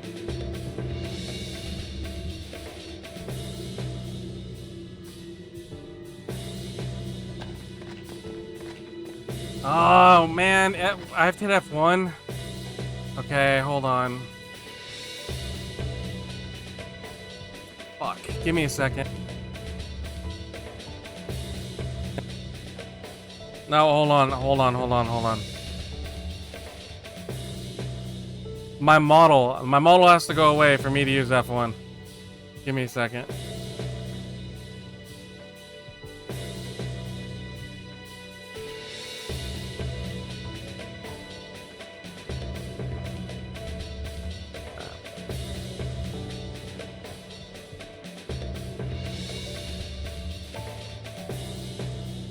That's why I swapping. The model's gone. I can't use F1 and my model at the same time.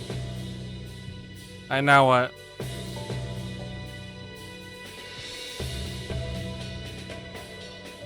Okay.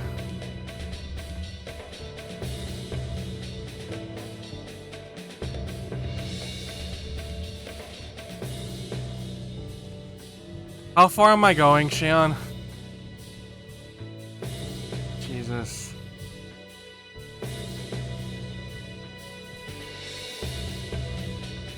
I can't even fucking control this. What the hell?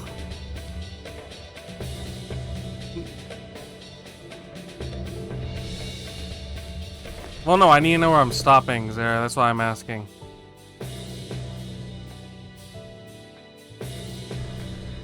It's so dumb.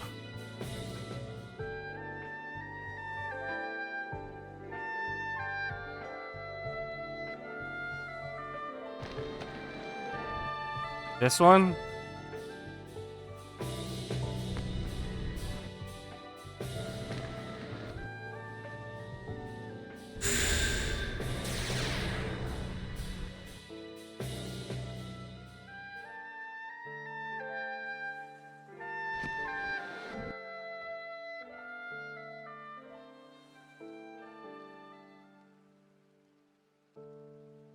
This is so stupid, but whatever.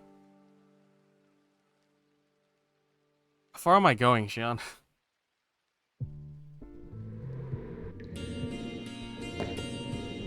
The gate?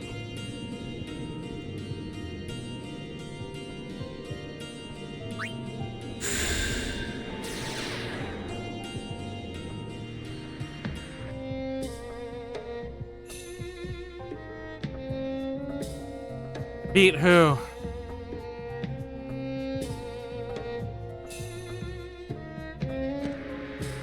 Who, Kai? Who are you asking if I'm beating? Didn't he die? I think he killed him last stream. Where the fuck is the shop? I don't remember where it is.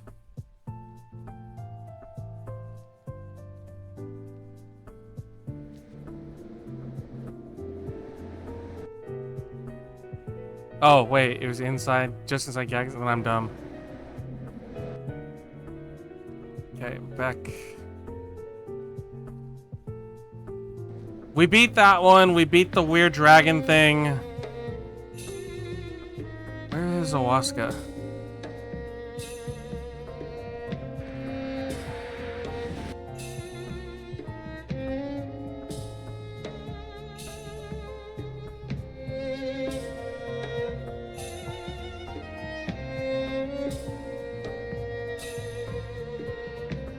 Where's the brother?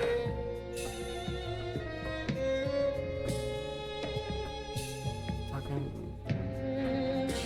Christ.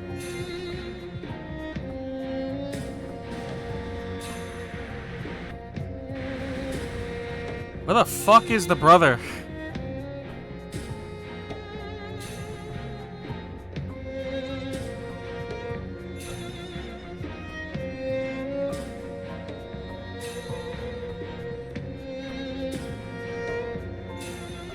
I swear to God, are you kidding me? Oh, this is chess here.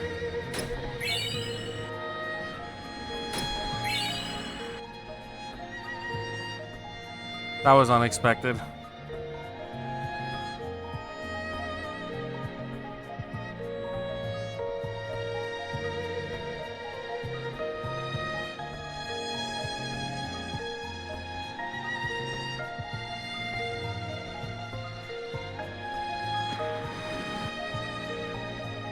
I guess the brother noped the fuck out. Right on.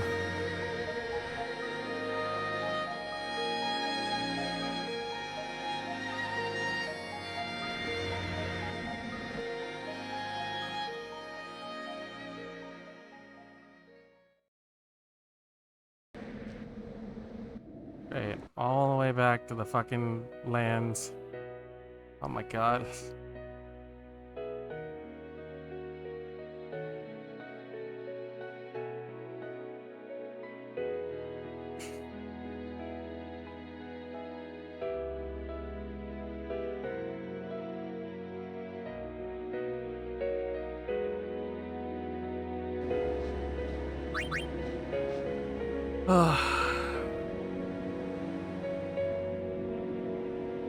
What is this message?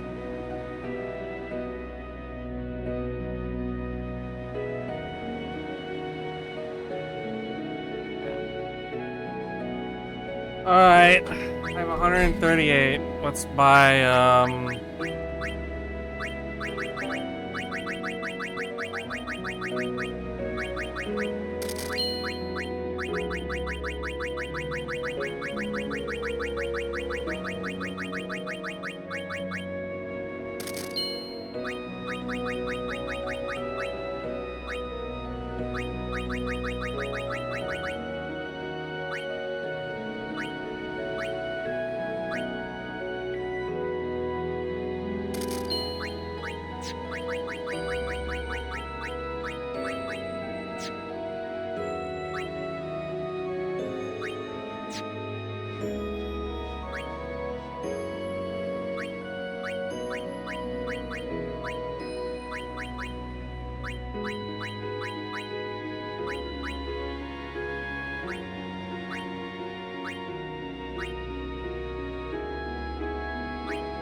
that everything?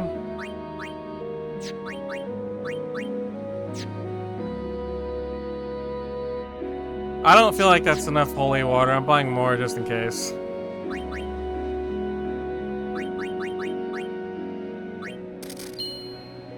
There we go.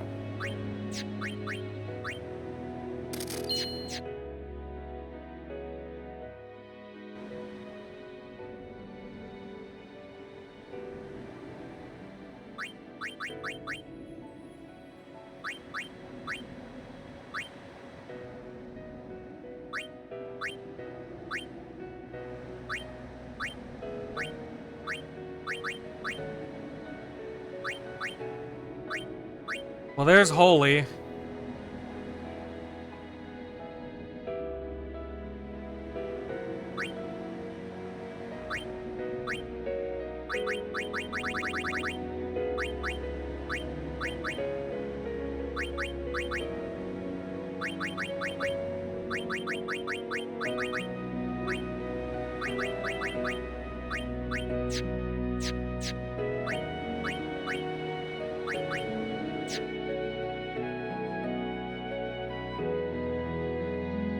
Okay, where am I going now?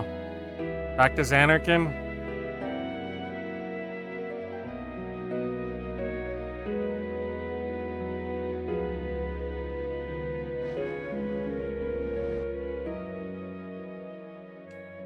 Also, Kai, hope you're having a nice day.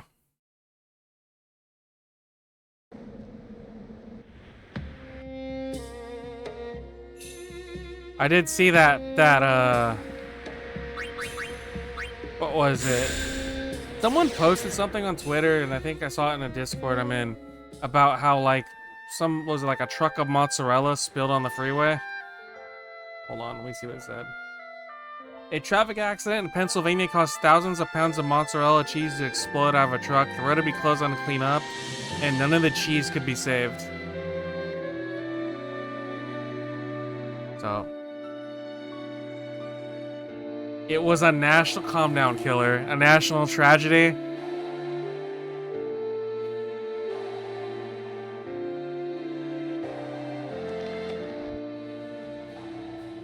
Mamma mia, what a tragedy we endured.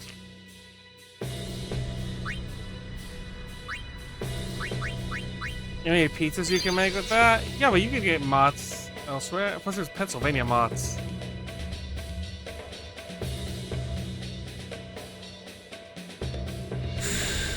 Nah, it's not a national tragedy. It is suck though. Wisconsin would cry.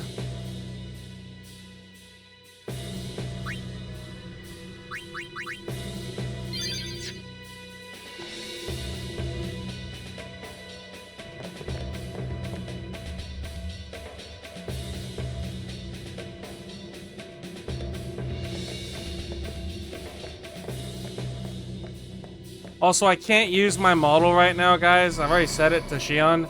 F1 is bound to my model, and if I use F1 while my model's out, it's gonna start turning into an anamorph and freaking people out. And it takes me forever to figure out how to fix it, so yeah.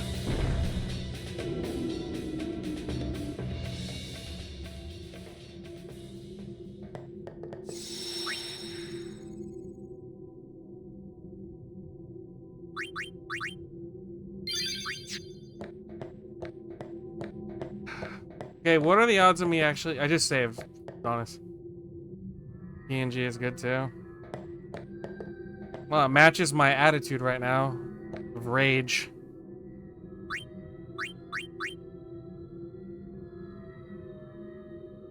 Higher, but cutscene time. Hold on, me. So, who did I... Okay, check my equipment. Which equipment? Oh, I could give her something. Let me... Where is her doll? Any gear that would be zombie ward or zombie proof?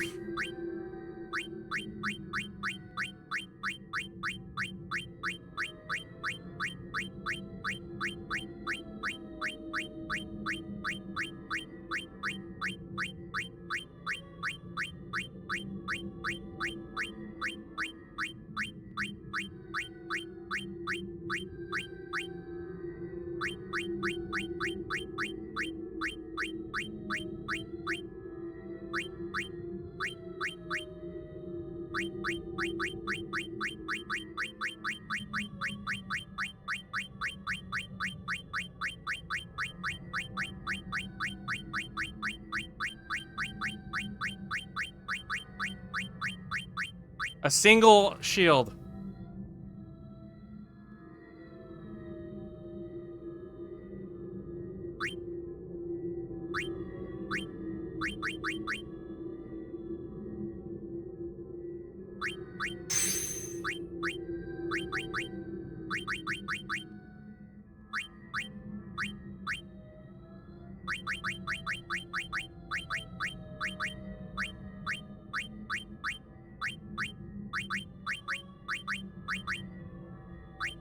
Defense or magic defense?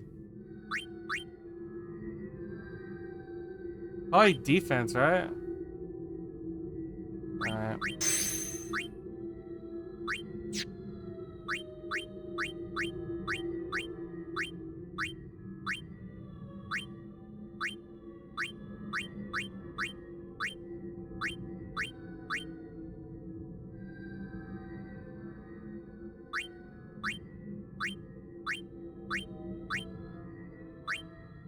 Oh, there's a Riku one. Zombie ward.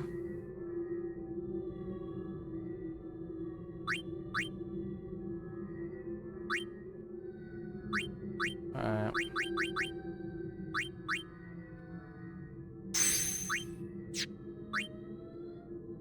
That's it.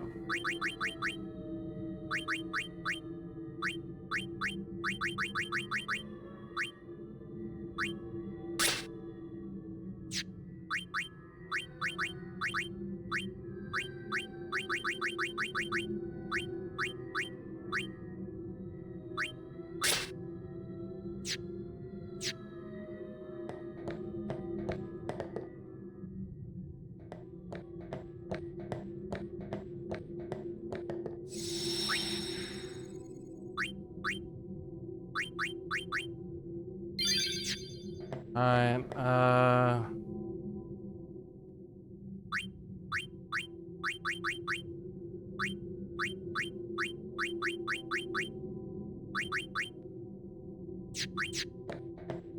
Hi, Zemri. Alright, so Yuna, Edis, and Riku. Let's see what happens. God have mercy on my soul.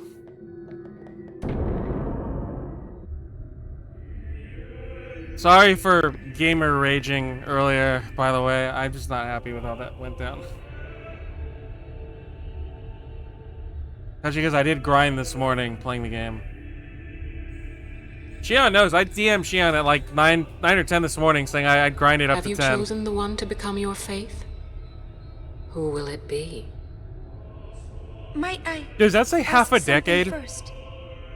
Will Sin come back even should I use the final summoning to defeat it? Sin is eternal. Every Aeon that defeats it becomes Sin in its place. And thus is Sin reborn. So that's why Jack became Sin. Sin is an inevitable part of Spira's destiny. It is never-ending. Never-ending? But if we atone for our crimes, Sin will stop coming back, yeah? Someday it'll be gone, yeah? Will humanity ever attain such purity? This cannot be! The teachings state that we can exorcise sin with complete atonement! It's been our only hope all these years! Nothing happened, Shion. Hope is comforting. It allows us to accept fate, however tragic it might be. No! Where is the sense in all this? Braska believed in Yevon's teachings and died for them. Jekt believed in Braska and gave his life for him. They chose to die because they had hope. Also, now that I have time, he tried to attack her, she knocked him down, and then that was the end of it.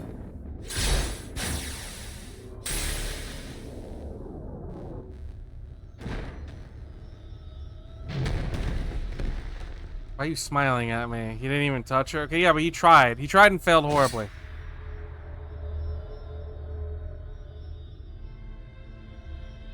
Yevon's teachings and the final summoning give the people of Spira hope. Without hope, they would drown in their sorrow. Now choose. That outfit's a walking TOS nightmare. Who will be the one to renew Spira's hope? I mean, he's still alive. I don't think she killed him. I think she just knocked him out and walked away. She's not even there, right? She's a whatchamacallit, a spirit. That outfit's tamed to something on this platform? Okay, right on. I live for the people of Spira, and would have gladly died for them, but no more. The final summoning is a false tradition that should be thrown away. No, it is our only hope.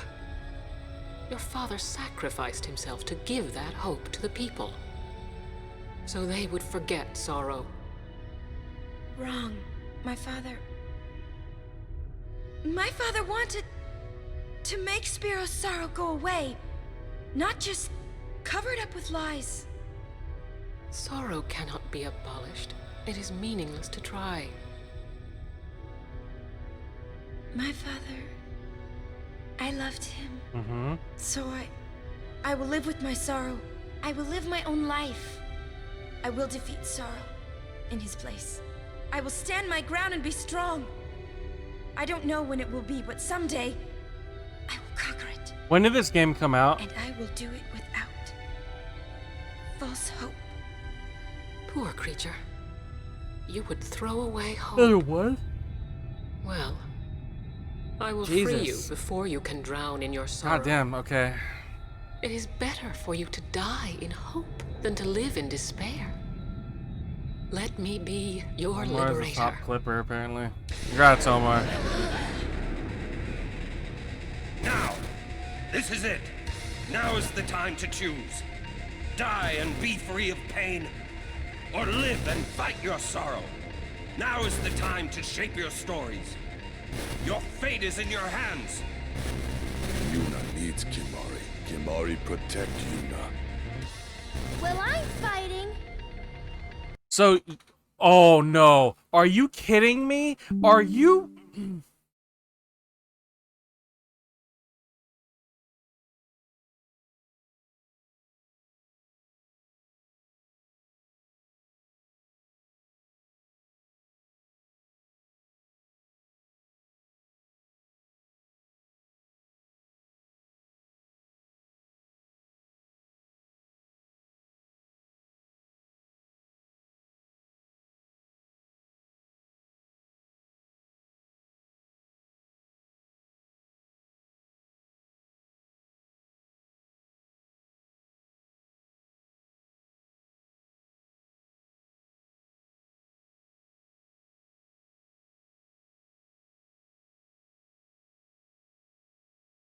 Square Enix, why do you hurt me like this?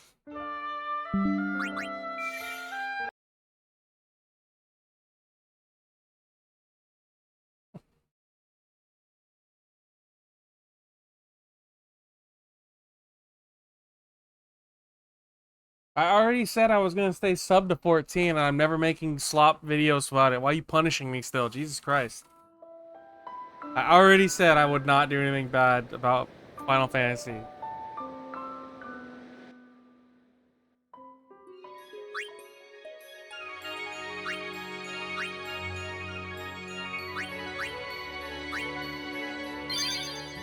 Jesus.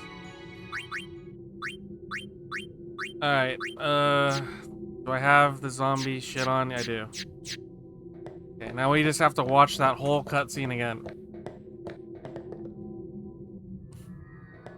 Hey, if it cuts out again, I'm done. We're gonna just watch reacts at that point, because I think that's a clear sign from the game to call it a night.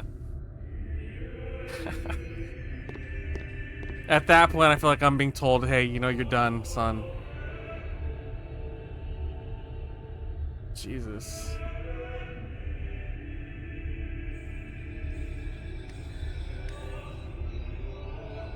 Have you chosen the one to become your faith? Who will it be? Might I ask something first? Putting the controller down so nothing happens. Will Sin come back even should I use the final summoning to defeat it? Sin is eternal. Every Aeon that defeats it becomes sin in its place. And thus is sin reborn. So that's why Jack became Sin. Alright. Sin is an inevitable part of Spira's destiny. It is never-ending. Never ending? But if we atone for our crimes, sin will stop coming back, yeah? Someday it'll be gone, yeah? Will humanity ever attain such purity? This cannot be! The teachings state that we can exercise sin with complete atonement! It's been our only hope all these years! Hope is comforting. It allows us to accept fate, however tragic it might be. No! Where is the sense in all this? Braska believed in Yevon's teachings and died for them. Jekt believed in Braska and gave his life for him. They chose to die because they had hope.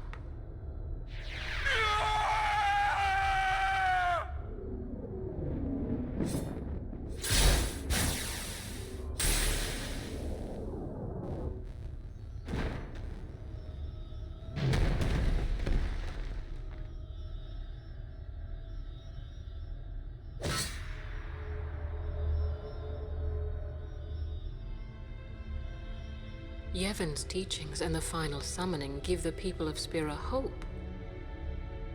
Without hope, they would drown in their sorrow. Now choose. Who will be your faith? Who will be the one to renew Spira's hope?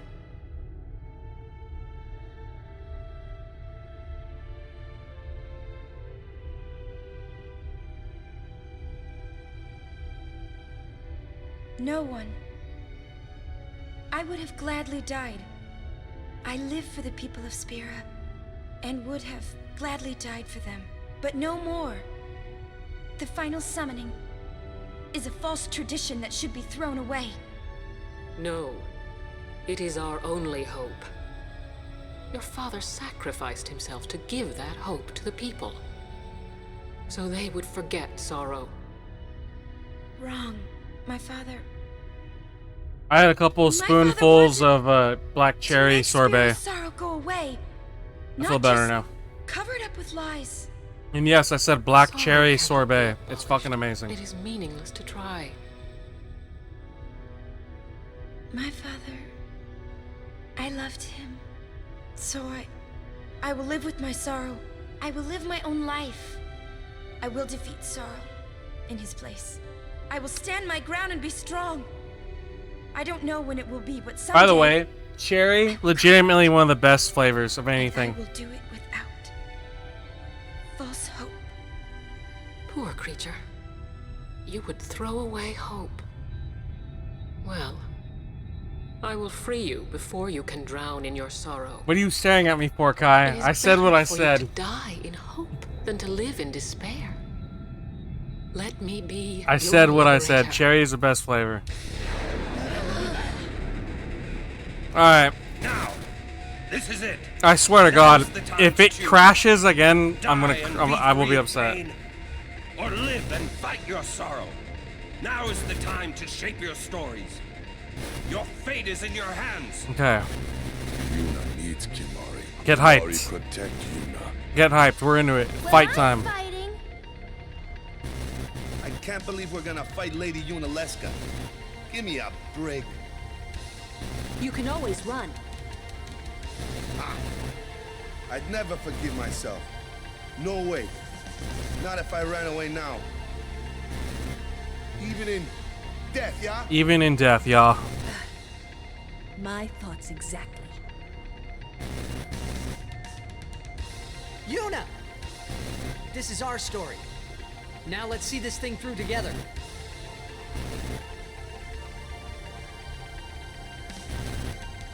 The fuck is that emote?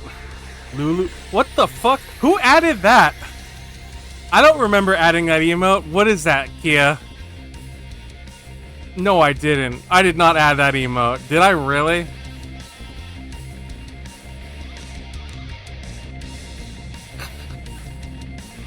What the fuck? Okay, fine. I guess I did. Whatever.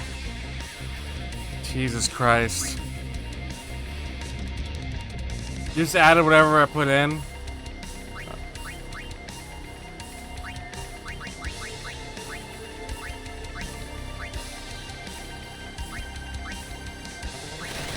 Alright, blow her up.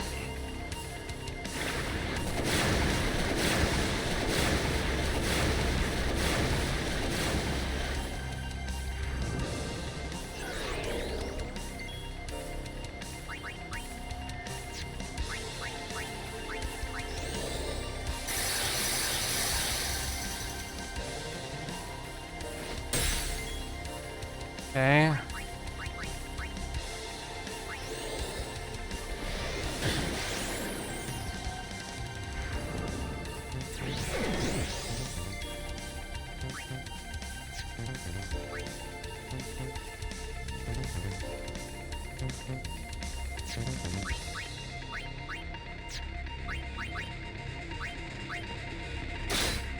Far plane wind, what's that?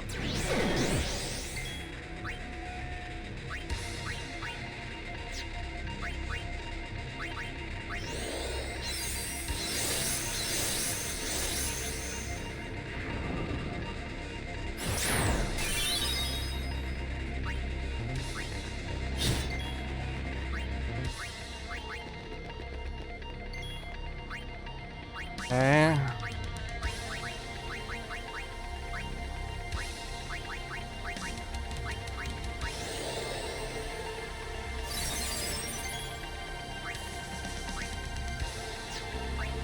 What's far plane wind? Let's see. Inflicts death on all— what the fuck? Death on all enemies? Okay, that obviously can't be used here, but whatever.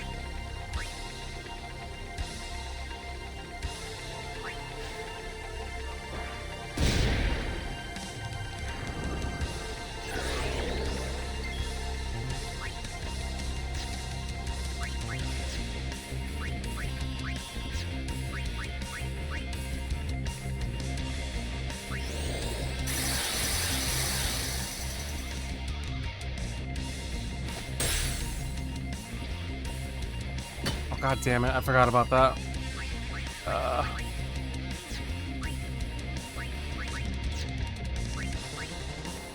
You've entered? Hi there, Titus from Zanarkand. Right on.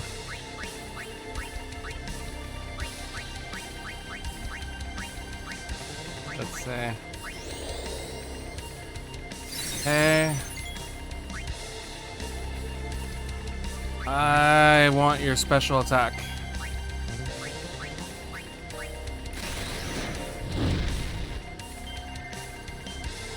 There we go. Nice.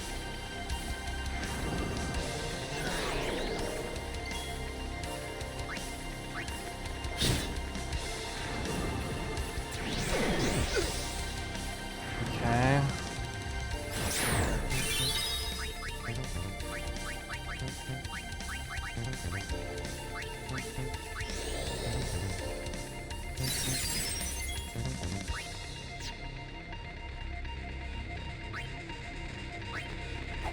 Oh, he's blind. I forgot about that.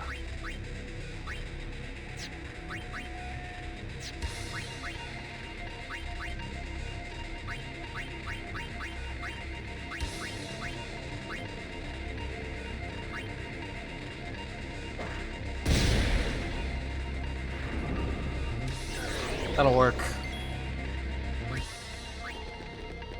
Okay.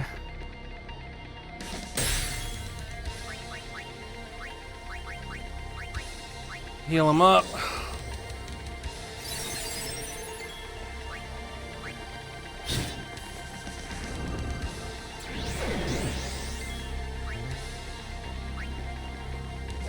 All right, there we go. Phase 1 done.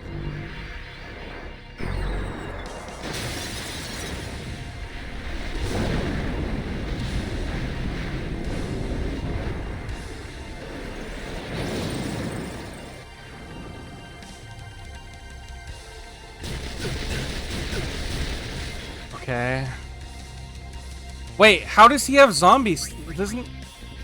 Isn't his thing supposed to block it?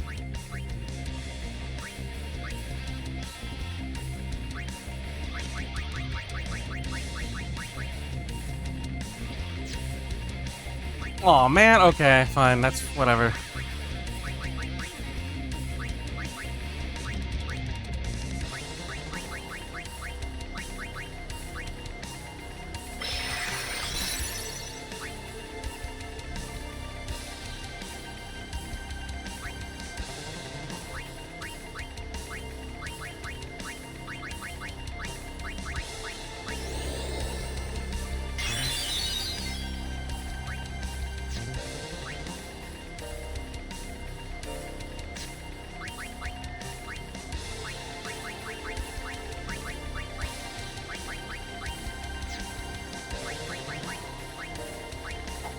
How did you miss? Oh, he's blind. That's why.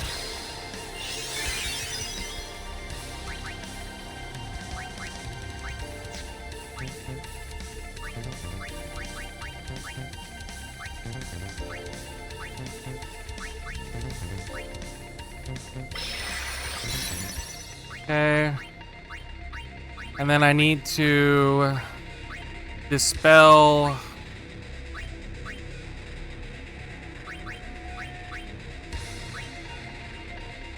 Dispel regen, I'm assuming.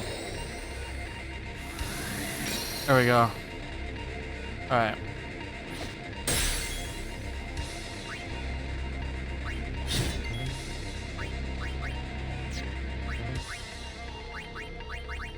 Come on.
Hell better hits you twice, you gotta hope it procs twice.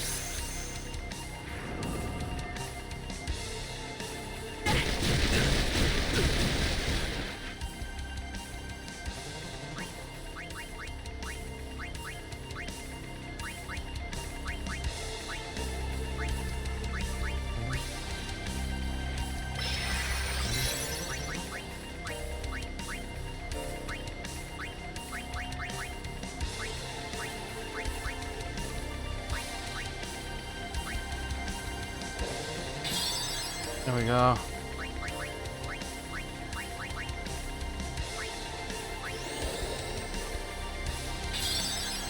Okay, there we go. Now he's back up to... Okay, regen. Thank you, idiot.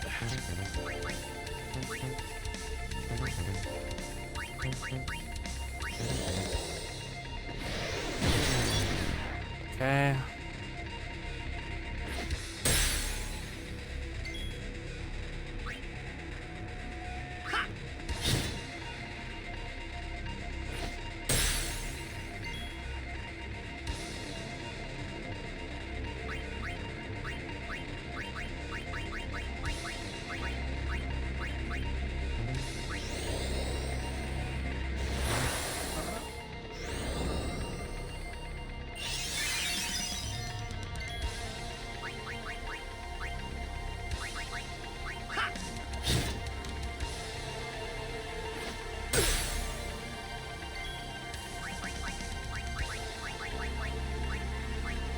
Spell.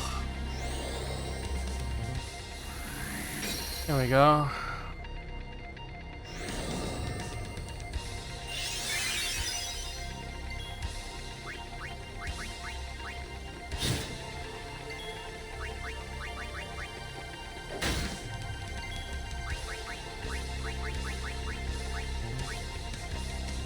Oh, it doesn't have anything on it. Okay.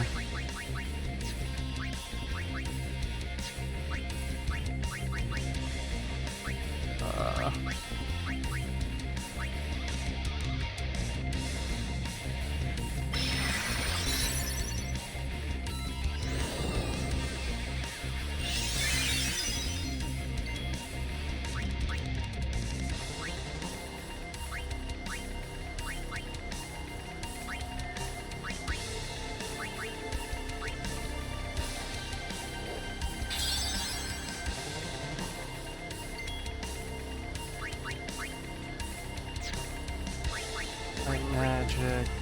Cure yourself up. Alright.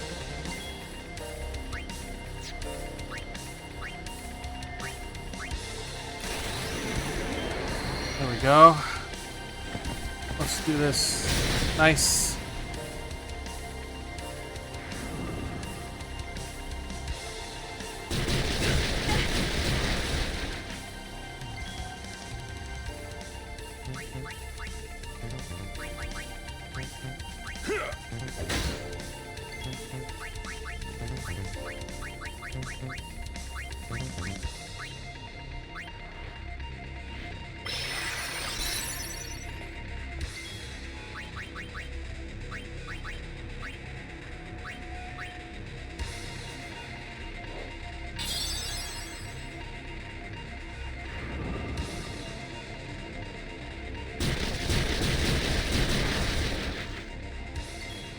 Oh shit, it actually worked this time. Holy crap.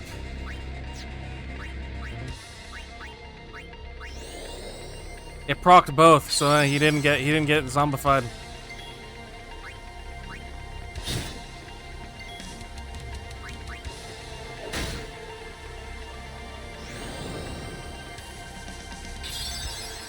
Thank you for healing me.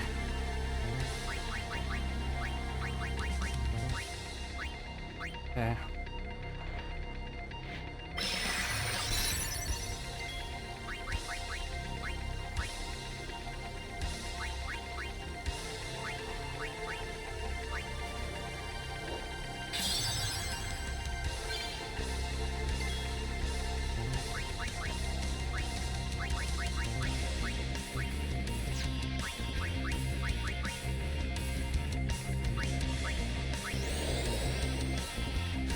Alright.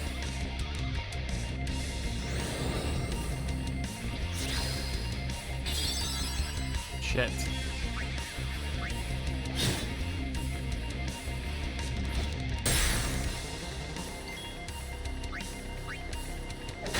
Almost there.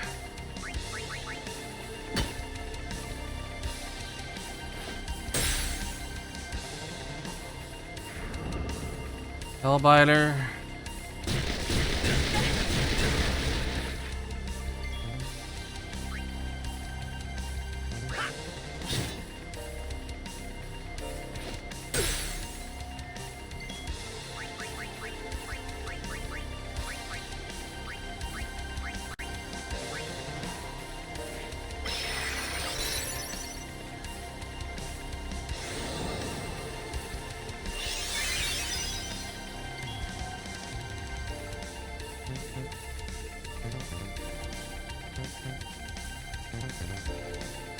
Alright, let's see what happens.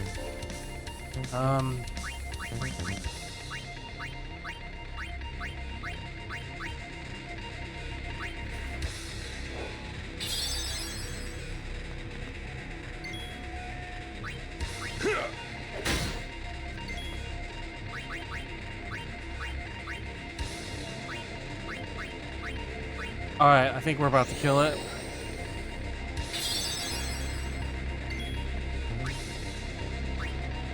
There we go.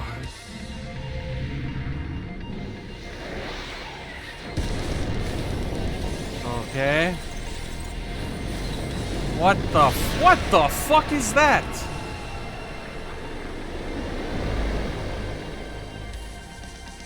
Ew! Megadeth?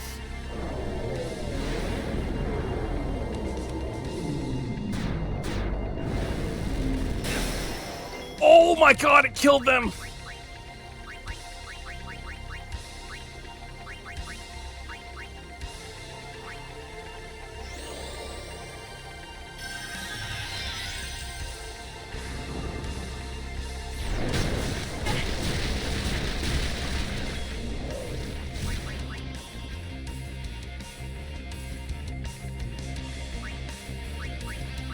Wait, so if they have zombie, if they're not zombies, they die. Is that what we're saying?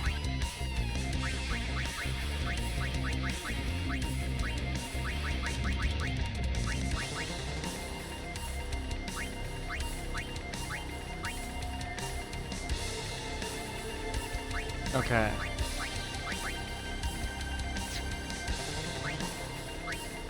But I need him to heal, so he's not gonna fucking drop dead next fight.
Mind Blast.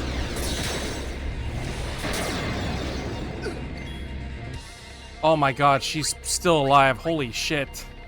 That was ridiculous.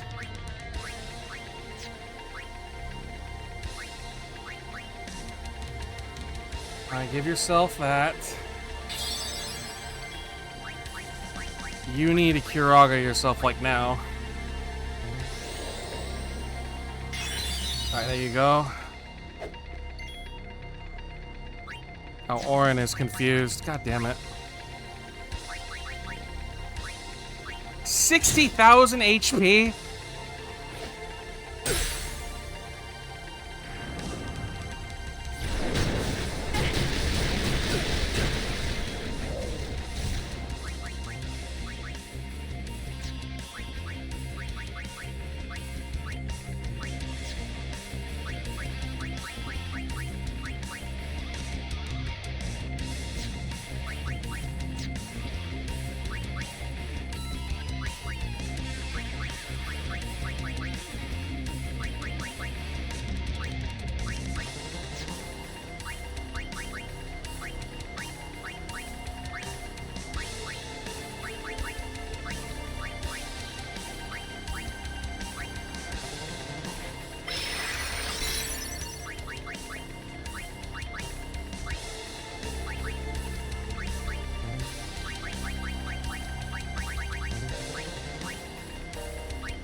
Oh, it's gonna kill them.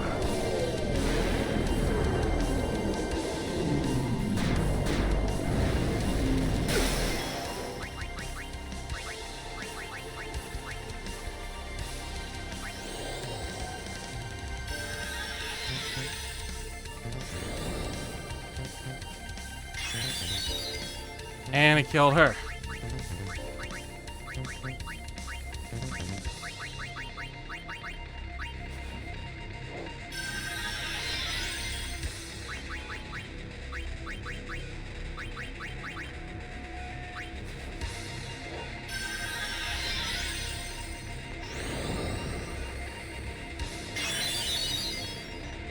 Wait a minute, I'm fucked if he doesn't zombify me right now, right?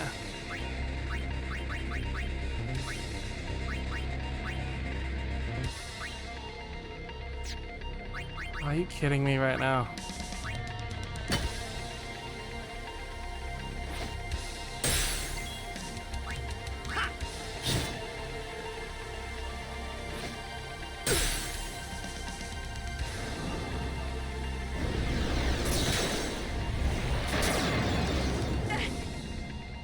Oh, and they're all confused. That's great. They're all killing each other. Perfect.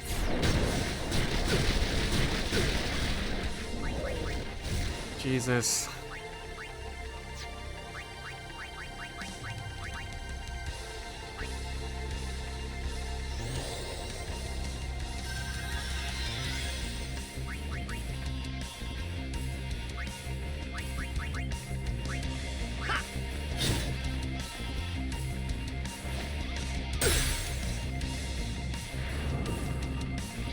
Spira. Okay, only Orin will die now. Alright. Bring him back.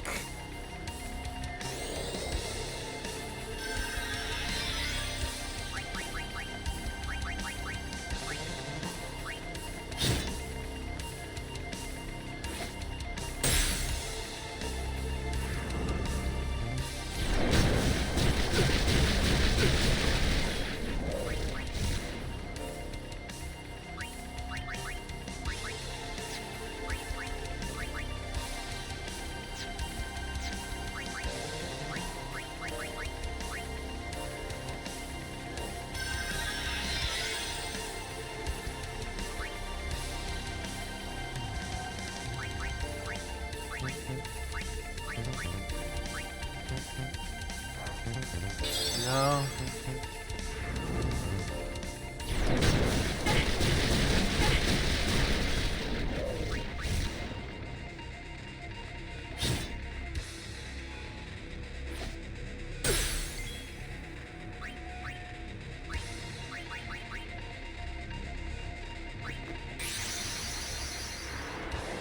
Maybe Bahamut can bring down some of her health.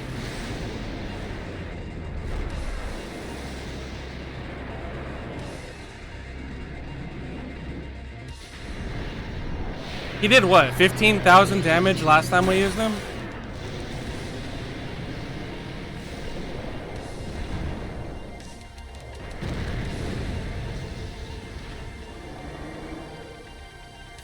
Come on, big boy. I need you to make it count.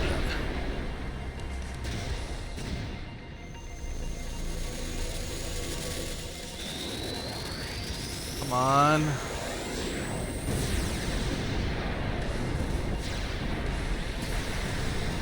You can do it, you can do it, you can do it. 14,000, okay. Good hit, Bahamut.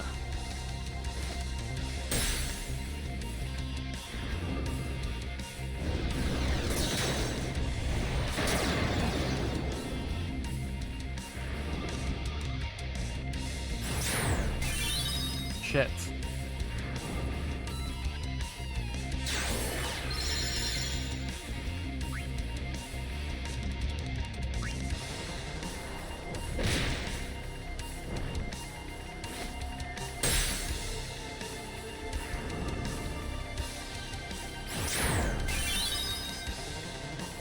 Okay, so in the end, Bahamut did about 10k damage. Give or take, 10 or 12k, which isn't too bad.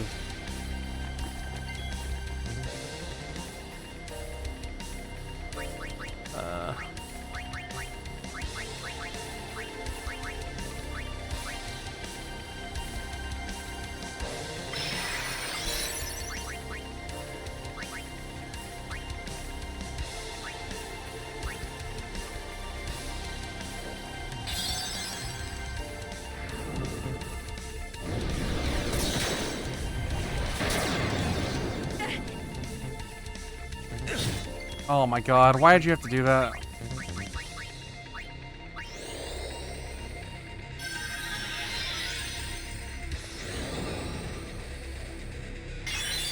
Thank you for doing that, at least.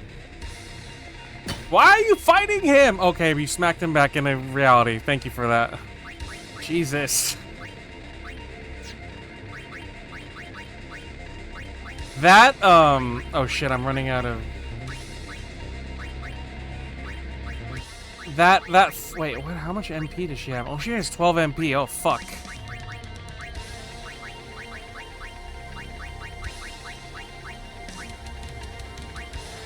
There we go.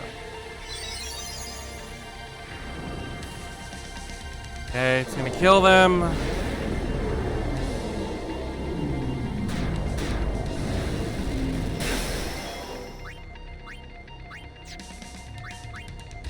Wait, I just used it! What the hell?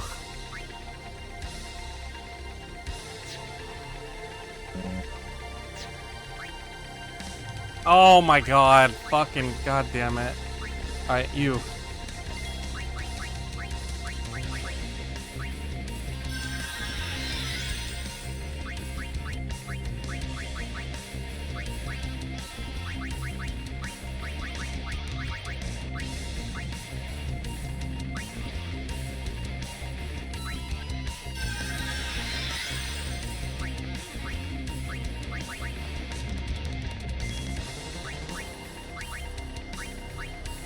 Zombie, sir, you're right.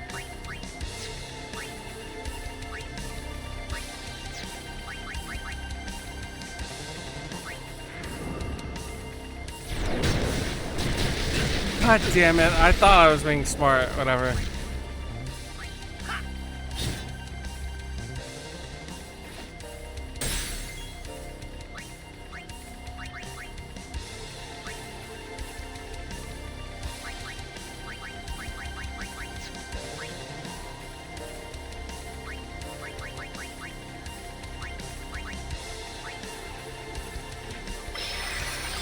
Yeah, hold on.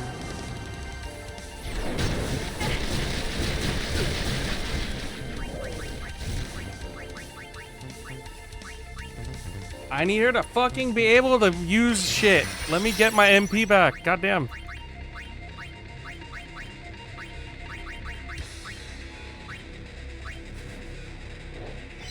There we go.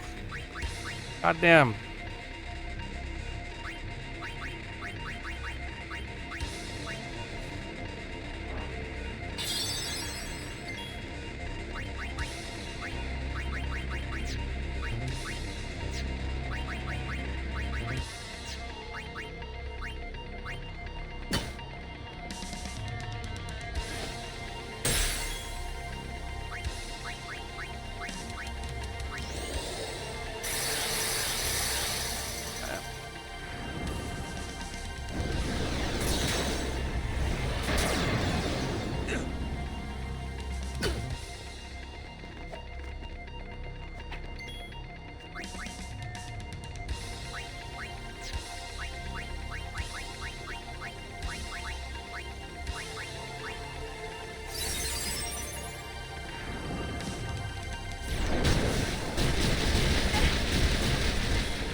Damn, nothing to steal. Okay.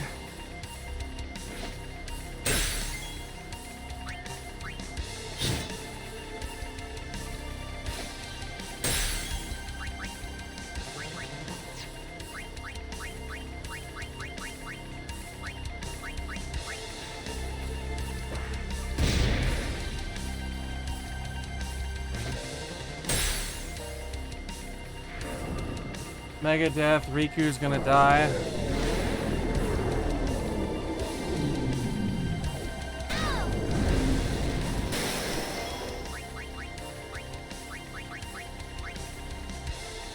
Riku, get back up.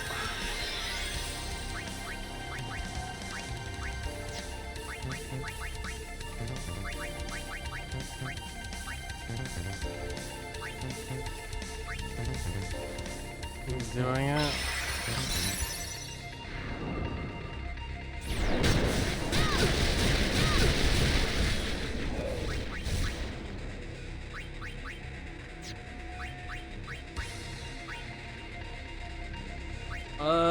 Hope this is not gonna bite me in the ass.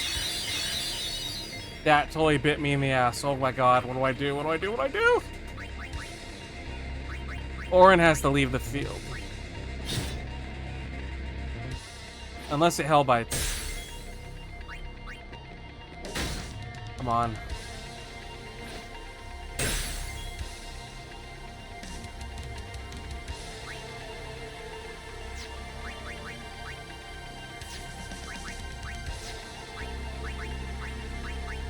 Try this.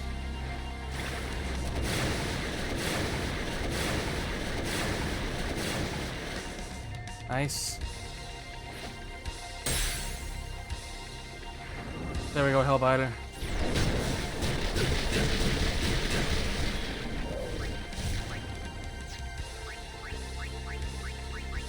Another gem.